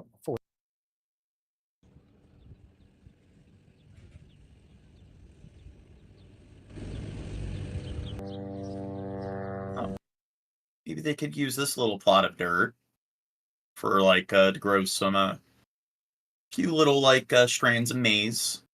I don't know. It probably wouldn't be that fertile because you got all the dust and everything from all the debris here. So maybe after several months or whatever, where I don't know, maybe they could use this. He'll toughen up the maize. He'll toughen up the maize. Maize? Are you guys fucking Mayan or something? That's what I'm saying. I'm like, what? Maize? Yeah. Corn? I know what he's talking about. It's that shitty old corn that we don't eat anymore. He's just a vampire. He lived back at a time when they called it maize. Yeah, he's a weirdo. Well, look, an e-bike. An e-bike? Now, is corn and maize the exact same thing? I think there might be a slight difference. Well, that's why I said it's shitty, is I Yeah. assume maize is a very shitty version of what we have today. Yeah. Maize was 'Cause, all very... It was like corn before it was Genetically modified. Well, genetically modified, but also selective breeding. Yeah, I'd say it's more selective breeding and Yeah. stuff. It was very... It's just... For the Americans, made it good. Yeah, look up, is there a difference between maize and corn? April 1st, 2024 will forever be remembered as a night of bloodshed and horror for Mohammed. Well, you can actually get lost in a corn maze. Can I get a waffle? Video filmed the night of Maize is just low quality corn. Yeah, it's used for animal feed, industrial purposes. Yeah, it's like the hemp of weed. Yeah. You know. How do you guys not know that? God. The Al-Aqsa Martyr Hospital in Deir al-Balah goes from body to body. Yeah, so it's see, mid-corn. You want some mid-corn, man? It's pretty cheap. corn. His voice shaking into a Yeah, cell so essentially all maize is corn, not all corn is maize. The foreigners, all of them are dead, he cries. He recognizes Palestinian Saif Abu Taha. He was my friend. Passports on the bodies of the deceased identify the victims of the Israeli strike on the relief convoy, including Australian national Zomi Francom. Much of the footage is too graphic to show unblurred. The injuries so catastrophic, there was no hope for the victims. The following morning, our cameras follow the bodies as they're transferred south to Rafah. The prayer for the dead, the look of consternation and disbelief on the faces of the relief workers. How could this happen? World Central Kitchen says they had told the IDF where they were and that their vehicles were clearly marked.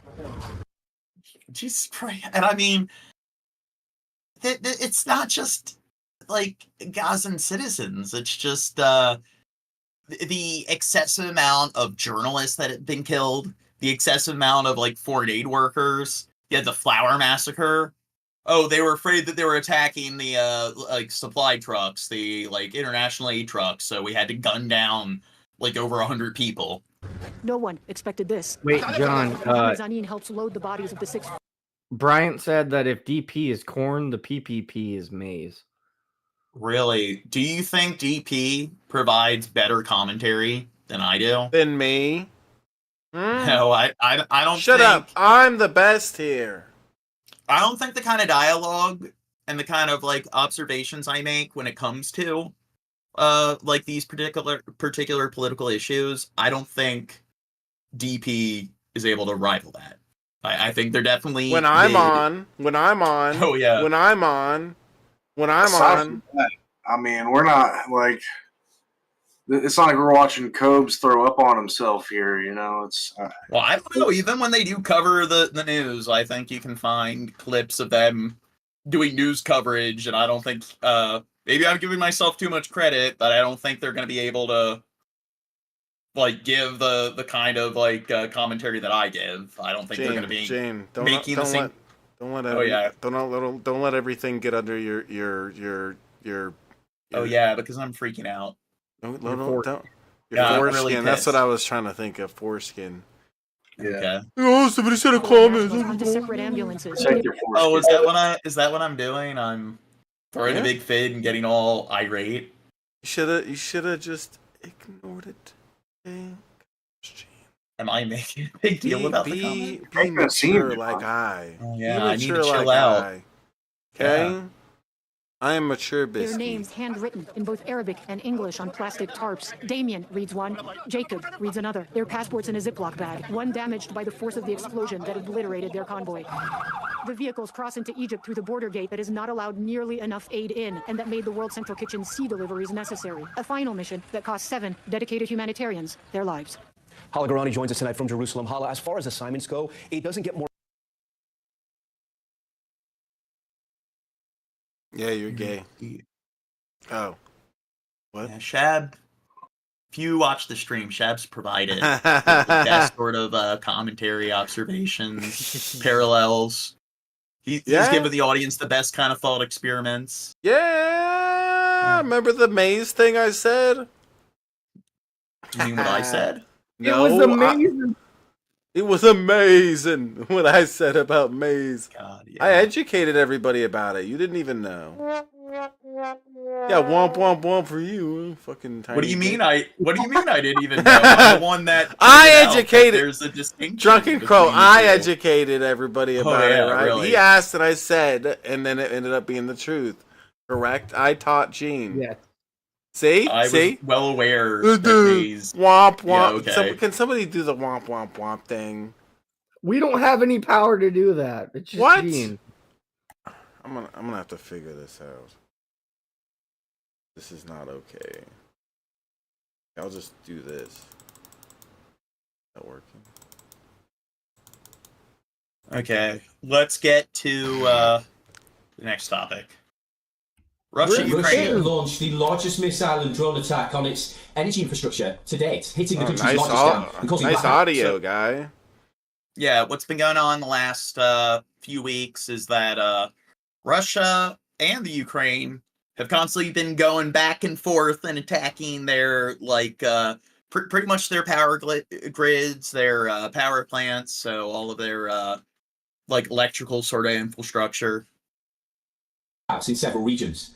Russia attacked electrical stations throughout much of Ukraine, including the country's largest hydroelectric station, causing widespread outages. Attacks on energy facilities in the Kharkiv region caused blackouts. And other areas under attack were reported in areas of western Ukraine, far from the front line. The Ukrainian Air Force have said Russia fired 88 missiles and 63 Shahed drones, of which only 37 and 55 were shot down respectively. The state's hydropower company, Udrohydrono, said that the Dnipro HES dam in the southern city of Zaporizhzhia suffered strikes to its hydraulic structures and the dam itself, but there was no risk of a breach. Ukrainian President Volodymyr Zelensky condemned the attack, saying that there was work underway to repair the power supply in 9 regions. So, very recently, Congress did approve like an aid bill for. What are you doing, Shab? Just smiling.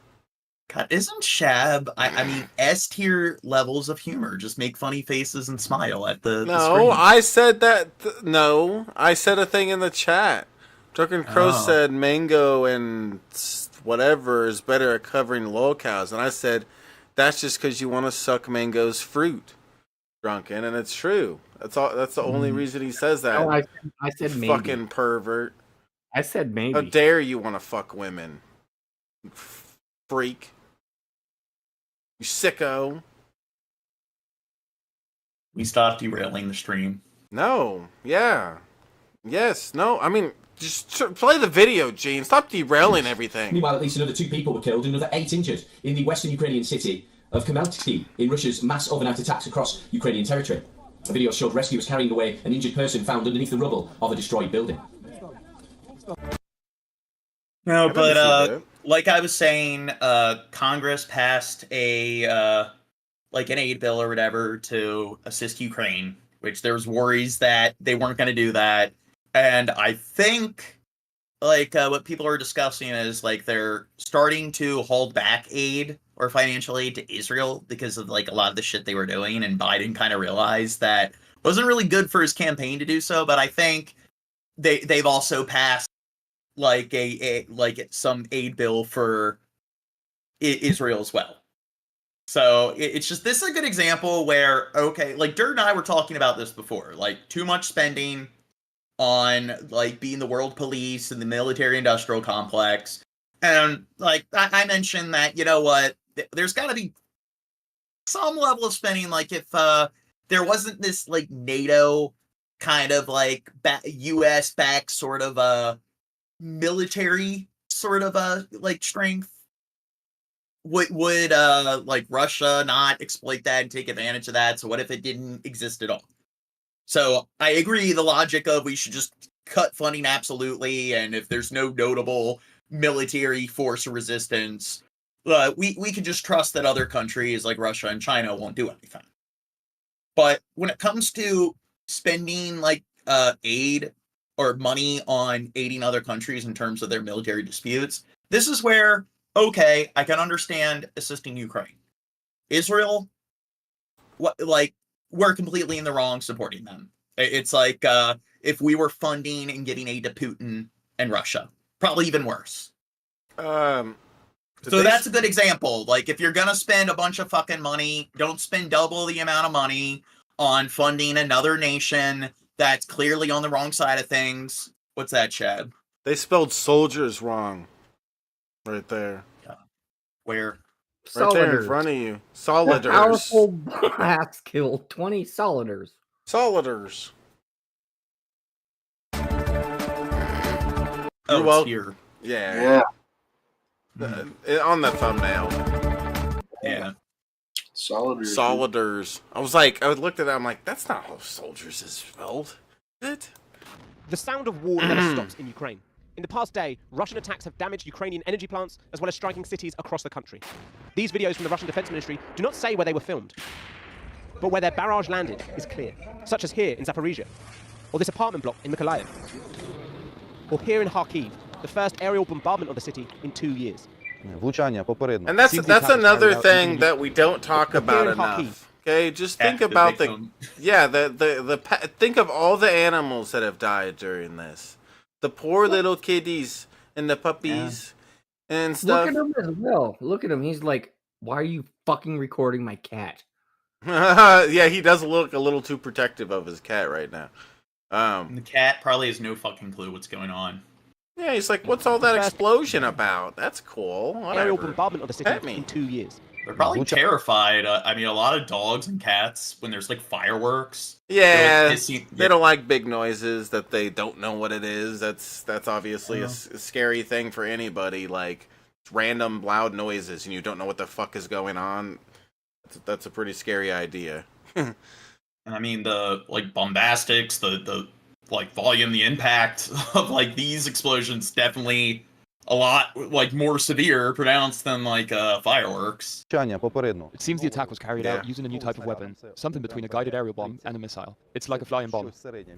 With Moscow attacking the north, south, and east, what if they move to the west? With Poland this morning scrambling fighter jets following Russia's missile strikes, and the Polish Prime Minister warning that Europe was now in a pre-war era, and that the continent was not yet ready to face a fight the people of Ukraine are currently bearing, many paying with their lives.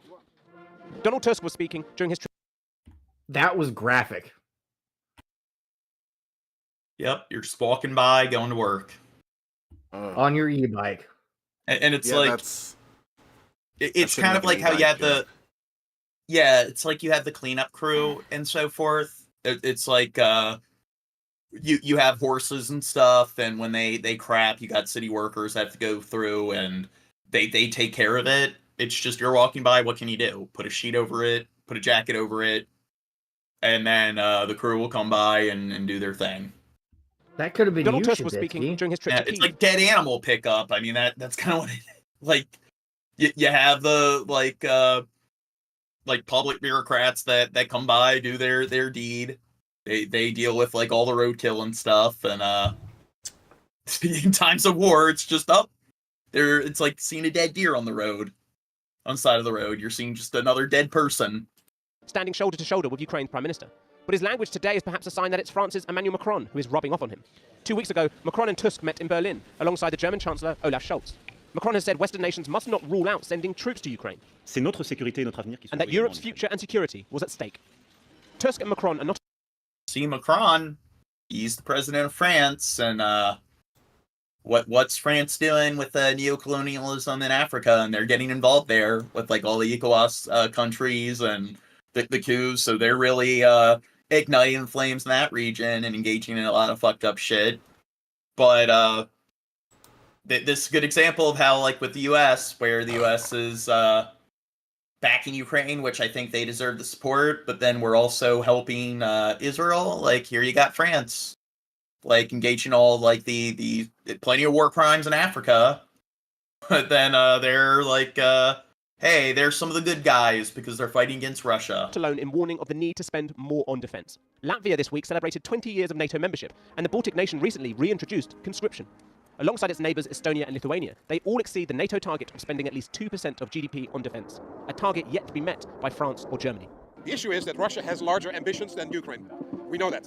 And therefore the alliance as a whole needs to be readier, because we agreed to see Russia as a threat. Vladimir Putin this week said the idea Moscow would attack NATO was nonsense. Yet this is the same leader who recently said he was redeploying Russian forces along the border with Finland, and the same leader who's blaming Kyiv for the Moscow concert attack without any evidence. That blame game may account for Russia's recent onslaught across Ukraine. Donald Tusk today called for more urgent aid for Kyiv, saying this was the most critical moment since the end of the Second World War. Hyperbole or not, just ask the people picking up the pieces in Kharkiv and beyond. Well, still doesn't look as bad as Israel. Which, to be fair, and I've stated this before like the Israel-Hamas war started, when you look at what was going on in the Ukraine, where you saw images like that, people like picking up glass and that kind of debris, and you see one dead body, now kind of looks like nothing. It looks like just a walk in the park, when like in Gaza it's like an entire fucking city, like dozens of multi-story buildings just completely leveled with like a bunch of children's limbs sticking out everywhere. It's like Well, John, have you thought about the Ukraine war and the Palestinian-Israeli war, like in terms of like Civ 6? Like, okay, let's say you're playing as America and you have well, let's say you have Palestine as your ally instead of Israel, and you have Ukraine as your ally, who would you put your forces more to? Israel or Palestine or Ukraine? Palestine, because they have less resources. That's kind of how Civ works. If you're allying with somebody and they have more resources, they can hold their own. So you need to fill that gap.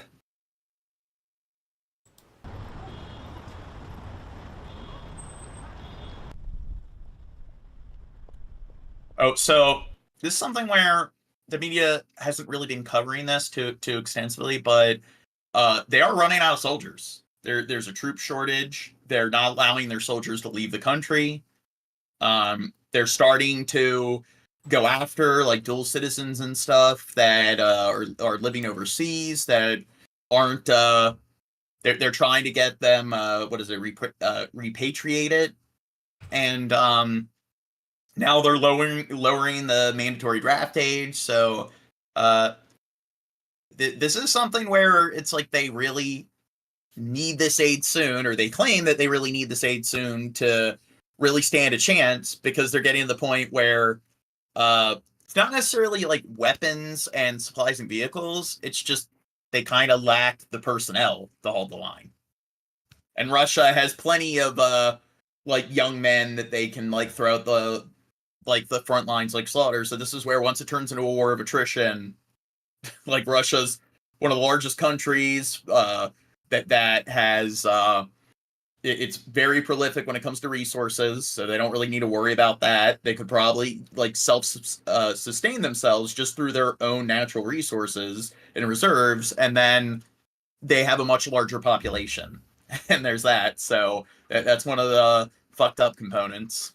В цілому вважаю, не дуже добре, адже враховуючи ситуацію, яка відбувається, дуже багато юнаків гине. Розумію, що вони гинуть захищаючи країну, але чи кожен з них, потрапляючи на фронт, хотів цього піти туди і загинути? The conscription law means that Ukrainians are not willing to capitulate, that Ukrainians will be defending, that there's unlikely to be a, diplomatic settlement to this war, simply because, as we heard from Putin, he is up for more war. In Ukraine, the country is lowering its military draft age as it struggles with low troop numbers more than 2 years after Russia's invasion. Ukrainian President Volodymyr Zelensky signing a law that lowers the draft age from 27 now to 25. Officials have not said how many new soldiers the military could potentially gain. In recent weeks, Russia has increased airstrikes on Ukraine, and Zelensky's troops are bracing for a potential offensive later this spring or summer. Ukraine doesn't just need more fighters, though. They're also low on weapons and ammunition. More funding from the U.S. Never mind. Just claiming that they wasn't really weapons and ammunition, but they're also starting to fall back on that as well. Installed in Congress. The Ukrainian commanders on the ground are making difficult decisions about what positions they're going to hold, what weapons they're going to use. And in certain places of the Donbass, they are losing ground to the Russians. So it's way past time. House Speaker Mike Johnson intends to bring a bill with Ukraine aid to the House floor after lawmakers return next week. But some Republicans are strongly opposed to any more funding for Ukraine. That means Speaker Johnson will need help from Democrats, a move that could lead to a vote to oust him as House Speaker. Right. We need to stop funding. We need to stop funding Ukraine and get all that money and give it to Israel. Right, Gene? Gosh. Exactly. In Ukraine this summer, but a senior Ukrainian military official has said that they are no longer ready. We need. Put it towards something good, right? Yeah, I mean, there's plenty of Western NATO countries in Europe. So who cares if one of those nations fall? We only have like one sort of like Western foothold in the Middle East, and we really need that. I mean, we can't let the Middle East to go without some kind of like embedded Western footprint in the middle of it. Well, earlier Skeppy said that Israel is basically a U.S. base or military base disguised as a country.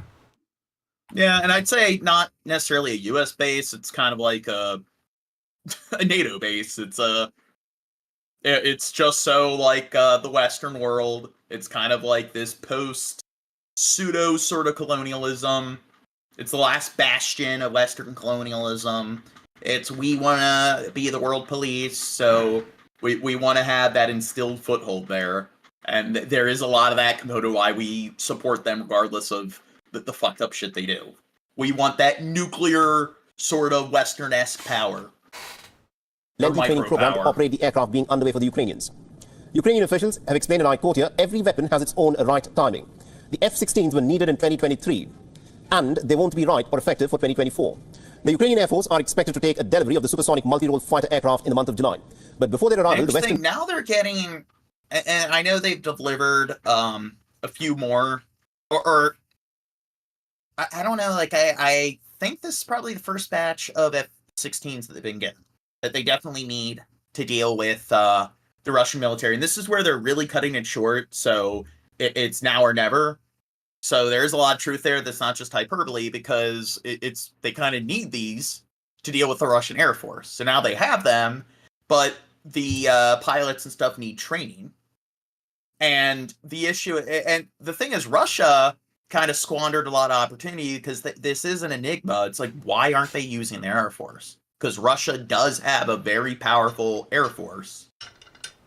And they've had an extreme upper hand, because the Ukraine didn't have a lot of aerial vessels that compared to Russian vessels. And now they're actually being provided with aircraft that are definitely gonna like bring things to like the Ukraine's advantage.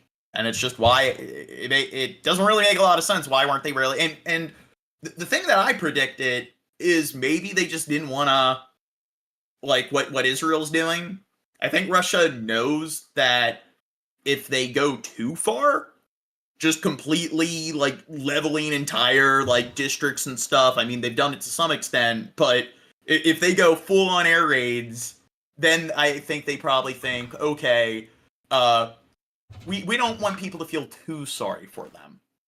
We know that if people see images of not a bunch of like Gazan kids, but a bunch of white kids, a bunch of white European kids in a Western country having their limbs blown off, and you see that level of collateral, I do kind of think that there's that element. They know that it would bring too much pity to that part of the world. Do you think I'm onto something, or do you think I'm off the mark? No, it makes no sense, because they're like, oh, we don't need the F-16. Like, we're pretty much giving them F-16s, and they've been around since the 70s. It says 1976. I mean, that's better than fucking the Russians going back into World War II fucking era tanks. But that's tanks. We're talking about the Air Force here. Oh, you can't drop a bomb on tanks? Yeah, you can. And I'm saying that Russia has like the There's not going to be any sympathy for fucking Russia. Civilians. I'm talking about sympathy for Ukrainian civilians. I'm talking about there's an enigma why Russia hasn't really taken advantage of its Air Force prior to this, where it's like they pretty much had no like counter resistance whatsoever. They could have controlled the skies, and they didn't take advantage of it. And the reason like my prediction is that if Russia went gloves off and conducted the kind of air raids that Israel's doing, if people saw a bunch of Ukraine children, a bunch of kids and like parents and stuff digging up dead bodies, like everywhere you look, it's just I think like Russia knows that it would bring too much attention, more attention than they want. And when other nations are like spectating, like should we like give them this aid? I don't know. They're kind of on the fence. I think if they were causing the level of I don't know, genocide that Israel's causing, like I think they know that probably much more than the West is going to be giving them aid. It's going to be pity galore, and that's what Russia doesn't want to happen. Well, that doesn't explain why Ukraine won't want the F-16s. What do you mean they won't want them? We're not. It already said that they refused the F-16s. Let me see. It says that they're now irrelevant. Oh. The F-16s were needed in 2023, and they won't be right or effective for 2024. The Ukrainian Air Force are expected to take a delivery of the supersonic multi-role fighter aircraft in the month of July. But before their arrival, the Western warplanes are being held up as a potential war winner that could turn the tide of this conflict in Kiev's favor. In the current scenario, the Ukrainian forces are being beaten back by the Russian forces across the entire 600-mile front line, which again is a situation that's being blamed on the worsening ammunition shortages. This in turn has also increased calls by Kiev for more traditional weapons such as air defense interceptors, artillery howitzers and shells. The Ukrainian foreign minister has once again urged the Western allies to urgently send US-made Patriot air defense batteries as Russia has increased the intensity of the attack over Ukraine. The US, Netherlands and Germany have so far contributed several of the systems which are estimated to cost about $1 billion each. But after meeting with his Polish counterparts, the Ukrainian foreign minister upgraded his demands, asking that all Patriot batteries available around the world should actually be provided for Ukraine for its defense. At their meeting in Brussels, NATO's foreign ministers are discussing 100... Next vid. The sound of Russian aggression as Ukrainians sleep in their beds. This residential part of Kharkiv, the latest target in the Kremlin's increased aerial bombardment of civilian areas. Firefighter Volodymyr discovers that his father, also trying to rescue people, was one of the 4 killed. Arriving at NATO headquarters to mark 75 years since the creation of the military alliance forged to defend against just this kind of attack, Ukraine's foreign minister pleads for more help. I felt compelled to deliver a very sobering message on behalf of Ukrainians about the state of Russian air attacks on my country, destroying our energy system, our economy, killing civilians. And I urged allies today to provide Ukraine with new additional air defense systems. Meanwhile, a Russian-installed official in Ukraine's Donetsk region has said 6 civilians were killed on Thursday in Ukrainian attacks in parts of the country which are controlled by Russia. The US has promised more military aid for Ukraine, but its delivery has been blocked by warring Republican lawmakers in the House. Today, US Secretary of State Antony Blinken urged Congress to act while assuring that Ukraine would... Now, do the Republicans want to support Israel? ...would join NATO, just not yet. Ukraine will become a member of NATO. Our purpose at the summit is to help build a bridge to that membership. The priority for now, he said, was getting fresh military aid for Ukraine approved on Capitol Hill. It's imperative that Congress move forward with the supplemental budget request that President Biden made for additional assistance to Ukraine. It's not only in Ukraine's interest, it's profoundly in our own. But disputes among Republican lawmakers in Congress have delayed this funding. Well, the Senate's already approved this measure, but House Speaker Mike Johnson so far refused to put it to a vote, amid threats to his job from the far right of his party, egged on by its leader and presidential candidate, Donald Trump. Victoria's part sends $40 billion of our tax dollars to Ukraine. The spectre of the former president's made US support for Ukraine a litmus test in Republican primaries, as congressional candidates compete to be seen as more aligned to Trump. Why does Victoria's Parts put Ukraine first? Chuck Goodrich will put America first. A Ukrainian-born congresswoman, the target of this attack ad from her Republican primary challenger. The emergence of US aid to the war-torn country as an election issue reflects a broader shift in the Trump-led Republican Party towards an isolationist US foreign policy. Something. Now, I'm wondering what's Trump's attitude with Israel and giving Israel aid. Which sparks increasing concern among the US's NATO allies. Well, I've been speaking to Latvia's Minister for Foreign Affairs, Kristianis Karins. I asked him how important this NATO summit is to Ukraine's future. It's a difficult phase that we're at right now. That's undisputable. Russia is not winning the war, but they are simply throwing massive resources into it, both in terms of human lives that are being wasted and lost, and also, of course, in terms of sheer volumes of artillery and missiles and drones aimed mostly at Ukrainian civil infrastructure.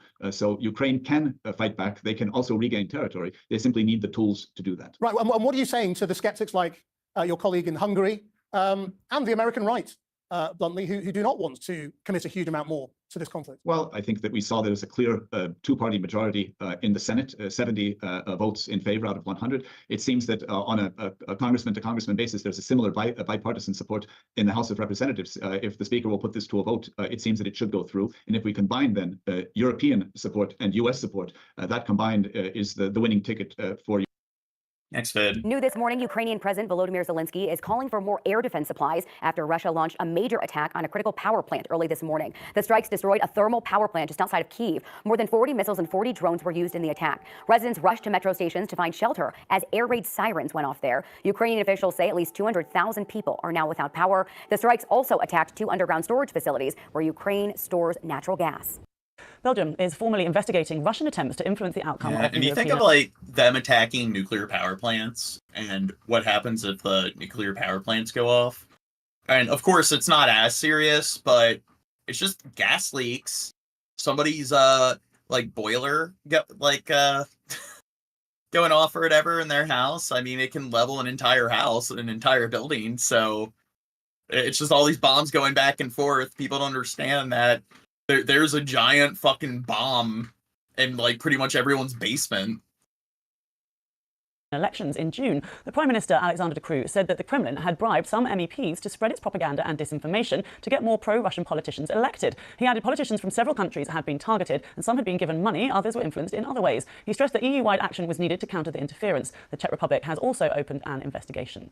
Meanwhile, Ukraine's President Zelensky has warned that his country is rapidly running out of air defences and artillery to fend off Russian attacks. He says that if US Congress continues to hold up $60 billion in military aid, then Ukraine will lose its war against Russia. Already, Russia has intensified its air campaign against Ukraine, hammering its energy infrastructure and urban areas. On Thursday, a major power plant near Kyiv was destroyed by Russian strikes, and these are images from the city of Kharkiv, which has come under intense bombardment over the past few days. Well, let's speak now to Marian Zablotsky, who's a member of the Ukrainian parliament. Hello to you.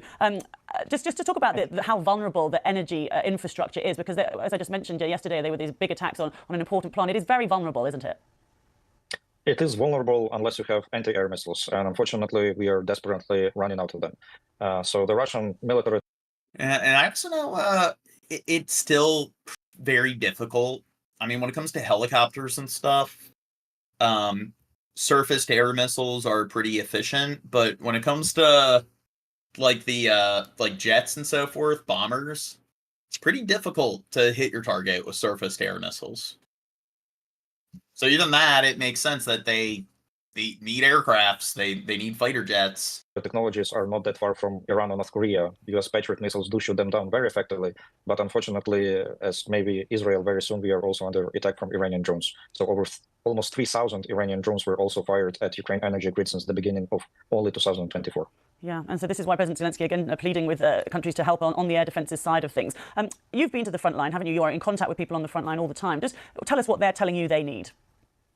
Well, very simple. They need ways and means to shoot back, because the morale drops really fast when you're under fire and cannot respond. So just a brief estimate, if previously our soldiers were allowed to fire 60 shells per artillery gun per day, now it's down to 5 maybe per day, and sometimes down to 0, while Russia has ramped up production and received over 3 million artillery shells from North Korea, at least according to South Korean defense ministry. Now you've got this new legislation which... North Korea is a better ally than NATO. Jeez. Is aimed at helping mobilize troops. Europe, we don't hear you. My bad. My cats are being assholes and trying not to get up. How are people feeling about that? Because are you... What's that? I gotta get up. Reagan in his background. There's what in his background? Reagan. Ronald Reagan. A picture of Ronald Reagan. Ukrainian drones attacked the Morozovsk military airfield in Russia's Rostov Oblast on the night of 4 to 5 April. Vasily Galyubev, the governor of Rostov Oblast, said this. Witnesses reported numerous drones and counted more than 60 explosions. Several districts have been cut off from the power grid after it, according to Telegram channels. Russian 6 aircraft destroyed, 8 damaged after you... Okay, this is another AI video. Another AI video. Last night, Ukraine energy infrastructure was once again targeted by a large-scale Russian attack with over 40 drones, over 40 missiles launched all across the country, in particular against the regions of Kharkiv, Zaporizhia, in the west of Lviv, and also here in Kyiv region, where a thermal power plant was entirely destroyed. It was providing energy to many central regions here in Ukraine, and it had been targeted many times in the past. Elsewhere in the country... So I do know that Ukraine, they've targeted, and they've also... had hits on a lot of Russian facilities. So we're going to see a lot of that as well. So has Oleksiy Chernysov confirmed that 2 facilities for underground gas storage were also hit. He said the situation was under control, though. But another energy provider, Centrenergo, said that all of its energy transformation facilities had been destroyed. The situation is dire here in Ukraine, and President Volodymyr Zelensky called on its allies to provide more defense, more equipment for its aerial defense in order to prevent such strikes and protect Ukrainian skies and population. He said that a failure to do so would enable Russia to continue such strikes and would also de facto give Russia a license for global terrorism. I don't know. Okay, Ukraine's 100-day plot to finally destroy Vlad's 3 billion bridge, is that, I guess, 3 billion euro bridge and cut off war machine. What they should do is do what they did to the Key Bridge in Baltimore. They need to get some commercial vessel and just ram it into the bridge. Oh, apparently he's 5'7", so that other dude is like really fucking tall.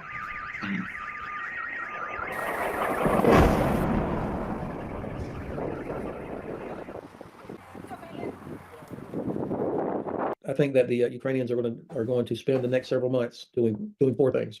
Number one, they're going to try and keep the pressure on Russia's energy infrastructure. So we're going to keep seeing these strikes happening. We're going to keep seeing strikes against Russian ships in the Black Sea. I mean, this is an area where they can keep making progress. And frankly, Crimea is the most important place. That's the decisive terrain of this war. So I think we'll keep seeing different strikes against Crimea, airfields, seaport, headquarters, logistics, that sort of thing, as they continue to get better and better with their own long-range drones. And now finally, there is something called the ground-launched small-diameter bomb, which is about a 90-mile range precision weapon that finally has just arrived. We may start seeing some of that. None of those are going to win the war, but anything that reduces Russian headquarters, artillery, and logistics and makes Crimea untenable, that's a good thing. So overnight, we think at about 3 a.m. local time, there were 2 explosions which have rocked the Kerch Bridge, which is the bridge linking mainland Russia to the occupied Crimea. So I'm guessing the reason why Crimea is so important here is because it's a main, like, I think it's Russia's main coast on the Mediterranean Sea. Or it's the bottleneck. With this bridge is a bottleneck, and yeah, I guess if you take it out and then you forget about Crimea, maybe, but strategically you kind of they're wanting Crimea back, right?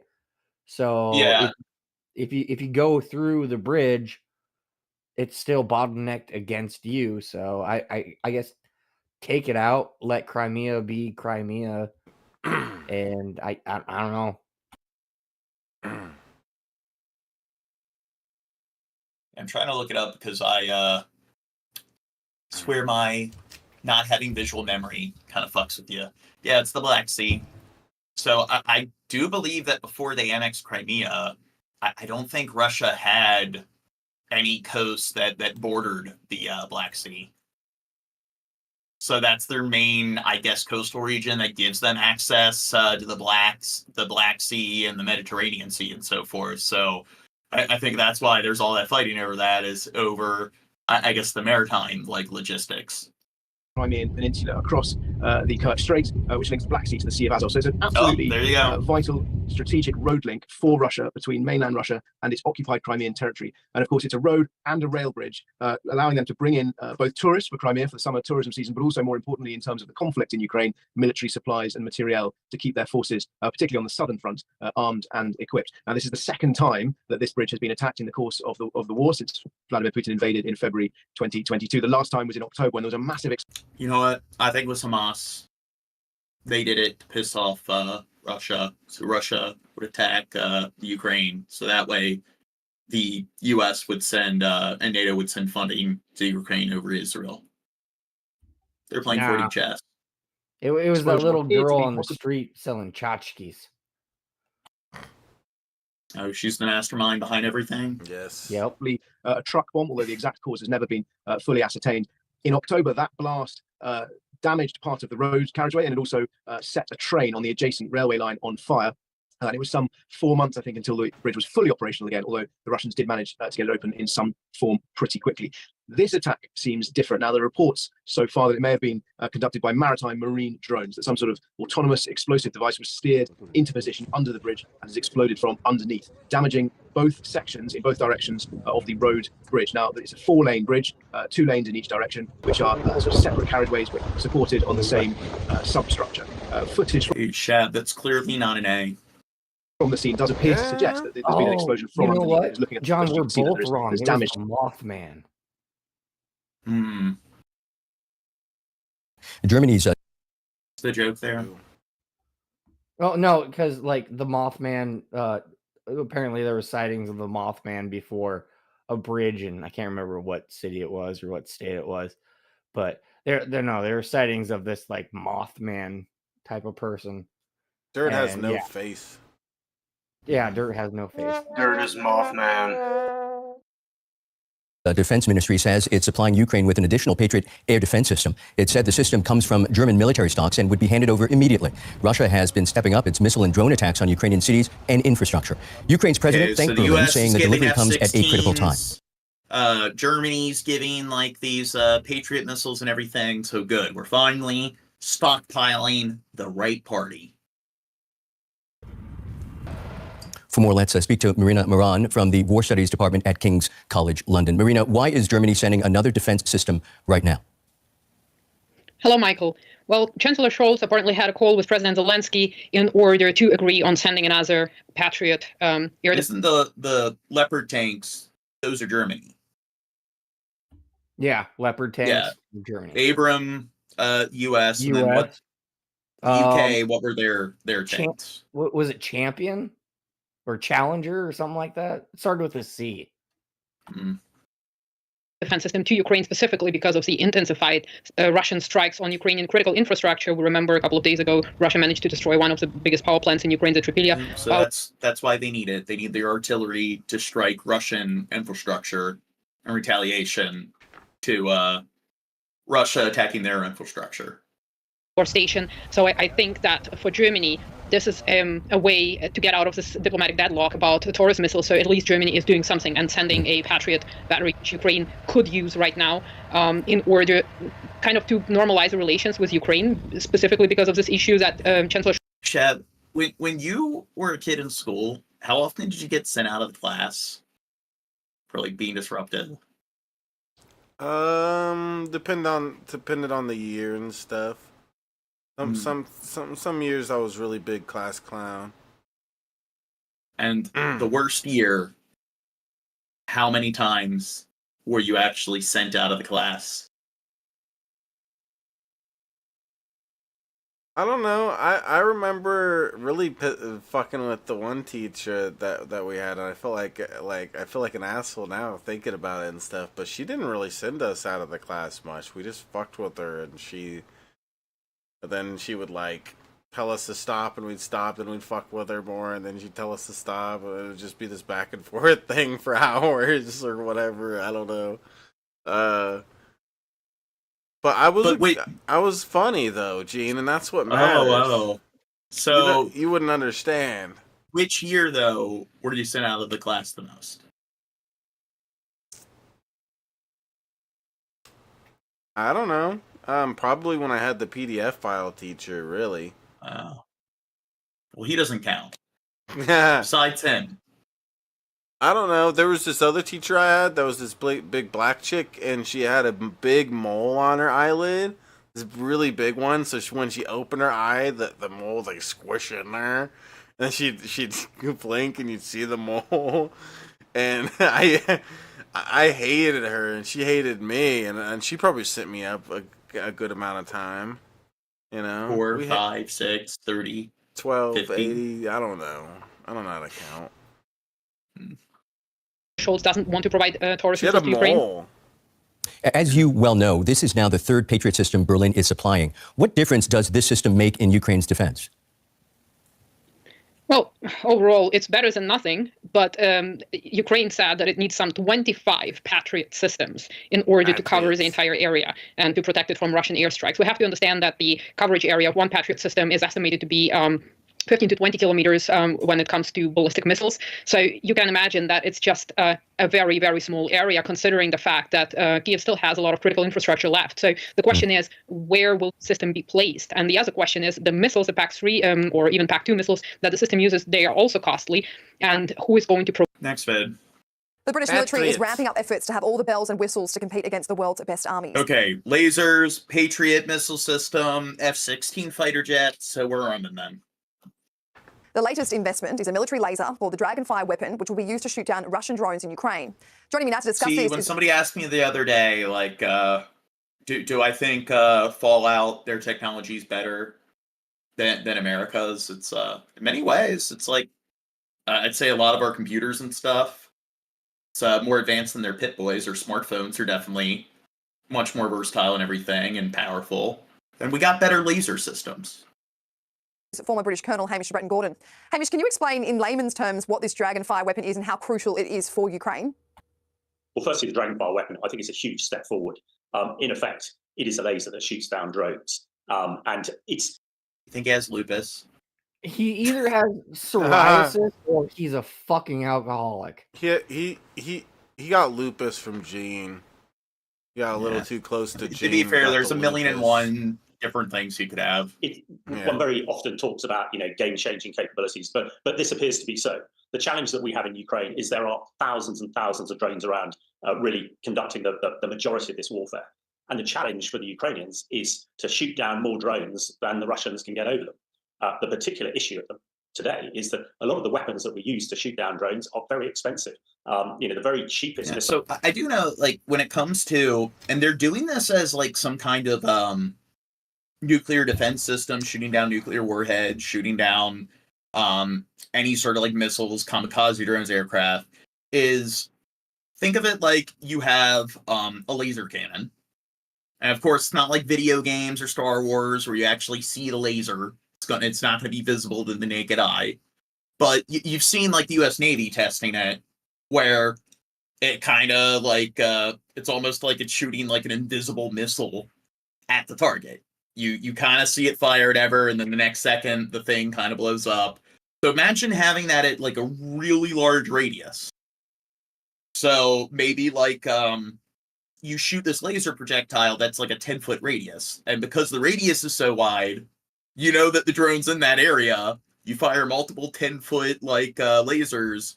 So it's like, a lot easier to hit the target. It's like being God with a big magnifying glass. I mean, kind of, but the whole point is like, at least when it comes to nuclear weapons, when you have a nuclear warhead, usually what they'll do is they'll have a bunch of like other debris and projectiles that kind of scatter with it. And that's supposed to like screw up the radar and stuff, because it's like, which one's nuclear weapon, which one's just a bunch of junk debris that's supposed to act as a red herring. And then the other issue is that even if you do know where the nuclear weapon is, it's described as like hitting a bullet with a bullet, if you want to use a missile to take out a missile. And with this, it's like you can determine where the projectile is, or just the general area. And imagine you have all these like laser projectiles that can shoot things at like a 10, 20, 30-foot radius, and you fire like dozens of them in that general area. It's like you're almost guaranteed to hit it. Yeah. Are you comprehending this, chat? No. All I seen was Laser's good. was functional laser beams, and I'm just wondering when we can put them on fucking sharks. Gene didn't. Sharks? Fucking, come on, Gene you doesn't want get it. powers? Come on. Wait, no, those were dolphins, weren't they? No, they were sharks with freaking laser beams. They were dolphins in Command and Conquer: Red Dawn. I didn't watch that. Yeah. So. No, that's a game. You should know this. Okay? Red Alert was amazing. Bracket to shoot down drones that are, cost $500, as it were, and some of the bigger missiles are in the millions. So the challenge is that the Ukrainians are running out of these missiles. So when we look at something like, apparently, like I was describing that sort of like defense system against nuclear warheads. Nikola Tesla, they came up with they were contracted by the government. Can you come up with some kind of plan to deal with nuclear warheads if they're launched? Some kind of deterrent. And he came up with like using electricity to shoot some kind of like electrical beam at them. And there were these like early, have you seen them, Dirt? Like these Superman animations that inspired like the Batman animated series and their style of animation. And there was like 12 of, well, there was a villain that had a weapon that was inspired by that like Nikola Tesla sort of like outline. Like the death rays?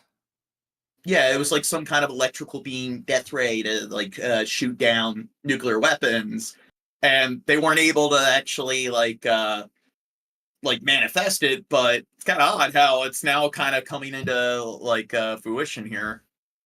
Like the Dragonfire, which is this directed energy laser weapon, which sort of fries the electrics of drones. From what we understand. Oh, Bill Portley's here. Bill Portley, did you like the stream?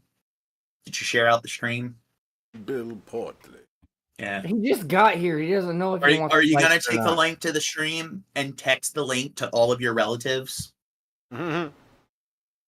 They cost about £10 a shot, $12 a shot, as it were. You can reload them almost instantaneously, and they are not only accurate and effective against these tiny $500 drones, but also the much bigger ones. In my own experience with drones, when I fought with the Peshmerga in the fight with Islamic State in sort of 2015 to 2017, we just had small arms fire, machine gun fire to shoot down drones, and it was pretty ineffective and thousands of rounds. But now you have this laser, which can do the job of very expensive missiles. This could really be a game changer, and I applaud Grant Shapps, the defense secretary. And that is something Israel has invested in. So they got the Iron Dome.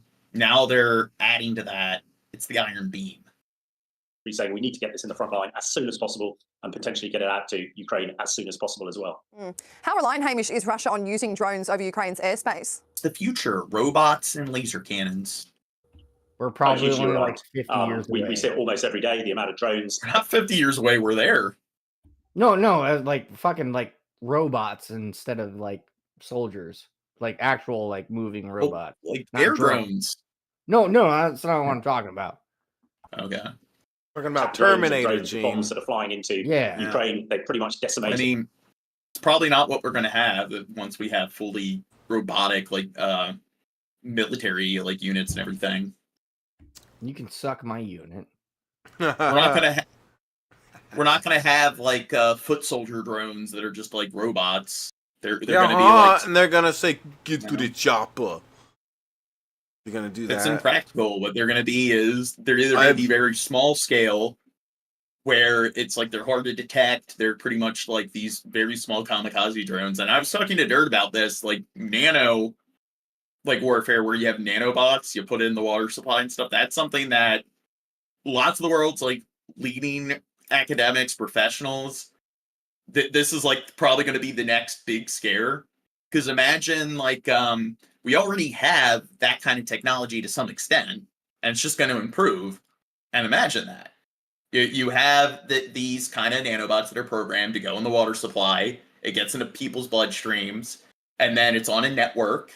So if you want to attack this region, you can have these like nanobots that are designed to just destroy your liver, destroy your kidneys, lobotomize you.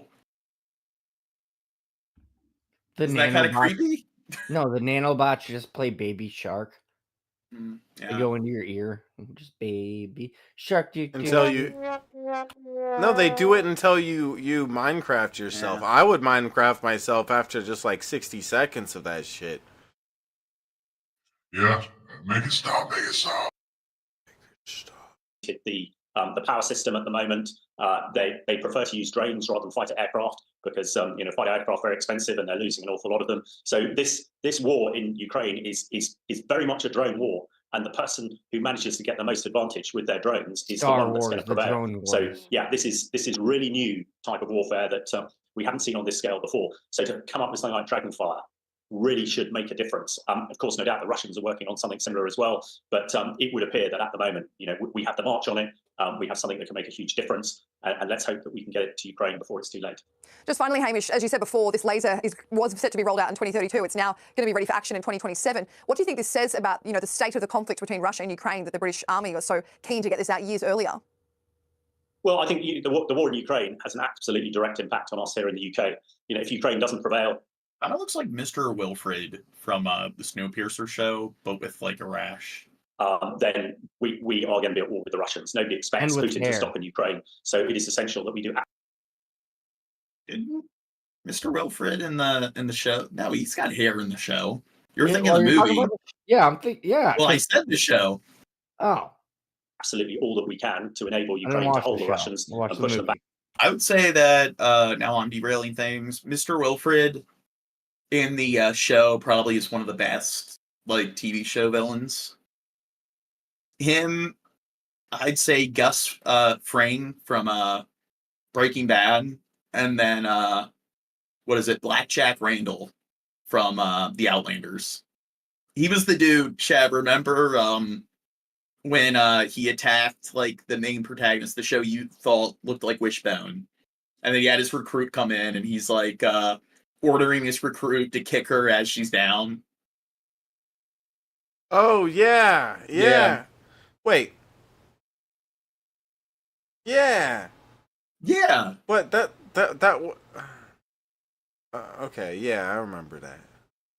That was a cool movie. A technology like Dragonfire, which could make a significant difference. Of course, we want to get it out to Ukraine. I'm obsessed with Breaking Bad. I'm obsessed with everything. He should be obsessed with Breaking Bad. Everyone should, young mind. Breaking Bad is awesome. I'm the only person that's obsessed with like a million and one different topics. So I get told that I'm obsessed with like a million and one different shows, a million and one different franchises. And as soon as we can, it's no good sat in a bench in Portland Down Science Laboratory. It needs to be out in the field, knocking those Russian drones down as quickly as possible. 900. Hey, Mr. Breton. Ooh, like I said, people need to reach out to our framed work master every 100 subs. Every 100 subs, John will have a seizure. Oh my god. Jesus Christ. Gordon, thank you so much for your time today. Pleasure. I have to do something associated with submarines for when we get to 1,000 subs. Yeah, go on a submersible. Hey, go check out the Titanic, Gene. Use your PS4 controller. That was terrible. What was terrible? That Titanic joke. Why wasn't it good? That was just bad. You even know what I'm talking about? Sub. Checking out the Titanic. Oh God, Gene, he doesn't get the joke, guys. All right, we hit 900 subscribers. Are you talking about that news story where they used the controller? No, you don't get it. Oh, what's the joke I'm not getting? It went way over your head. Oh, Whatever. Really? 900 subs, Gene. Okay, we just hit it. Isn't that amazing? Are you happy, Gene? Mm-hmm. You gonna celebrate? I'm too tired to celebrate. Wow, what a gay. Gene, it's only 5 o'clock for you. It's not too. You can't be too tired. Hey, Gene, wake up. It's 5 o'clock for me. That's what I said, didn't I? That's what he said. I got a bunch of other content, so I'm thinking once we get through the Ukraine stuff, because the Israel-Ukraine stuff's in the title, maybe tomorrow we can do another stream. What happened to the kittens? Is this the carnage part? Will it be all kittens next time? We saw that cat earlier. Yeah. The dude was holding a cat. Yeah, it was a cute cat. Я була в гуртожитку в себе в кімнаті, пролунала повітряна тривога, і відразу один вибух, потім другий, і було дуже голосно. І я була на 8-му поверсі. Penises. Yeah, Remy, isn't it crazy? Taylor says good night, everyone. Good night, Taylor. Thanks for your Jared Genesis story. See, that was the kittens part. That was the That was not no, this was like a dessert before dinner scenario. Have you ever done those backward dinners? Yeah. Yeah, the kitten part was Jared really trying hard to see Taylor's kitten. That was the kitten part. No, the fucking Jared part was throwing up before the dinner. Yum. Академія імені Бичука, а це гуртожиток, в якому ми живемо, виходить. І попало. Out of the war in Ukraine, Russia is ramping up its strikes on Ukrainian energy infrastructure now. Russian missiles and drones, part of the largest, and Kyiv's largest power plant, rather, damaged, as were other plants across the country. Ukrainian President Volodymyr Zelensky growing desperate now with his It's not a good photo. calls for more international aid, including from the U.S. You don't find him sexy there? Now holding up that aid bill that passed the Senate, but could still pass their own plan. Our ABC News contributor and former CIA field operative Daryl Blocker joining us now. So, Daryl, what do these attacks on infrastructure mean for Ukraine, and can they survive them? They can certainly survive them, but once you start messing with the electrical grid, once you start messing with the water flow, water treatment, all of that, it impacts the morale. And morale has been high within Ukraine for the last 2+ years. They don't seem to have stopped in their lexicon. But Russia can see the. It's also, I mean, you got the overall economy, and you need productivity. And I mean, when people don't have heating during the winter, they have issues with their plumbing and stuff. You have a business where the power's going out and shit. That's going to have a notable effect, and then that's definitely not just morale, but it's going to interfere with the troops being able to function and be productive. That's when you send Little rock debate that's going feast on in the over United there States, that's and going on within NATO, he and they're just taking yells, it. "We're trying to run a business." And Where did he come from? I don't know. He's always been here. He's the businessman. You know what, Chab? We're thinking of like new like clips for the soundboard. Yeah. You need to look at your older streams and find Rob Feast doing that. We're trying to run a business, and it probably would be easy, like looking at like messages with him, like around the time he was like canned initially. And it would be so easy. We need to clip that, and we need to make that like part of our soundboard. Oh yeah.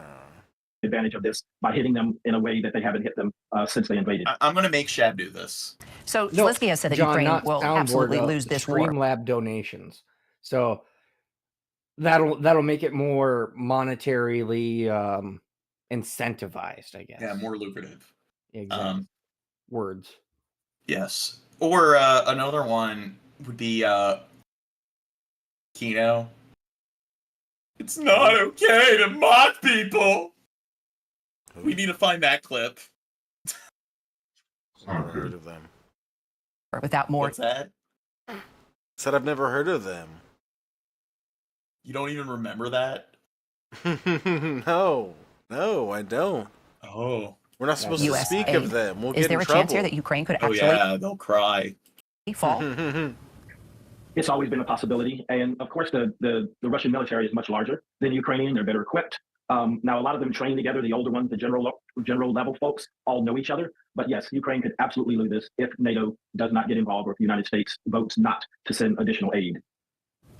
All right, Carol Blocker, appreciate your insight today. More than 2 years since its invasion, Russia launching a new offensive that could cost Ukraine the war, according to top U.S. and Ukrainian military leaders. Ukrainians on the front lines are running out of ammunition, men, and resources. The situation is extremely serious. And without vital U.S. support, top generals warn the situation will only get worse. A $61 billion aid package stuck in Congress for months, leaving Ukrainians exposed on the battlefield. If we do not continue to support Ukraine, Ukraine will run out of artillery shells and will run out of air defense interceptors in fairly short order. General Christopher Cavoli leads the U.S. European Command and oversees the multinational... gotta help Israel. ...to train Ukrainian forces on battle tanks, F-16 fighter jets, and artillery.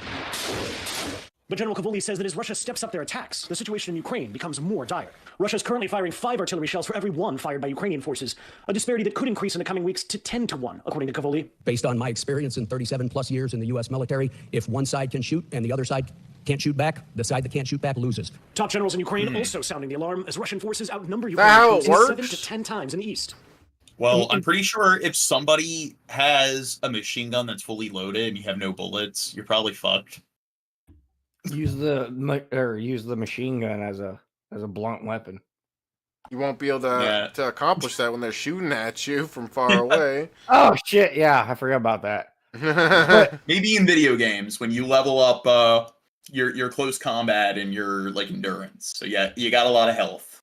But John, so instead of sending money, should we send all the people on death row or lifers in our prison system over to Ukraine? Penal conscripts? Yeah, pretty much. Because it has happened in the past. Well, no, that would be unethical.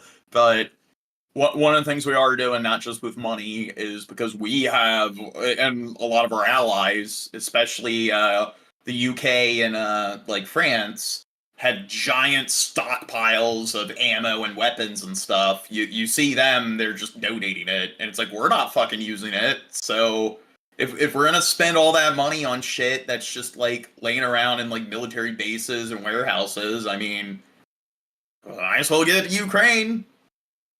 Make use of it. The last breaths of this Ukrainian general. These remarks coming after Parliament just passed a controversial new law to boost conscription, lowering the draft eligible age from 27 to 25. Have Roswell fucking sparking send outrage and protests Ukrainian across the country. UFOs. Our boys and girls in the service are very tired, said this local resident. They've been fighting for 2 years, and no one is planning to replace them.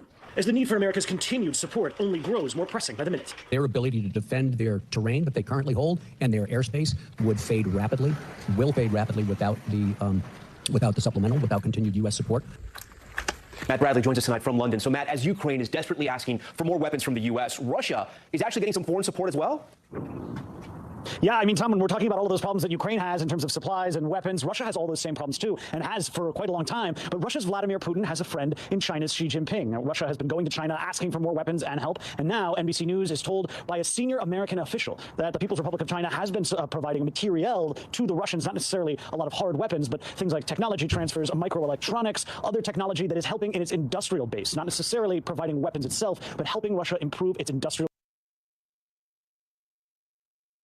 Russia, they've definitely, like, the sanctions was working for a while, but they found a way to stabilize their economy. One of the things they did is they gave, like, stimulus pay and everything to the families of anybody who has, like, soldiers, like, that are currently fighting on the front lines. And it was kind of like with the quarantine, where we gave the stimulus packages out, and you would think that, oh, the economy... we were going through a depression, so many people weren't working, but when people had all this money to spend, it actually helped boost the economy and even caused issues with, like, inflation. So that's one of the things they did to help improve, and then they've been relying heavily on buying things from North Korea, like, just getting, like, purchasing things from, like, any sort of country that's willing to cooperate with them, especially China, which, it's just, I kind of felt that when the ruble fell to being like a tenth of the cost of a penny, or the value of a penny, that that would probably speed up some kind of I don't know, peace treaty. But I don't know. Russia tends to have a knack. Same thing in World War II when like Germany and Italy invaded the Soviet Union. They actually almost did take them out, but they were able to fall back, and they were able to stabilize their economy again and pump out, like, tanks and stuff, like, in bulk, really take advantage of their ability to create quite a bit of production under pressure. So the one advantage they had for a while is now gone.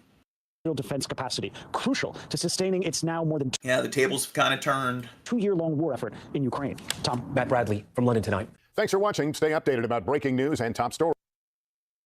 Now, Russia is intensifying its attacks on Ukraine's energy infrastructure. Since late March, missile strikes have left some of the country's major power plants in ruins, and Energy Minister Herman Halushenko has urged Ukrainians to prepare for more power outages in the coming weeks. Electricians and engineers are risking their lives to repair some of the worst destruction. DW's Jan-Philipp Schultz sent this report from Kharkiv on Ukraine's eastern front line. A small village in Ukraine's Donetsk region. The battlefield is only a stone's throw away. This is the workplace of Vyacheslav and his colleagues. The electricians are called whenever power lines are hit along the front line.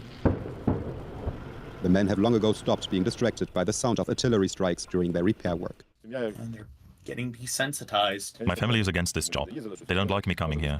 But we are very dedicated to our work. It's something we have to do. The Frontline village has been the target of many Russian attacks. Most houses and its...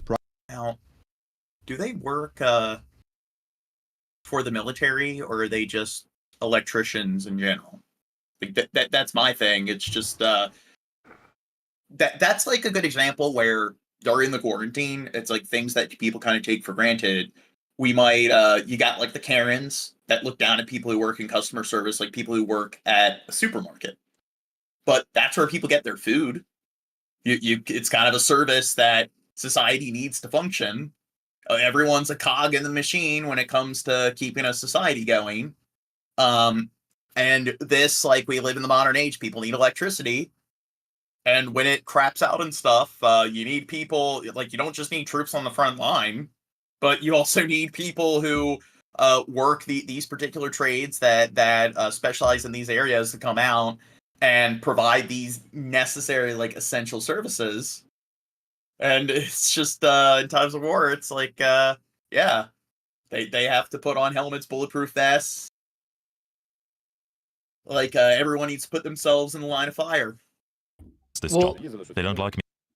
Linemen in America, I mean, being a lineman is a highly paid job, and you have to throw on military gear in order to do your job. Fuck, how much are these guys getting paid? Well, they probably get paid fairly well. Me coming here, but we are very dedicated to our work. It's something we have to do. The Frontline village has been the target of many Russian attacks. Most houses and its primary school have been destroyed. Nevertheless, more than 100 people still live here. For them, the technicians are heroes. They're our last link to civilization. Without electricity, we're completely cut off. There's no water, no gas, nothing works. Further away from the battlefield in the city of Kharkiv, electrical repair work also feels more and more like a frontline job, ever since Russia intensified its attacks on Ukraine's energy infrastructure. This substation has recently been hit, and constant air alarms make any attempts to fix the equipment almost impossible. For the fourth time today, warning announcements ask all staff members to take shelter immediately. At a safer location. Oh, see? There's a cute dog. Little announcements ask all staff members to take shelter immediately. See? He's able to find like joy and happiness even in times of war. At a safer location, we get a quick moment to speak to the engineer in charge. It's all very, very difficult. Every time we start to repair something, there's an alarm, and we come back. We have to start all over again. Now I'm asked, hey, there's a war going on. Canada's invading America. They're blowing up. They're starting to take over New York, and they're heading towards Baltimore and shit. I need to come out and investigate and write up these plans, or do I pull the lever?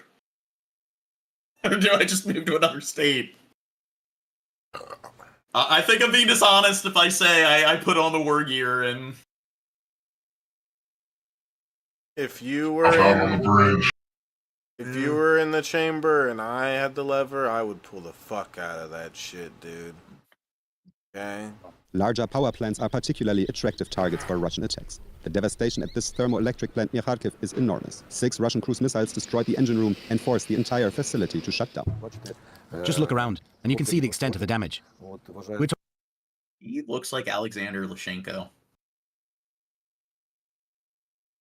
I know you don't know who that is, Shisky. Sounds familiar. Don't know how to spell his name. Was that fuck Lushenko? I don't know. You know, Belarus. There we go. Yeah, see? It looks... He's,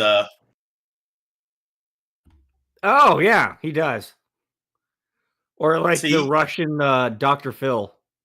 He's infiltrated, like, Belarus is one of their main allies.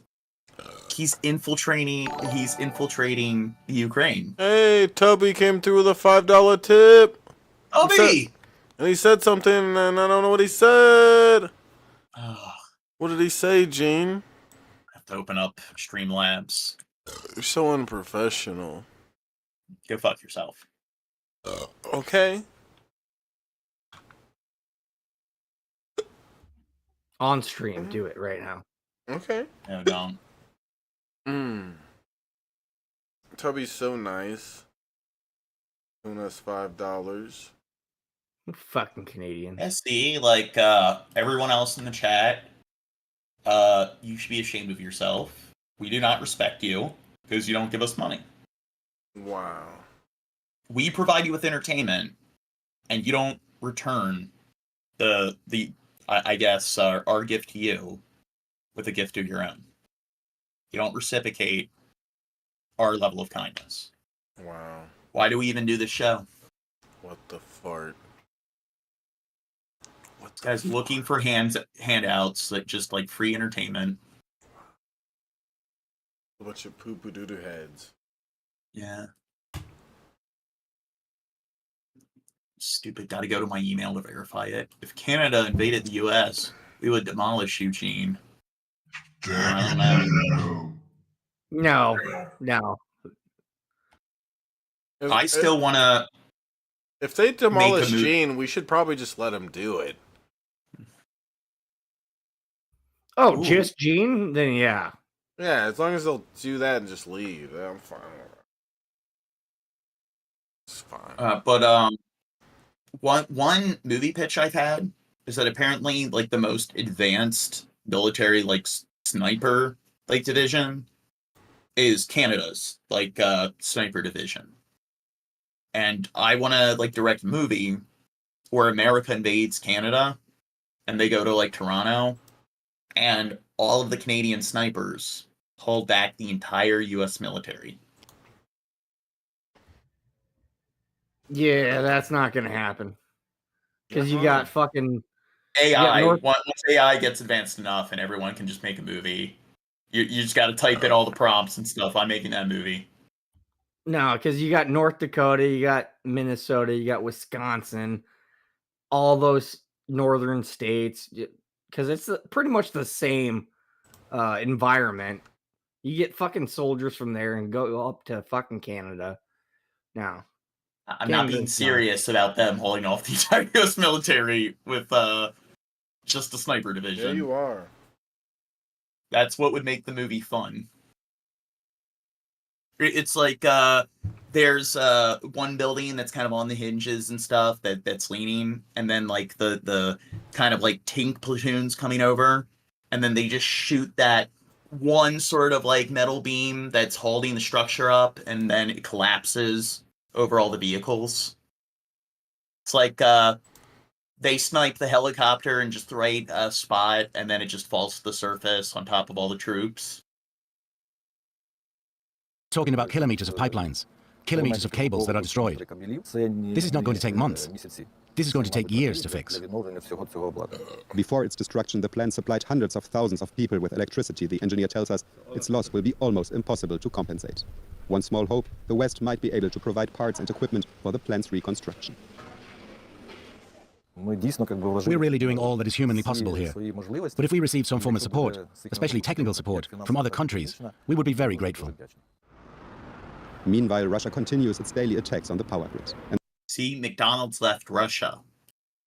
But in Ukraine, you still get McDonald's. It shows that, you know what? They're on the right side of things. Meanwhile, Russia continues its daily attacks on the power grid. And the people of Kharkiv and many other Ukrainian cities almost certainly have many more dark nights ahead of them. Romina Bandura is a senior fellow with the Project on Prosperity. Thanks, Fed. This week marks 2 years since the United States launched a program to resettle refugees displaced by Russia's invasion of Ukraine. A policy known as Uniting for Ukraine has allowed U.S. citizens to sponsor their own. Are you going to miss him, Gene? It's unintelligible what you're saying with the filter. Oh, I didn't know there was a filter. I was thinking about telling you, but I thought you knew. And this whole time? Yeah. Or only been like the last 20 minutes, but you haven't spoken much. Yeah, in like the last 30 minutes or whatever of you being around. Fuck. Why? Why did that happen? He didn't do anything. It was an accident. The cooler isn't even open. It was an accident. Just say that. Motherfuckers. I love you, motherfuckers. We'll miss you, baby. Fuck out of here. Leave. Okay, good. Wow. Wow, what a gay. We just hit 1,023 views. We're With more than 100,000 Ukrainian refugees, with resounding efficiency and relatively little controversy. CBS News immigration and politics reporter Camila Montoya Galvez met one family admitted to the United States through the program. 1, 2, 3, 4, 5. 10-year-old Yana has a bright smile and big dreams. What do you love about the U.S.? U.S. is very, very, very nice. I like the flowers. People aren't like being mean to anybody. They're being nice. They're being nice to you. Yeah. And you feel safe. Robots aren't flying over and bombing my town. The U.S. Yeah. But roughly 2 years ago, Yana and her family were still in Ukraine. Yana's mother, Olena Kupchak, remembers the very moment when the war upended their lives. We heard powerful explosions, she says, and we could not believe it at the beginning. Our house was literally moving. It started to shake. We thought it was the end. Russia's invasion of Ukraine has displaced millions of refugees, most of them women and children, triggering the largest refugee exodus in Europe since World War II. As other European countries receive these refugees, President Biden quickly followed suit. We've also will welcome 100,000 Ukrainians to the United States with a focus on reuniting family. God, are we just going to let everybody in? Be fair, we let them in. What about letting refugees from Gaza in? I think what we should do is we should go down to Mexico and just take over Mexico, and then make that the place where we let people like that go to. We'll make that like the cool place for them.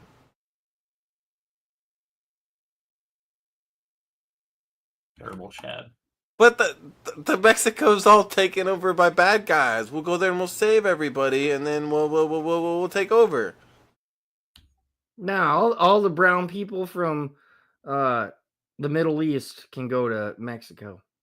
They'll fit in. There's a lot of white people in Mexico. Well, they can go in the U.S.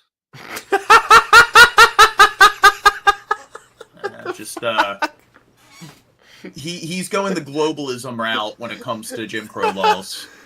In Drunken Crow's America, he'd have like a shade thing and put it next to your skin and be like, oh, yeah, you go to Mexico. Oh, yeah, you go to America.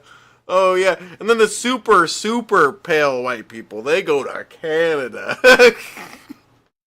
Like Timmy. No, like, the paler you are, the more of like... the more north you go. No, the more superior of a specimen you are. So you don't want them to go to another country. You want them here.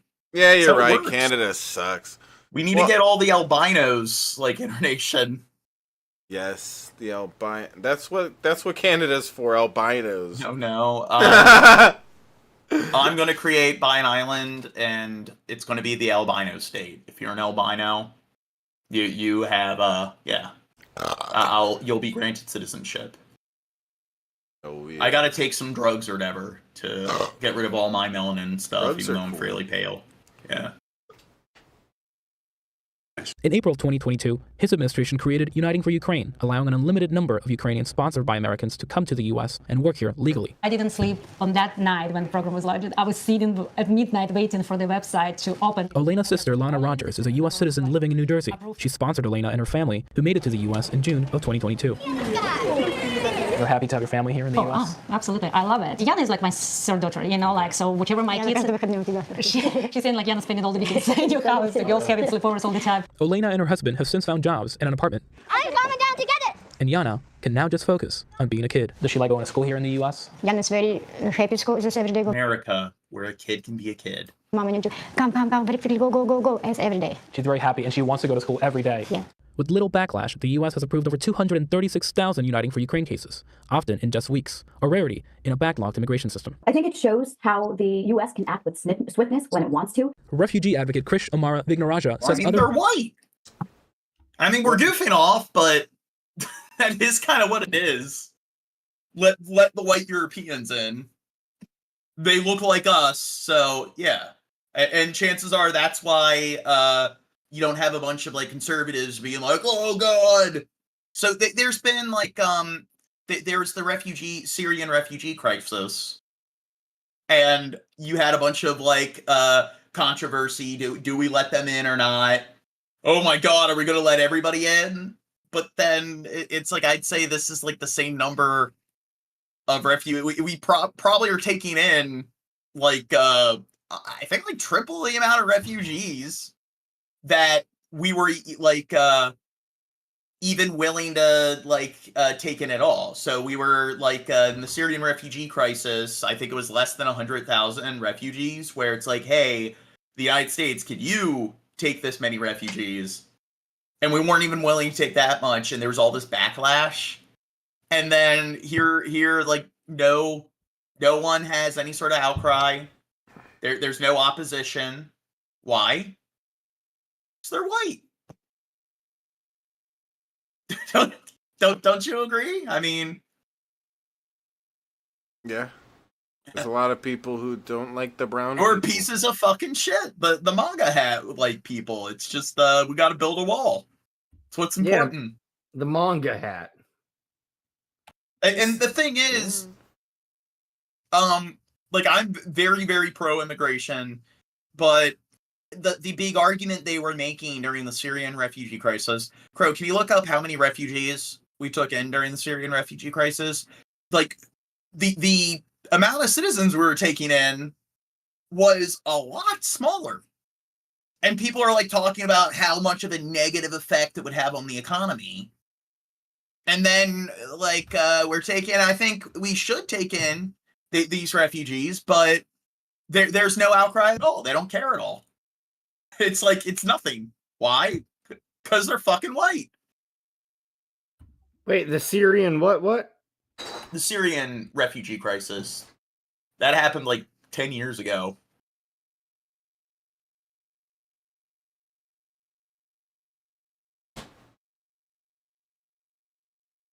Or maybe it was less than 10 years. I'm trying to think. Yeah, it was when Obama was still in office.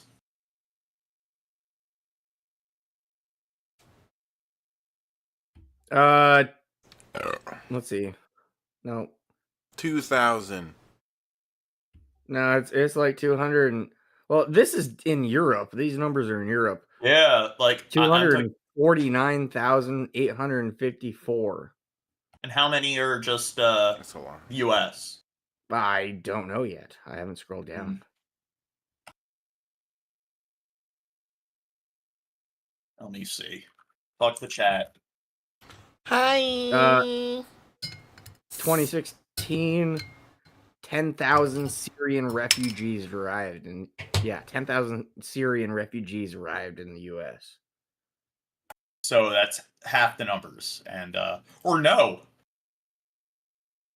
That's just Syrians. Jesus. So we approved 236,000 refugees. And then what was it? It was 10,000. So that's 20 times the amount of refugees we're letting in. And you don't see anybody freaking out and crying. It's whatever. But then during the Syrian refugee crisis, it was only 10,000 people. And they're like, oh my God, like we're letting all these people in. Oh, it's going to destroy the economy.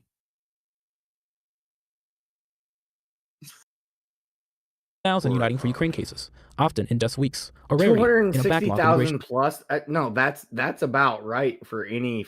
I mean, you're talking about the Syrian crisis. That sounds about right.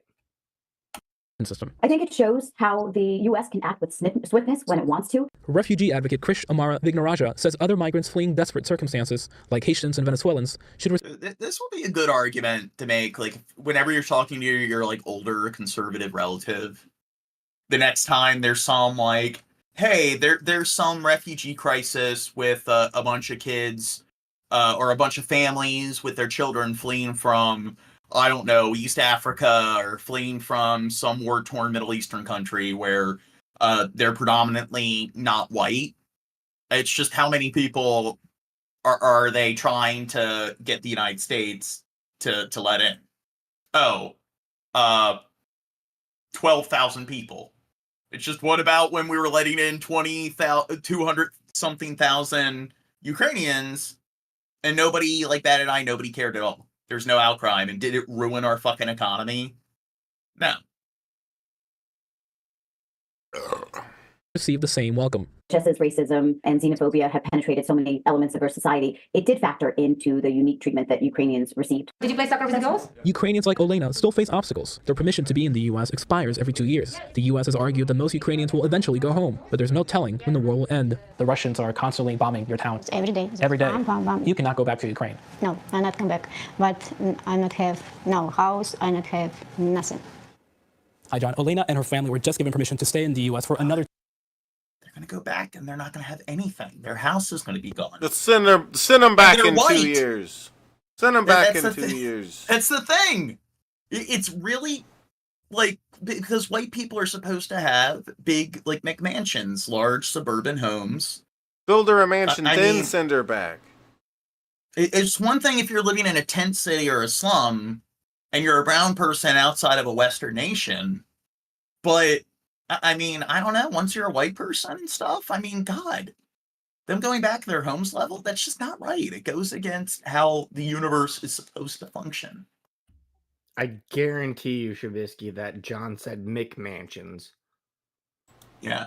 Like it was an option at McDonald's. McMansions is a term I've heard a million times before. I'm not It's exactly. like your suburban. It's like your typical suburban home where it's like 2 stories, a basement, and usually you have a garage or a parking lot, and it's you look at most of the globe and stuff, even fairly developed countries, and it's usually pretty spacious compared to what most people have. Do you get a free ghost? No, you get free To this, chicken that they do not have a nuggets. path to permanent status and American citizenship. And in addition to the 10th of I would say like a McMansion is like a 2-story, at least like a 3-4 bedroom home. Usually you have a decent sized yard where you can have like a pool installed or whatever if you want. That's a McMansion. thousands of Ukrainians who have arrived under this Uniting for Ukraine policy. Another 350,000 Ukrainians have arrived outside of that process since the start of the Russian invasion. Tell me about the 350, where that's 350,000. What's the mechanism that allows them to come in? Well, many of them have come here under the traditional visa process as tourist visa holders or as holders of visas for direct family members of U.S. citizens and permanent residents. Some of them are actually Ukrainians who flew to Mexico during the start of the invasion and then were processed by U.S. border officials. U.S. border officials in April of 2022 processed around 25,000 Ukrainians before this program was formally set up. So in total, it's over 500,000 Ukrainian arrivals, which is a very significant number. Camilla, you cover this issue so well, and you know all the different gradations. Why has there not been the backlash for the Ukrainian migration that we've seen with other populations? Well, one reason I think, John, is geopolitics. Ukrainian refugees, frankly, enjoy bipartisan support that is increasingly rare in immigration policy and politics because they are seen as victims of this anti-American. As an aside, this is what would be considered a McMansion. Something akin to this. This house's architecture is kind of ugly, but yeah. Yeah, Typical size. It's suburban home. It's a little bad the way the garage doors are faced here Yeah. and everything. It's a little odd, but I'd love to live there, regardless. But I mean, these kind of homes aren't that uncommon. Of course not. No. Yeah. It's just people that make more money than the average person live in them. Yeah, and that's another subject we should talk about, like owning a house versus renting, because owning property, I mean, you're stuck there for a certain amount of years, and when you're renting, you can just, like, after your lease is up, you can just fuck off.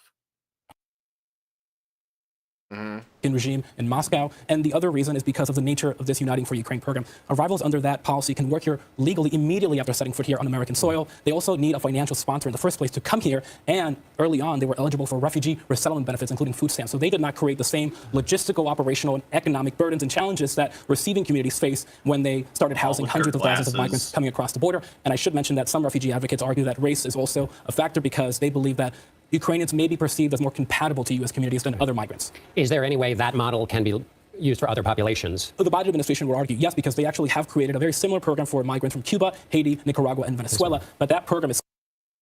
I have a question, John. Yeah. Okay, so we're getting all these Ukrainian and other country immigrants. Would yeah, you, non-white immigrants. Yeah, sure. Would you ever agree to be like you get close to someone who's one of these immigrants and they're like, oh fuck, I need a fucking green card, and they're like, oh, simple solution, get married. If someone like one of those immigrants were like, you got close to them, they're like your best friend, even though it's fake, would you marry them to get them a green card? Well, green card's like two years, so, and it depends on the circumstances, but I don't know, like, but the problem with the United States is that when it comes to getting married, it's just when it comes to getting divorced and shit like that, it's like there's so much you're bonded to. Well, obviously get a prenup. Get a what? A prenup. Prenuptial. Yeah, I don't know. I don't really plan on getting married at all. Well, no. It was like let's say it's your best friend and they come here illegally. You didn't know that at the time, they become your best friend. They're like, hey, fuck, I want to stay in this country. The only way is if I get married to a naturalized or like a natural U.S. citizen. I'd pay somebody else to marry them. Oh, okay.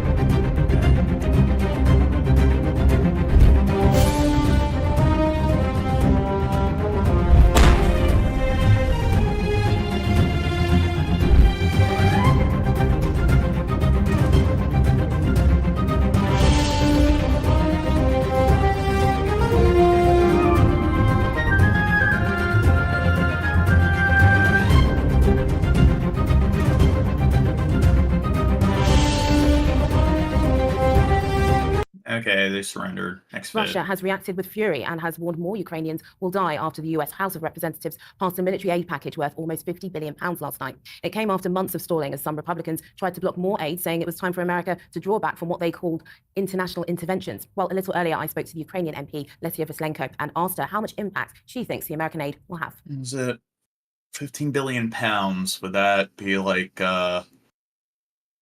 22 something $billion? Going to be a huge difference. We are hoping that money will arrive by the end of 2024 and in the form of weapons, of air defense systems first and foremost, as well as long-range missile systems that would definitely help our men and women fighting for Ukraine on the front lines. Where do you think it's going to make the most difference, and where do you think it's going to have the biggest impact? Definitely all along the line of defense through southeast East Ukraine, but also in the protection of civilians and of our civilian infrastructure objects all throughout the country. As you know, Russia is attacking on a daily basis from the air with either Iranian drones, the Shahed drones, or with Russians' supersonic missiles that are being launched and that are hitting civilian targets. Well, Russia's reaction to this has been that this will actually lead to more civilian deaths. Russia never needed a provocation to cause more civilian deaths. In the last 2 years, over 2 years, and over the last decade, Russia has been very good at taking lives of innocent people in Ukraine. Before that, Russia has done the same in Georgia. Before that, Russia has completely wiped out the Free Chechen Republic. Before that, there was Transnistria in Moldova. So there's a whole chain of events that was leading up to. Oh, I just looked it up. Apparently, it would be like 18 billion, like 15 billion pounds. So, God, the value dropped by quite a bit because I thought it was something like 1.5 pounds per like US dollar. No, I think the that chain of events should have is less than $1, right? Oh no, it says here that 15 pounds equates to 18 US dollars. Ah, fuck. What am I doing then? For a while, I know it was like 1.5 pounds per 1 US dollar, or no, it was 1.5 US dollars per pound. Towards the world leaders that Russia needs no provocation. Russia will be Russia and will act accordingly as an aggressive state. How difficult has it been to stay strong when this aid package has taken such a long time to get through? It's a 6-month delay. I just wonder. But here's the thing. US currency is still more valuable than Canadian currency. US dollar is worth more than Canadian dollar. Or ask motherfuckers. What you make of that? You are absolutely right. In Ukraine, we were very much hoping to see this money Yeah. and the military aid that it brings by the end of 2023. And it was actually very bad news before the new year that we learned that we would not be getting the aid. There was a lot of discussion in Ukraine. There was a lot of tension on the front line and exasperation almost from our brave soldiers who were not understanding why this aid was not coming through, who were actually giving us a very pessimistic forecast, saying that perhaps this money will come through when there will be no more Ukrainian soldiers able to. I gotta look out for this because these are clearly just written by AI. Like text to speech. No, we played a few of them. As aid has slowed to a trickle, Ukrainians have been forced to improvise to keep the frontline troops supplied. DW's Nick Connolly takes a look at how they're coping in this exclusive report from Wait, hold on. Ukrainian I military want to facility. ask Shab. Okay. So I know you got a girlfriend and whatnot, but would you marry someone so they can just I get gotta a take a green card? piss. So you're not getting anything out of it. You're just like out of the kindness of your heart. Like it might be your best friend and they're like they moved the country and they're like, shit, my visa's up.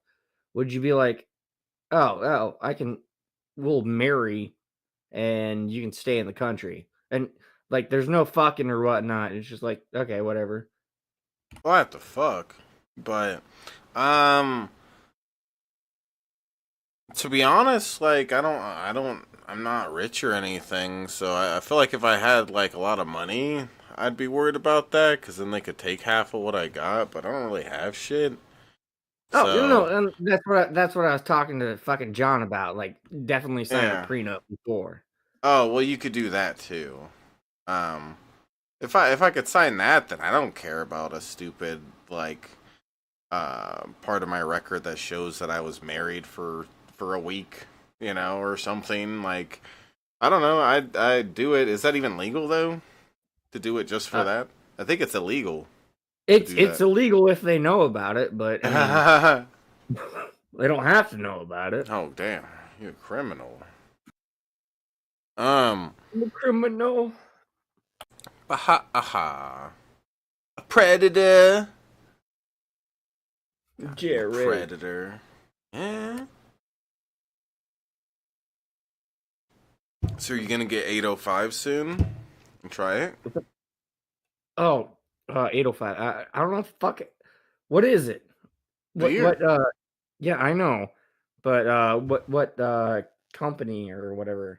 Firestone Walker. Firestone Walker 805. Take a dab, Tubby? Shh, only if you kiss me.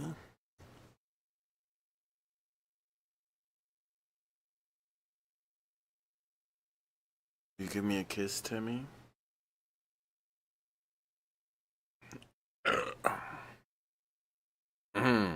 Okay, I just looked it up. Is that the blonde ale? Yeah, California Blonde Ale. I don't know. It's not the best in the world, but it's one of my new favorites now. Austin, nobody cares.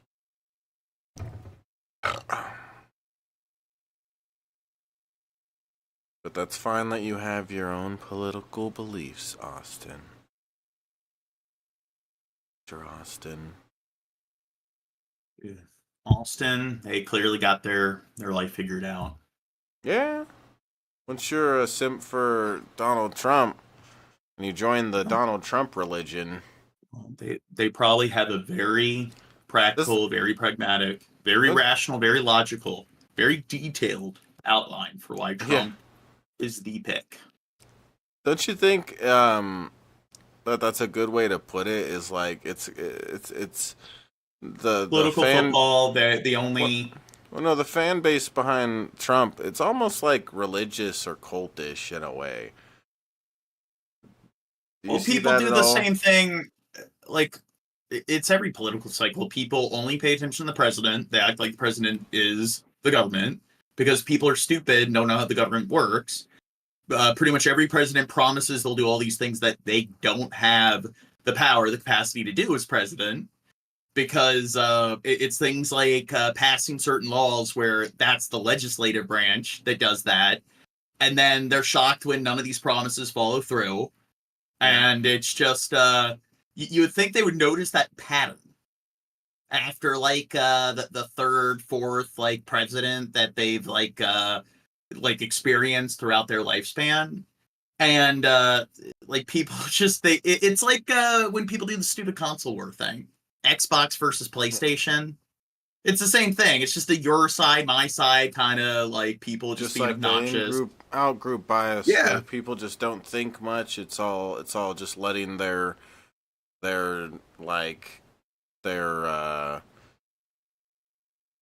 caveman brain take over or something. I don't know. It's also just like a competition. It's like South Park, where what do we do now? Losers. Yeah. So Austin said, "Not really. I care about the country, anti-war, anti-crime, anti-illegal immigration, etc. Trump isn't a politician and actually did things." Oh, so he actually did things. Yeah, like pay a prostitute, or basically a prostitute. Not like porn people star. can make the same argument about like every fucking president. They can say the same thing about how, Bush and Obama and Biden. And how is Trump anti-war? Like, Trump simps and panders like to Israel and stuff. yeah, so the same way that Mr. Obama acted like he was against war and then continued to just keep the war going when he became president, and then said he'd pull the troops out before he became president, but didn't do it until like the end of his presidency. The same way that way, Trump is along with the war too. Have the wars stopped when Trump became president? Hold on, fucking Austin also did say, "Tell me you guys are unaware of what's going on in the world without telling me." Oh, before he was president. No, do you not fucking know that he paid a porn star for sex? Because that's what this is the whole fucking trial. His first fucking trial. It's not for war crimes or anything like this. He fucking paid hush money to a porn star, and he tried to cover it up with his business and him being president. That's what he's on trial for in this one fucking case. So, and also, how is Trump anti-illegal immigration when Obama deported more people than Trump did during his presidency? Did you know that, Austin? They all fucking suck. And when it comes, you're right. They're all warmongers, including fucking Trump. And it's like that's just how the system works. The president's one cog in the machine. They promise that they're gonna follow through with the stuff, and they don't fucking follow through with it. Didn't Trump promise that he was gonna build a fucking wall across the U.S.-Mexican border? What? That didn't happen. Dude, there's no way Don Lester in the chat is serious. He said not one soldier was shot under Trump. Can you show us stats for that? Yeah, I don't think that's the case. That's silly, Wasn't there that one soldier that was killed in Niger? And Trump called the wife and said he knew what he was signed up for. So yeah, he wasn't shot under Trump being the commander-in-chief. I love that. Yeah, I actually remember that too. Him calling them and stuff. You remember that, Austin? Or no, Don? Sorry, Don. You guys are very well informed. You guys are intellectuals. Very well educated on the subject. I mean, I didn't know that. Look at the border now. We need a wall. Literally, they stopped him on every front. That's the excuse that everyone makes with every president. Is why aren't they able to follow through with the stuff they promise? The other side won't let them. See, I was just pointing it out. People making the same excuses, not recognizing this consistent pattern. And then you're there you guys know about how the world worked before Trump. We're kind of showing we do because this is something that happens with pretty much every fucking president. And Austin, what I said is a fact. Obama deported more illegal immigrants during his presidency than Donald Trump did during his. That is just a fact. Do more research. You'll sound dumb basic info. You know, then why the fuck is Trump anti-immigration, illegal immigration, but Obama isn't? Is Obama anti-illegal immigration too? It's a fact. You know what? You're coming up with some pretty cogent arguments. You're making a real good argument, Austin. It's a fact because I say it's a fact. Do more research. Y'all sound dumb basic info. Y'all is just big dumb idiots. And of course, you're not the dumb one because you don't think you're the dumb one. Yeah, because you know say what you're talking not. About because you think you know what you're talking about. And Trump was like, "Oh, we're gonna build a wall." There already is a fucking wall across the fucking border, and you know what's fucking stupid? There's fucking doors. You don't have to fucking climb over, dig under. There's fucking doors. They can just fucking open from the other side and just walk past the fucking border. I don't know who implemented that, but there's straight up fucking doors you can just walk by. And we don't really support the Democratic Party or the Republican Party. We think they're both fucking horseshit. Yeah, it's called nuance. Yeah, and the thing is, the only difference between Republicans and Democrats is that the Republicans are open about, like, at least the politicians, about how much of, like, a scumfuck they are, and Democrats promise that they'll do, like Obama. Like, he claimed to be pro-immigration, but then he deported more, like, immigrants than any other president. He claimed he was going to get the troops out of the Middle East, and he didn't. Same way Trump said he was going to build a wall. And he did, but it was the other party that didn't let them do it. Hold on, Obama did, but he did it at like right when his presidency was ending. He pulled the troops out. Before he became no, not completely. Oh well, There a was lot of some them or something. Yeah, they weren't completely withdrawn until Biden, and then Biden did a terrible fucking job. So, well, also Austin says there is no wall, homie. No, not a good one, not completed. It goes from ocean to ocean. It goes from like the whole border. And yeah, not a good one. Yeah, not a good one, but it's still a fucking wall. and here's the thing: you're saying he wasn't able to complete it. Was it just the Democrats that obstructed that? Because what about when the Republicans had control of all three branches of the government? Paul Ryan was like the Speaker of the House, and when Trump was trying to pester Paul Ryan about building the wall, even the Republicans who had control of Congress were like, nah, that's not something we want to spend time with and we want to invest money in. And then when he wasn't able to get things done, when the conservatives controlled all three branches, then once the Democrats took back control of Congress, because it constantly oscillates, then Republicans were arguing that, the Democrats wouldn't let them follow through with it. And then people make the same excuse, like with Obama.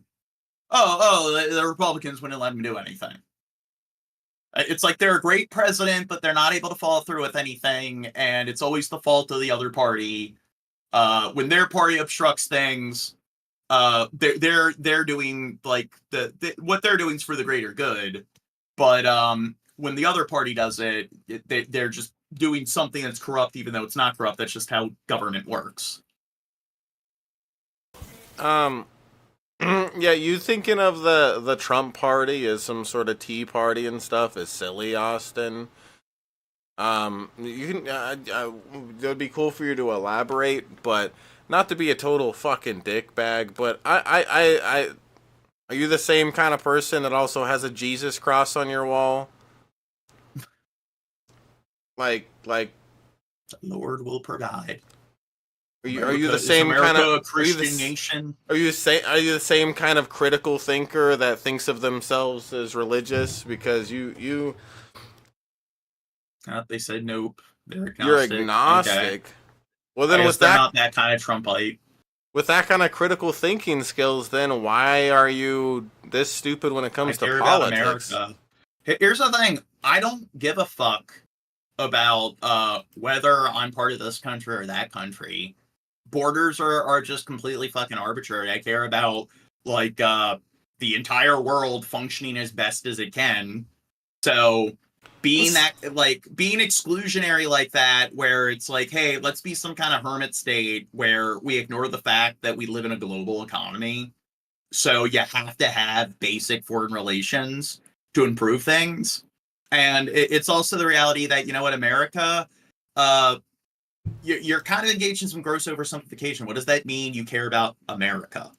Because things vary pretty significantly depending on what state you live in, what part of America you live in, what class you live in.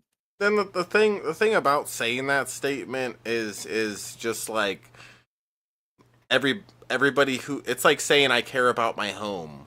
Yeah, we all care about our homes. John, do you care about your home? Yeah, but wow.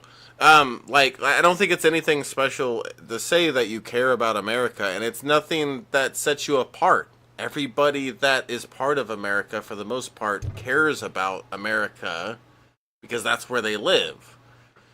Okay, you said we have to be exclusive. We care too. Who we let in, but here's the issue though. Why is the drug trade happening? Part of it is our privatized prison system, where our prisons make money off of people actually being in the prisons. And it started during the drug wars.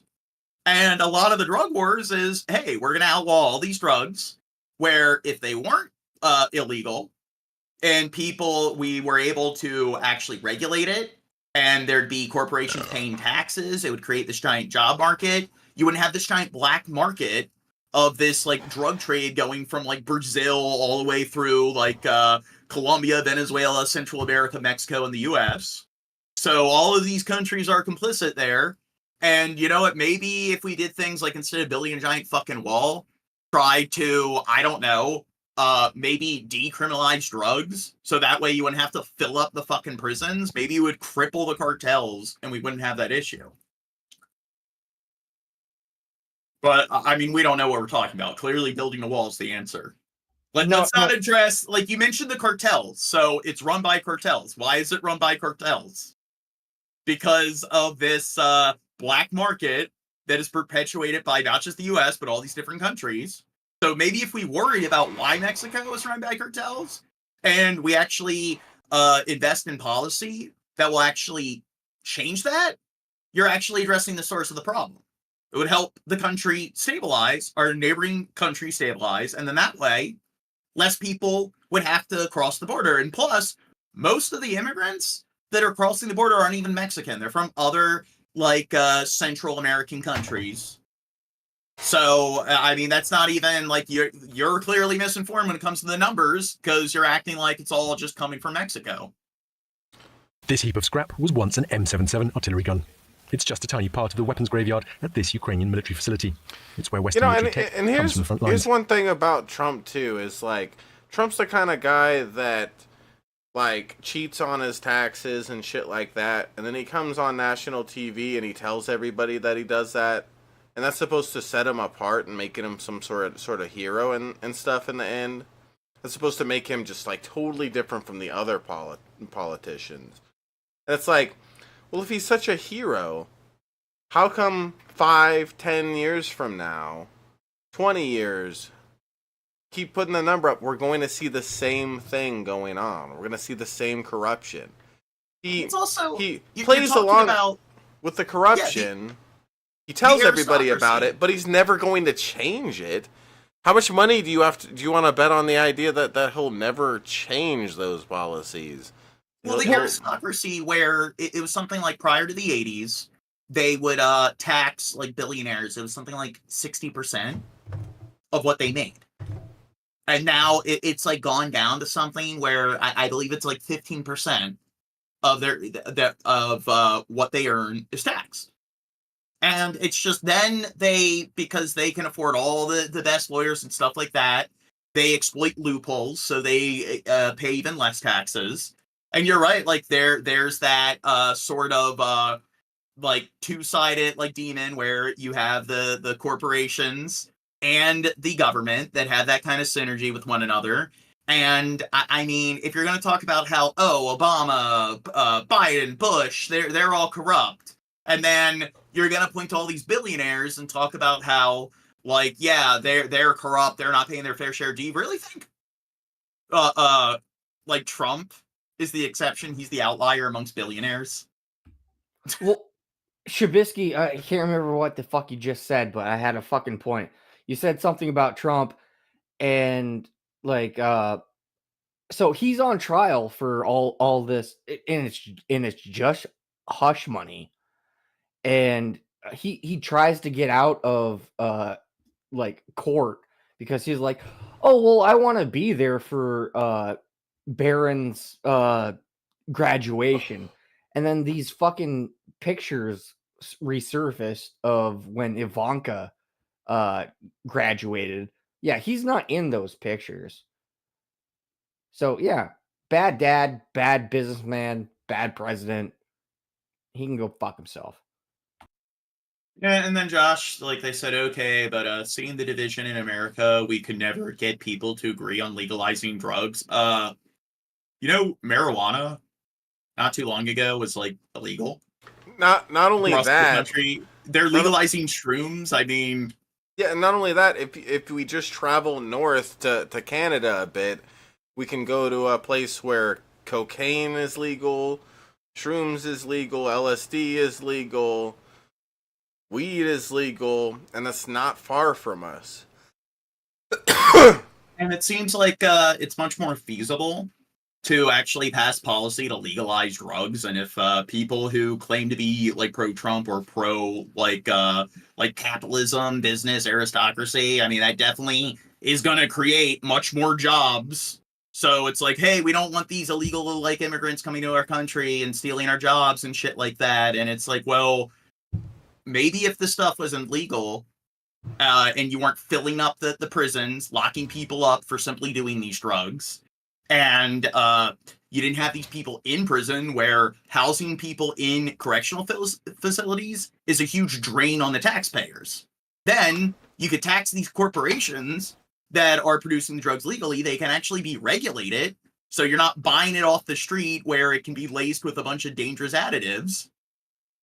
And it's almost like, hey, that in the long run could do a great job cutting back on this black market and cutting back on the cartels and crippling the cartels. But instead, let's build a giant wall. That's going to fix it. Let's not address the reason. What's that? I'm going to call bullshit on what Austin just said. He said Trump donated his entire presidential salary. His net worth went down. Every other president's net worth skyrocketed. He's incompetent and stupid, and plus he's a billionaire. Like, the presidents don't get paid that much, you idiot. Yeah, that is fucking false, because one, Trump went into bankruptcy like twice. At least twice. I'm gonna say that. And then fucking Jimmy Carter, he had a business. He did not what did he not do? He did not claim that money when he was president. He had a company, and he did not claim that income when he was president, like Trump did with all of his fucking, assets or whatever. But Trump went into bankruptcy at least twice. So the president makes $400,000 annually. So apparently I'm wrong. No business of his filed bankruptcy. Well, here, Crow, before you address that, it's just the president makes $400,000 annually. Trump's a billionaire. That's like money he can wipe his ass on. So acting like he's so altruistic for not like taking his presidential pay, it's very easy not to take that pay when you already have billions of dollars. It's like, oh God, what an altruistic like hero. To prove to Western donors that it's been used as intended, but more importantly, to be salvaged. Our American counterparts just can't get their heads around it. When they see what we do, they don't have the words. Looks like Trump did file for bankruptcy. We used to get guns sent to us.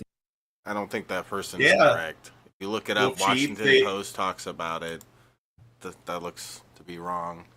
I agree with Wolf Chief. L. Biden, L. Trump, the entire system is corrupt. You could still recognize as artillery pieces. That's not always the case anymore, but it's not like we have a choice. With Western arms deliveries reduced to a trickle, these Ukrainian army engineers have had to improvise. They call it cannibalism here, making one... Okay. Clearly people in the chat care because people are chatting about it. So, I don't know, we got 21 people watching, so maybe some people care. Oh, Austin, if you're gonna fucking say that I'm wrong and I fucking stated a fucking fact, none of his businesses declared bankruptcy when I fucking said at least 2 did, yeah, maybe you should fucking look it up before. Trump is for the American people, politicians are not. No, he's a fucking billionaire with fucking lots of money. He's not for the American fucking people. You really think he's looking out for the fucking guy that works at fucking McDonald's? No, he's not. It's more of like, Austin, whatever state you're in, do you know who your like governor is? Do you know who your like local government is? Your mayor?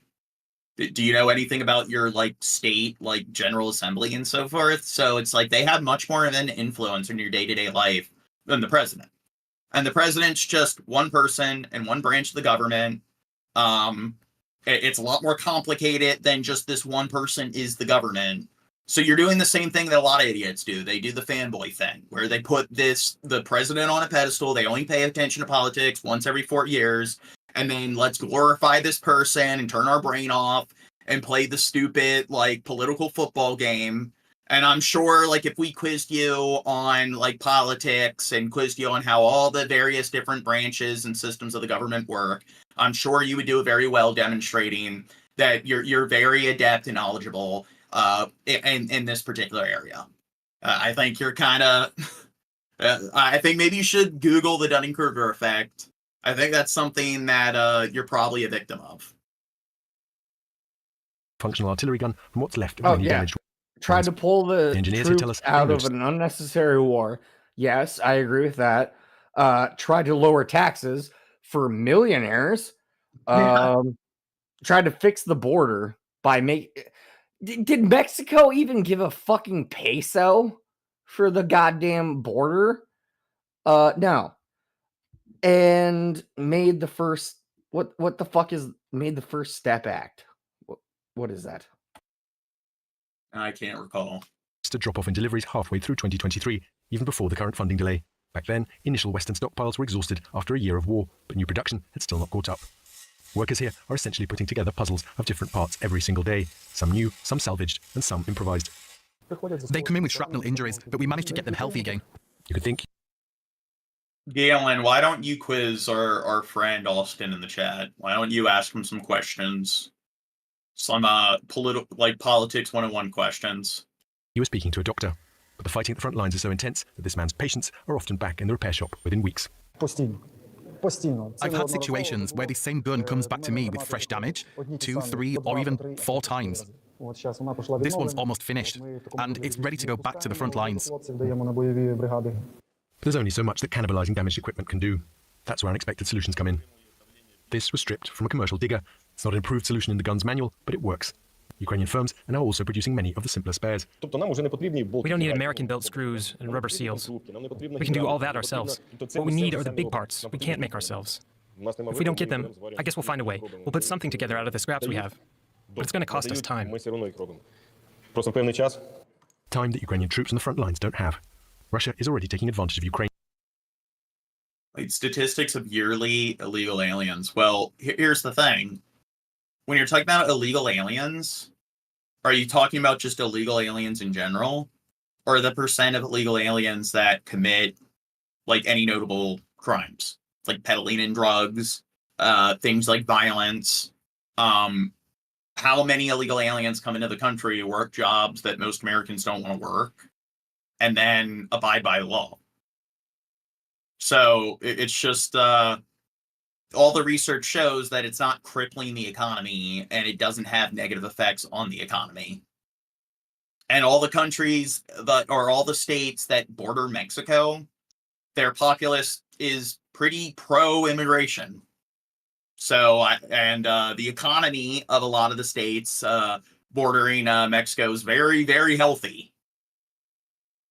So those definitely aren't like states, New Mexico, Arizona, Texas, California. They're not states that have this like mass unemployment crisis. They're not states that people can't get by at all. People are just desperate to find work because all the immigrants are stealing all the jobs. So that's just a bunch of like conservative sort of fucking hysteria.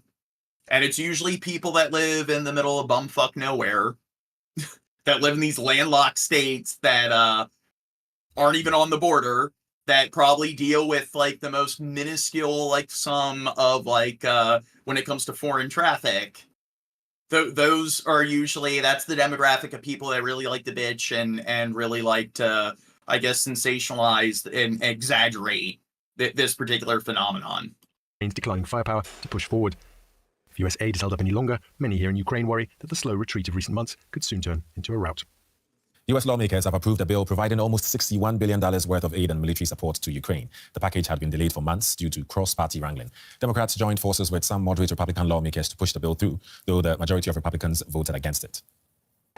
Well, here's the thing. Those immigrants that you're talking about that we're spending tax money on to house and so forth, those aren't like the immigrants that are trying to come across the border from like Central American countries or Mexico to like I don't know, engage in the kind of like labor that I described earlier. That kind of like a lot of those people are from like completely different continents and they're coming here, they're asylum seekers. So I mean, it's a similar issue, but it kind of falls in a completely different category. So you're talking about cartels and stuff, and now you're talking about like giving aid and so forth to asylum seekers. And I'd say that, yeah, those are kind of like two separate issues, and they need to be like addressed differently. But you're taking something that's very complicated and multifaceted, and you're just engaging this gross oversimplification. Like all types of like illegal immigration or immigration are exactly the same.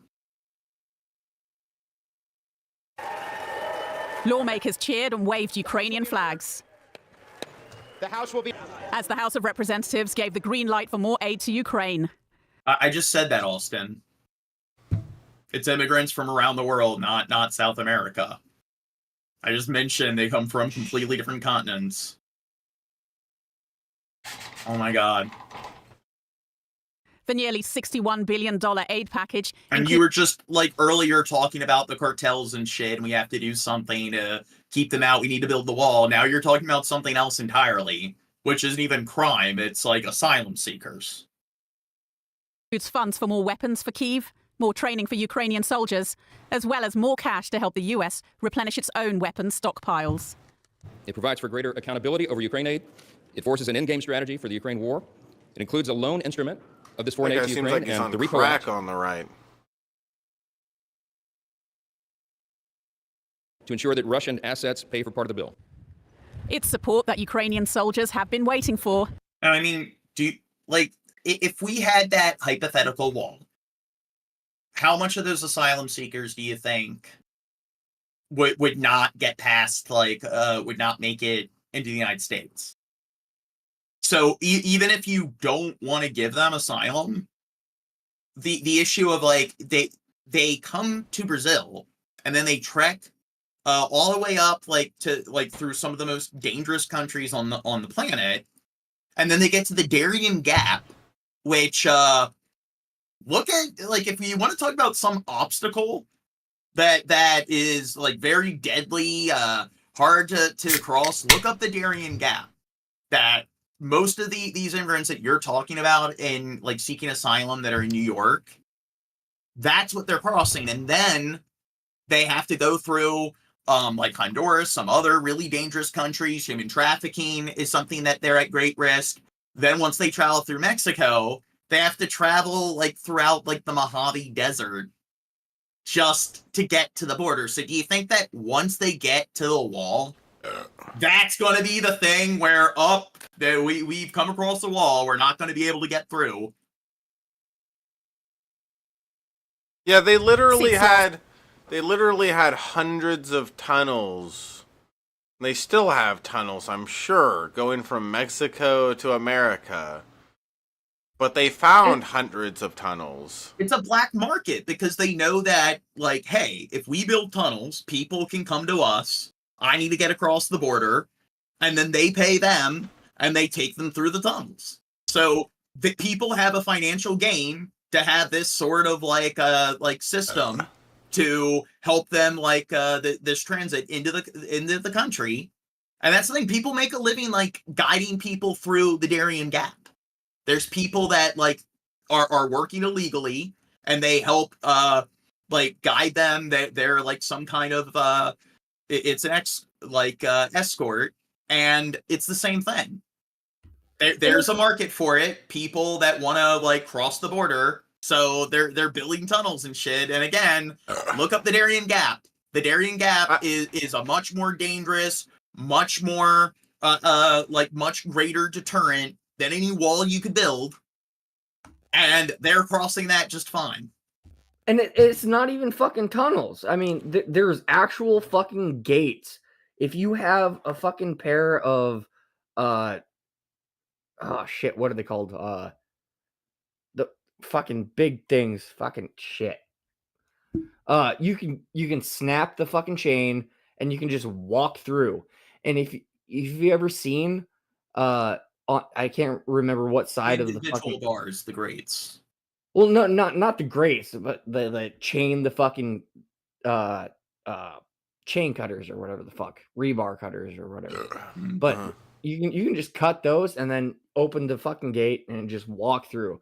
But I can't remember what side of the end of the gate or end of the wall is. It's like 20 feet into the ocean. You just swim 20 feet into the ocean, and then you can go around the whole fucking wall.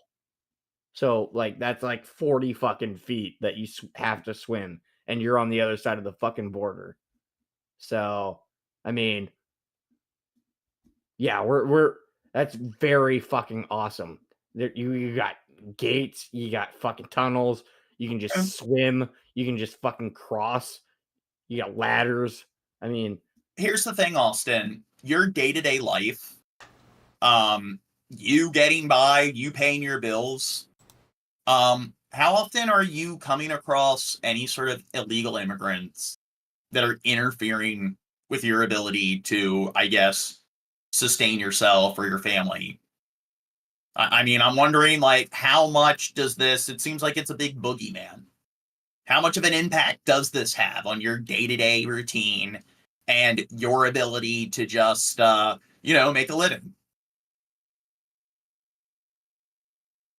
I mean, I'm sure there's a million and one other things you can point to that we're wasting a bunch of money on that your, like, federal taxes are going to.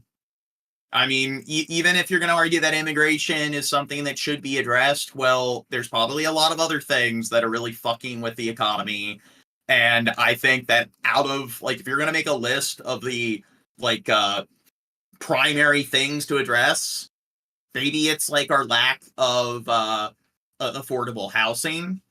I don't think illegal, like, immigration has anything to do with that. Maybe it has to do with the fact that our privatized sort of like our aristocracy, where everything's about incomes, or universities are just unaffordable, and you got the student loan debt crisis. What about the fact that daycare costs more than college tuition? Yeah, Shad? If you look into it, Donald Trump hired a lot of illegal immigrants.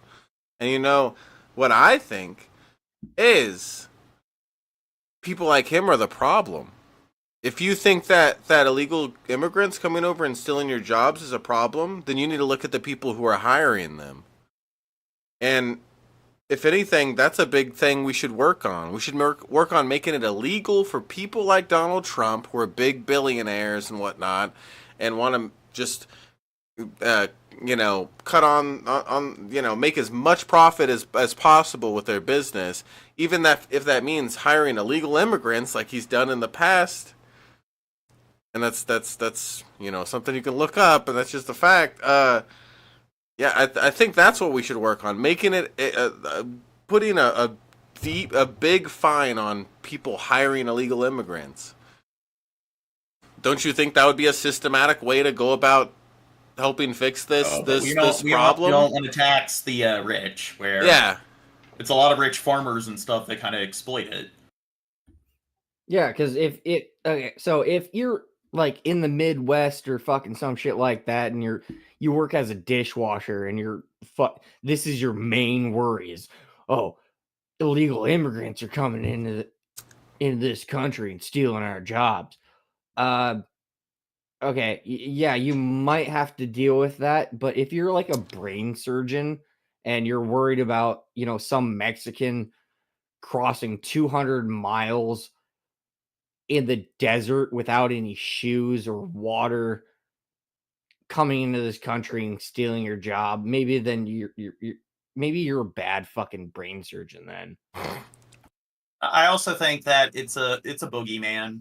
Like, he's hyper focusing on that one thing, illegal immigration. Like, that's the thing that, and I think he just admitted that, yeah, it's not really messing with his livelihood or whatever, but he cares about the future. You know what?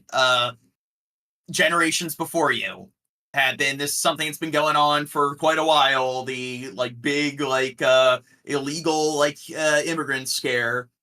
And it's just, you know what, it hasn't ruined the fucking country yet. And there's a lot of other things really fucking with our economy and fucking with the quality of life of the average citizen than illegal immigration. Even if it is a problem, there are a lot of other much more substantial problems, and yet that's what people like to focus on. And you have a bunch of hillbillies in the middle of bumfuck nowhere, like in states like Nebraska and shit like that, and they want to like go out of their way to act like immigration is like the most terrible thing ever, when they live in this sparsely populated state where there's pretty much no legal or illegal immigrants living there. They're some of the most least affected by it in the country. And then they're sitting there like worrying about something where, you know what, making it so your children, your like relatives like of later generations are able to actually get by and function. Maybe focusing on things like universal health care. Focusing on things like universal daycare, which like most developed countries have, where they can actually, it's affordable to raise children. It's affordable to like maybe instead of like filling our prisons with like people for like really petty crimes, we have like, what is it, less than 5% of the world's population and over like something like 15% of the world's prisoners. And it's like, that is a huge tax strain. Why aren't they constantly talking about that? It's always illegal immigration. That seems to be this big boogeyman when there are so many other things, that not paying people a livable wage. Why don't we talk about that? But it seems like conservatives, they're against universal health care, they're against a livable wage. But this one thing that they really care about when they want to make things easier for their like future relatives is getting rid of all the immigrants. That's the big thing that is the end all be all. Well, Austin did touch on something. They said Americans do want jobs. It's a lie. Immigrants do the jobs Americans don't want. Walmart, Tyson, Amazon all want illegal immigration to stop wageflation. No, they want to pay their fucking workers as little as possible so they can up their fucking profit. That's why you got fucking children.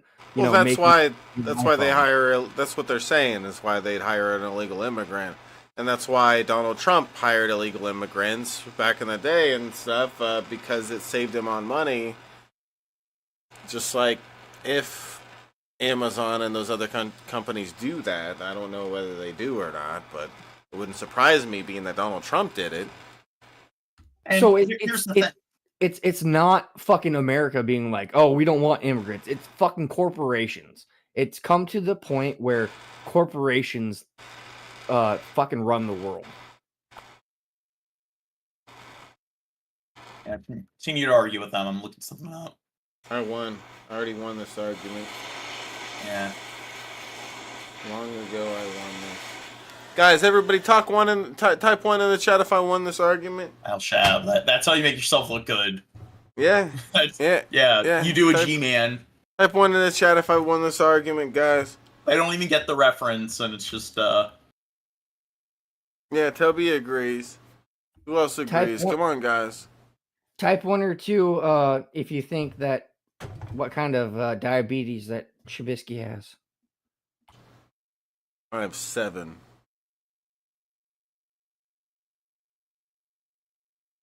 Yep. So, Gene, what is it like being stupid? God, Shab, you're so funny.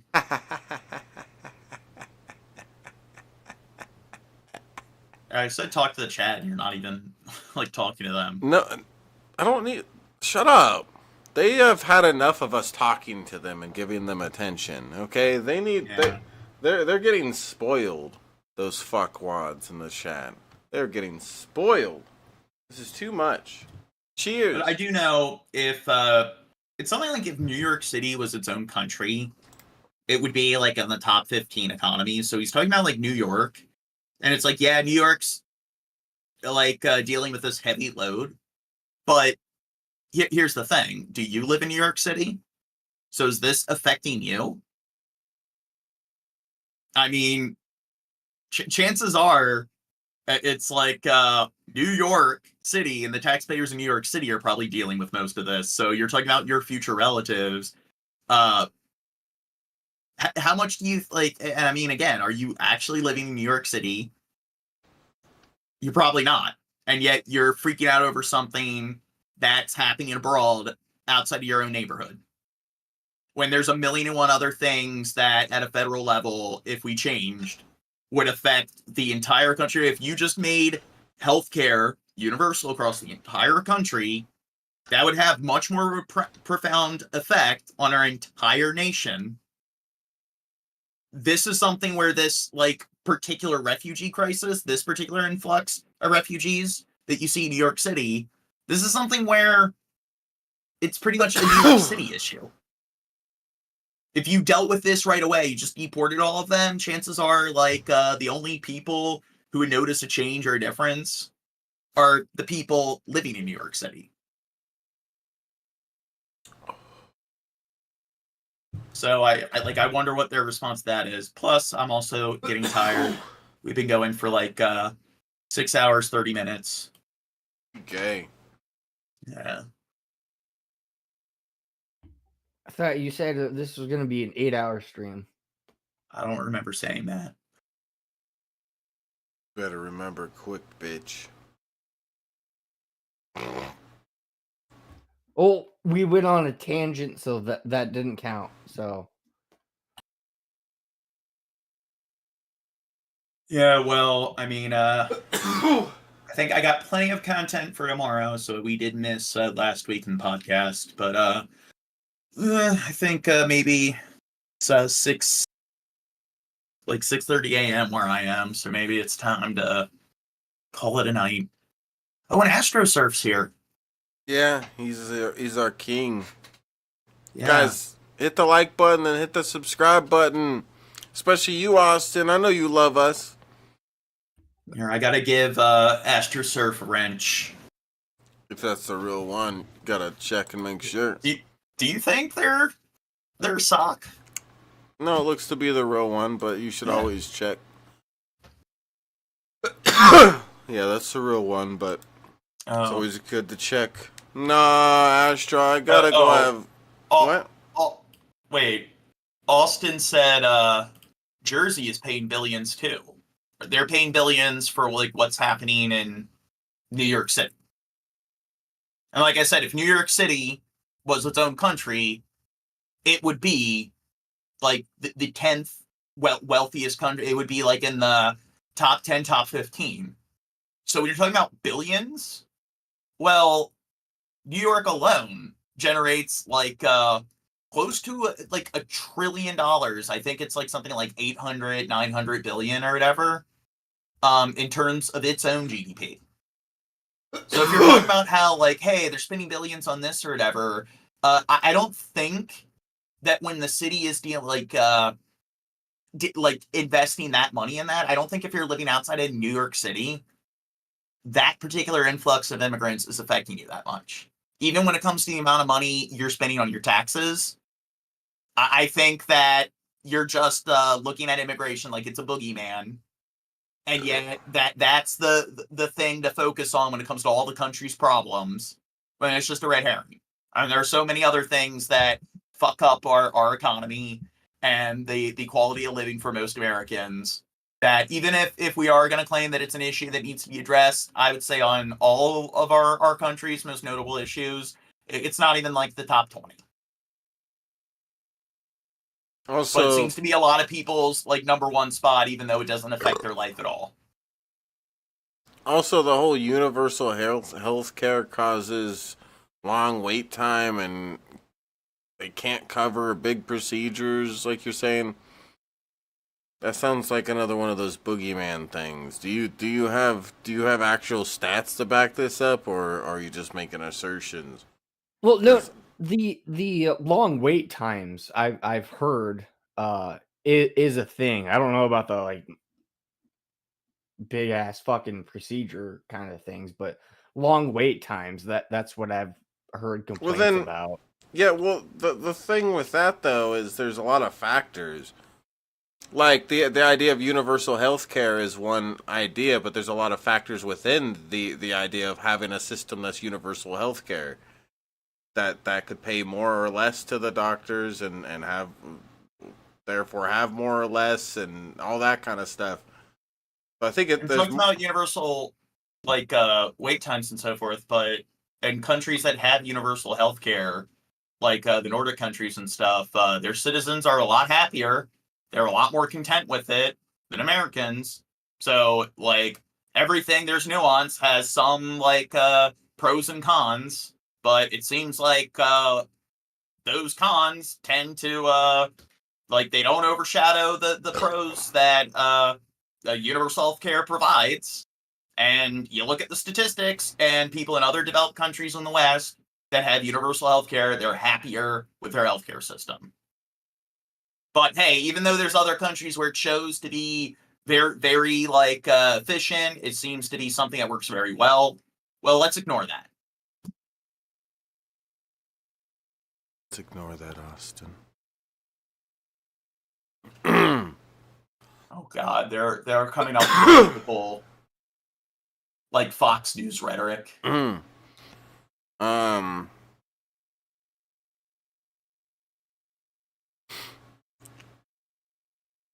You know what that is, Austin? That's a non sequitur. Isn't it, Gene? A non sequitur. Well, they've been doing a lot of those, like, does not follow arguments where X doesn't connect to Y, because they were talking about the drug trade, and then they went to talking about asylum seekers, which are two different things. Yeah, Austin, when you do that kind of switching thing, it's very telling that you're not able to actually stick to the subject and argue that subject well. Once you start losing, once you start losing, you switch to the next thing. I'm losing at that. Switch to the next. Here's thing. a really shitty argument. They refute it. Well, here's another shitty argument. It's just you're not following the same premise. It goes from one premise to the next. And your argument is not trying to prove the same premise. And if you It's really just if you really care about what the truth is, you wouldn't be so scared of each subject and actually staying on it. Well, we talked to you about the illegal drug trade. We were just talking. You were talking about building a wall is what would fix the issue. We were just talking about universal health care, and you're talking about army. How big our army is. And we're not talking about armies and wars. We're talking about healthcare and how that system works. Can you stay on that subject? Rather than all of a sudden changing over to like, well, America has like, we spend the most money on our military, so we could like protect other countries. That has nothing to do with what we were talking about. We were talking about chocolate bars, and all of a sudden you started talking about pizza. We're not talking about that. We're talking about chocolate candy bars. Stay on subject. The thing is, I think we can afford it. So again, like we have, I believe, one of the I don't know if we have the largest, but we have one of the largest population of billionaires. And yes, you can clearly see that they've lobbied the government, and prior to like the 80s and stuff, they were being taxed like it was something like 80% of their earnings, something like that. It was the like overwhelming majority. Then now it's something like they're being taxed less than like 15% of their like annual income. And did you know who fucking focused on that? It was Trump. Yeah, and it's just maybe if the 1% paid their fair share, we'd have more money to go around. Maybe if we invested less in the military and the military-industrial complex, we'd have more money. Maybe if we stopped sending people to prison for really stupid and petty things and like overpopulating the prisons, maybe we wouldn't have to sink so much money into that, and we could afford things like universal healthcare. Plus, even with doing all of that, the United States has the largest economy on the fucking planet. So it's not like we don't have any fucking money. So America has a lot of problems, but that is something that we're completely poor and we have no money at all. It's like we live in a fucked up world. Most countries are dealing with problems when it comes to finances to some extent. There's always been that issue of how much money do we have to spend and so forth, and will there be a recession or depression? I don't think this attitude of like, hey, illegal immigration, that is the thing that is just bleeding our country dry when we have the largest economy. Yeah, you gotta love how we talked about healthcare, and then they went on to talk about how big our army is, and then their reply to me when I confronted them on that was, that has to do with economics and healthcare.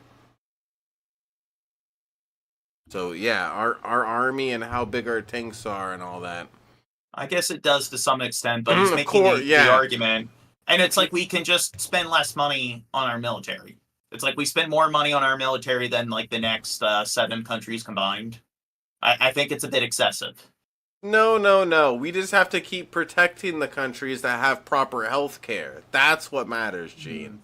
The other countries can have proper health care. We'll have the super awesome military, and we'll help protect them so they can have their awesome health care. And we don't. Mean, I can understand helping some countries to some extent, but it's just like with Israel. I don't think we need to be helping them at all. We're spending billions of dollars on Israel, and I think look at all the fucked up things they're doing. So it's just, hey, New York is dealing with billions of dollars, like dealing with like all these asylum seekers. So it's just, what about all these other things we're wasting billions of dollars on that you don't want to focus on? We're probably bleeding billions of more dollars on all these other issues, but it's just immigration that people want to hyper focus on because it's just a boogeyman. What do you think about Trump calling out NATO for not paying their fair share? Yeah, maybe they aren't, but I mean, again, we should not be the world's fucking police. And then, Austin, you said something about the middle and lower class are suffering. Yeah, millionaires are fucking suffocating the middle class into pretty much just the higher class and lower class, and the middle class are just almost getting diminished because of the upper class being like, oh, I'm just not paying taxes. And that's what I love. It's like, hey, lower middle class people, our middle class is shrinking and everything. So what we need to do is vote in people who are shills for the billionaires and everything, because they clearly have the middleman's best interest. It's like, do you think that maybe they're not using immigration as some kind of red herring, where it's just, hey, let's focus on these immigrants and blame them for everything, when look at all the people that really control the economy, that have the most power. Look at the wealthy, the uber wealthy. It's just, you're claiming that to help save the middle class and the working class is to shill for the rich. I don't know, that seems very, very sort of counterintuitive, very, very counterproductive. And Trump's calling out NATO for not paying its fair share. Are the billionaires in the United States, are they paying their fair share?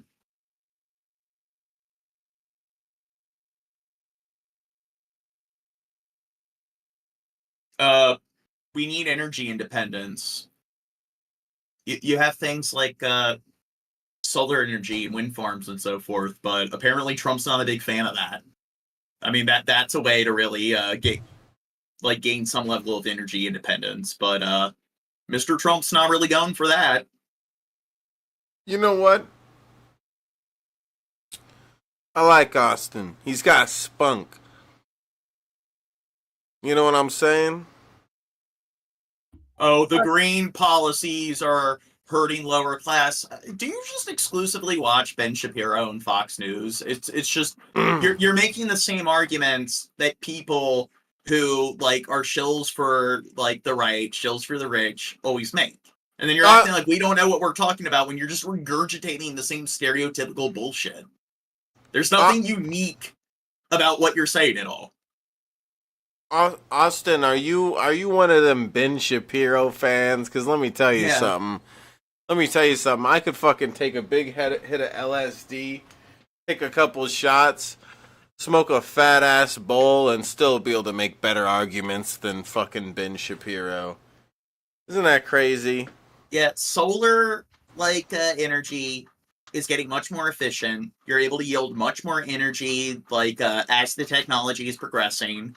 And here you go. I wonder why these oil and gas companies that they kind of aren't a big fan of solar energy. And I wonder why all of these academics and scientists who are not motivated at all by money, that the overwhelming majority of them are not fucking millionaires. I wonder why 90-something% of them think that climate change is a very serious issue, and they support the logistics of using solar energy and wind farms. And there's only a very small tinge of the world's pundits who are paid out by corporations.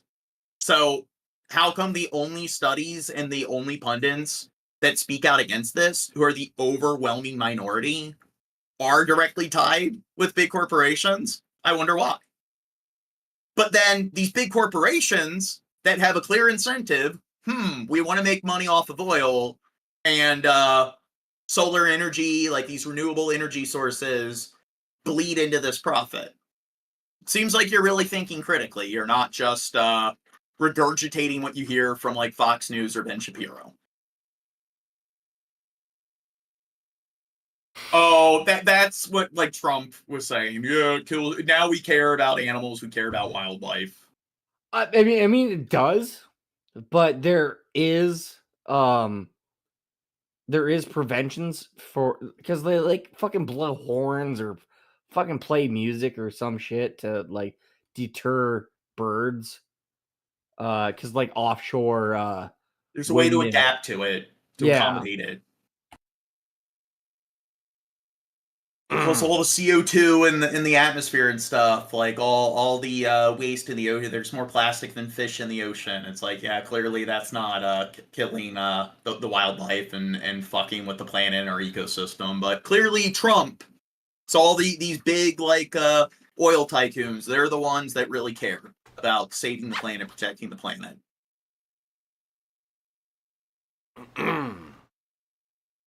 Yeah, well, I guess they did provide us with a decent amount of content. We were able to get a decent amount of commentary out of them. But did you learn things from me, Austin? Did you learn things from me, Austin? No, we're learning from them. They're the ones that really know what they're talking about. Austin loves learning from me. Yeah. All right, hit that. What? No, go ahead. Gonna say hit that Drunken Crow's mom on the booty cheeks, guys. Oh, God. Climate change is over-exaggerated. Jesus fucking Christ. It's do you know what the Dunning-Kruger effect is, Austin? Maybe you should, really look into that. It's he clearly knows his shit, but he's regurgitating the same mundane, rudimentary points. Do you know what? You expect. Do you know what redundant means, Austin? Yeah. It's got to be Tucker Carlson or fucking Ben Shapiro. Ben Shapiro. Austin, you're so smart. Austin, you're so smart. Why would I bring up redundancy when you just spoke? Huh? What was it that was redundant that you said? Do you have the IQ of a dead gerbil? But we're not talking about overpopulation, and it depends on what part of the world you're talking about. No. I figured it out. It's a fucking Jordan Peterson fucking regurgitation. Yeah. Hey, this is another example of like the gish galloping. Overpopulation or underpopulation is a more serious problem. Yeah, countries like Japan, China, and so forth. That's an issue with the Asian population. But there's countries where overpopulation is an issue. They both cause problems. Certain countries are dealing with overpopulation. Other countries are dealing with underpopulation. You address it at a case-by-case basis. But, of course, with you, there's no nuance. It's just there's either one or the other for the entire planet. It's not like different countries are dealing with separate issues. Go ahead, Chad. I was just going to brag. Austin, I've been on a podcast that Jordan Peterson has been on. Bet you're jealous. Go ahead. Oh, you should probably Go ahead. you should probably make your bed there, bucko. Yeah. That's fucking Jordan Peterson.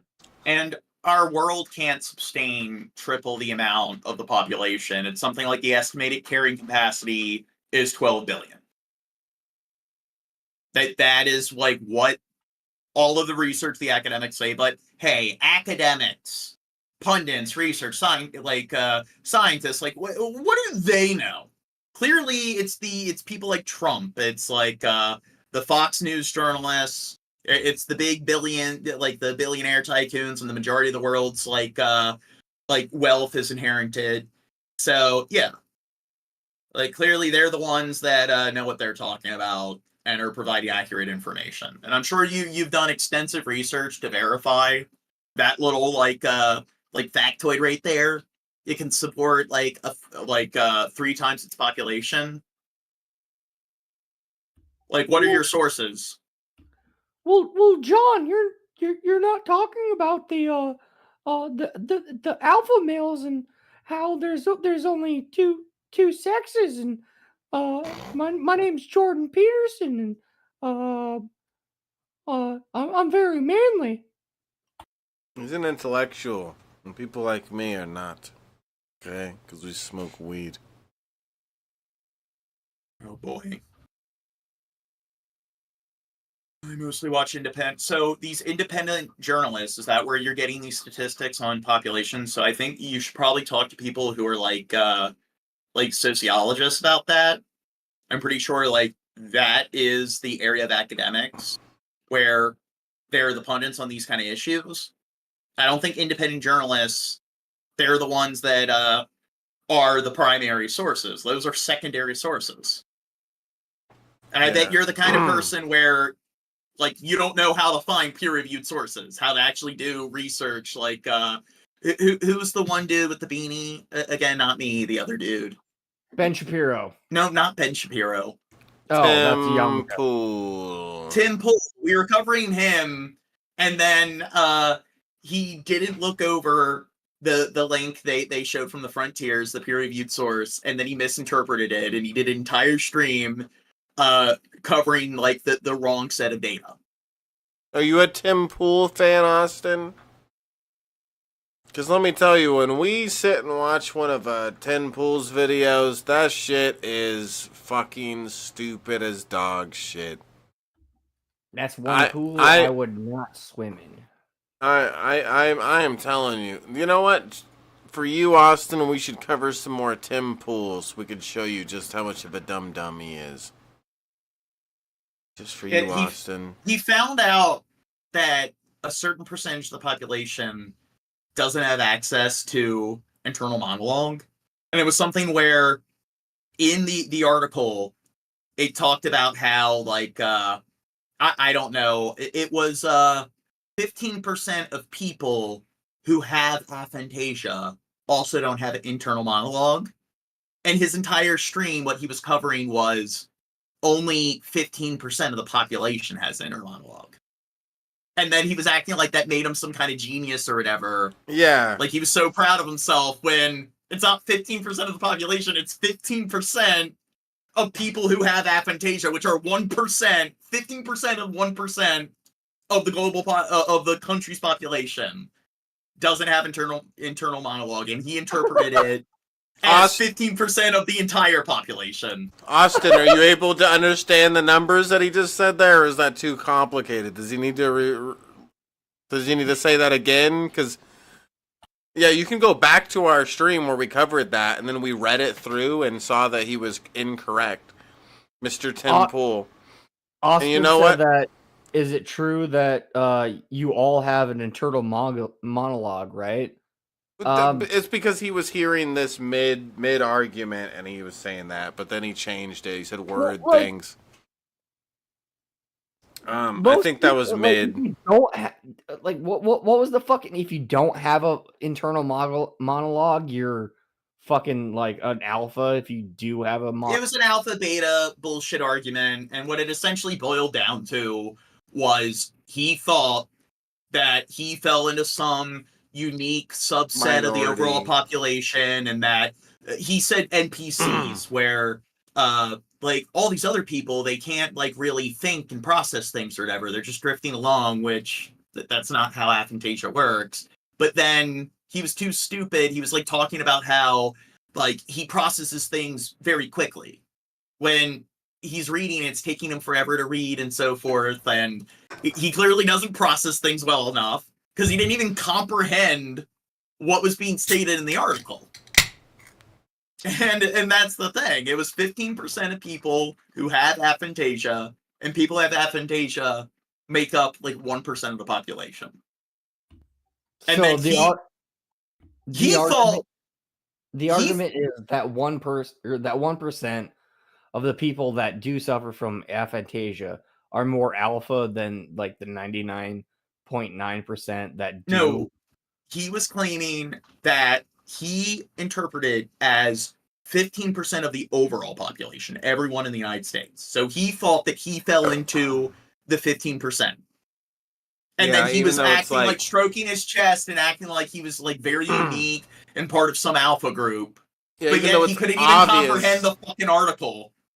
Yeah, even though it's obvious going in that most of the people around you have internal monologue, that's a minority of the people that don't have that. But he thinks he's a minority having it. He's that disconnected from the people around him. So if 15% of the population had cancer, and he's like, "Oh, I'm part of the 15%. I'm special." Like, is that a lot of people will assert that if they're a minority, and they'll think that there's something special. They'll think, "Oh, I'm not part of the majority." The dumb, that's just his logic there. Yeah, but the point is, he's talking about some, like, I guess, advantageous sort of trait. So that's the whole point. Is that he thought he had some very unique ability, which isn't unique at all. Yeah, everybody's got it except Gene. Basically, yeah. Well, it's something like he thought that he fell into the 15% of the overall population, and it turns out that he's 99% of the population. Yeah, because the people, opposite. Yeah, what he's thinking. 15% of 1%. That's the people who don't have internal monologue. Yeah, or have internal monologue who have aphantasia. Only 15% have it. And when it goes to Biden, Austin, I don't think any of us really favor him. I don't know that I favor him or anything. He exists and stuff, but yeah, I think he's too old to do his job. I think he's a weekend at Bernie's president who's just propped up there, and he's just pointed in like whichever direction by his aides, his advisors, and I think he's I don't know. I think he's kind of a scumfuck for supporting Israel. Yeah, there's no love lost between what we think about Biden. And the president's just one person. People completely over-exaggerate how much power the president has. They have their hands tied by Congress. And your local government, state government have more influence over your day-to-day life than the president. And the president can only really commit to a 4-year plan. So it's just people seem to exclusively focus on the president. And they're the ones that are supposed to fix something. Trump is going to come in and deal with this very complicated issue of illegal immigration, and he's going to fix it by just building a wall on the border. It's just, this one person you vote for, they're going to do this one simple thing to fix this very complicated, multifaceted problem. It's not about the age, it's about the mental health. They're both in their like late 70s, early 80s. So they both have the same mental health. Well, now, I do think that Biden is definitely like really slipping and has shown signs of notable cognitive decline. And I do agree there. Like when I'm saying age, like the big thing is, I guess, like cognitive, like health, cognitive stability, and so forth. So, but I do think we should have a retirement age because it seems like what's going on here is the fact that we're allowing presidents to run and serve for much older ages than we did in the past. So yeah, and these two people have beaten the record for the oldest candidates. And you know who they beat for the oldest candidates to run for president? Themselves. And you said Biden supports both, and then you're putting like rolling on the floor laughing emojis. What does he support? We pointed out that he's supporting Israel, and we don't support what Israel's doing. Yeah, I don't know when in this podcast that any of us said anything that supports Israel. And why is the AstroSurf? It's 35, isn't it? Yeah, it's 35. Guess it kind of makes sense. I mean, I wouldn't want somebody who's like 25 running as like I don't think I'm like approaching the age 29. I don't think I'm qualified for president, and I mean, I'm much more self-sufficient than most people my age. I mean, I moved out when I was 18 and went to like one of the top universities on a scholarship and everything, and I make more money than most fucking people. I make almost as much money as the president does every year. They make $400K a year. Didn't we look into it and it was like in the top, what was it, top 30? Mm-hmm.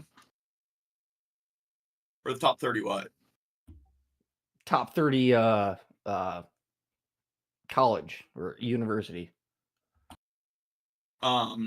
Wait, no. Yeah. Okay, whatever. University of College Park. It is like one of the top 30 like universities, I believe. Yeah, and it's and I was talking about like to me it's like being the mayor of like Baltimore. I think like oh yeah, I'm not qualified for that or whatever, but the current mayor, Brandon Scott, when he was running, I was like looking into him. He's only a little bit older than me. He's in his early 30s. Then it's like he only has a bachelor degree, and it was like St. Mary's College, like a really kind of low tier kind of university, and he only has a bachelor's degree. So I have a master's. I have a higher education than he does. It's almost like I don't have a master's in like any sort of like civics course or like humanitarian course, but it's just I could probably go back to school or just take some online classes because I had most of the credits I need to get some kind of like government like sort of major. And then like I'm probably more qualified to run as mayor than the mayor of Baltimore, but I definitely don't think I'm qualified to be a governor or to be like a president. No, John, run for president. Make me secretary of agriculture. And, wait, actually, no, I think Shabisky would be agriculture. He likes weed. Dude, you hate me, Remy? Damn, Gene, I don't make 400K, but I make close to that. I make well, I don't want to make half that amount. If Shab wasn't here, Gene would employ at least 3 to 4 immigrants. That's what I'm worth. That's what I'm worth, about 3 or 4 immigrants. It's true. I'm worth a lot. I'm a shaboopy. Yeah, so it's civil engineering. That's what my job is. So look at the generic salaries there. But anyway. All right, Ready to guys. call it a night? All right, so I won all the debates on this stream. I hope you guys all understand that. You're welcome for winning all the debates and teaching you guys. And if you don't know Austin, where Shab's mocking some other dude who's known for every time a discussion ends, he's like, I win. I won. Yeah, G-Man. Actually, I liked Austin popping in. Oh my God! Maybe we gotta argue with them more. I'm gonna make. Kind of like arguing. We're gonna make you mod, Austin, in no time. No. They said Israel greater than Palestine. Oh boy, I'm sure they're well read on their history here. Oh boy. Well, right. Whatever. We're probably gonna stream tomorrow, Austin, and I've been doing gaming streams lately. So if you want to come in the chat and argue with me, feel free at a later date. Tomorrow. Peace out, people. See you in the near future.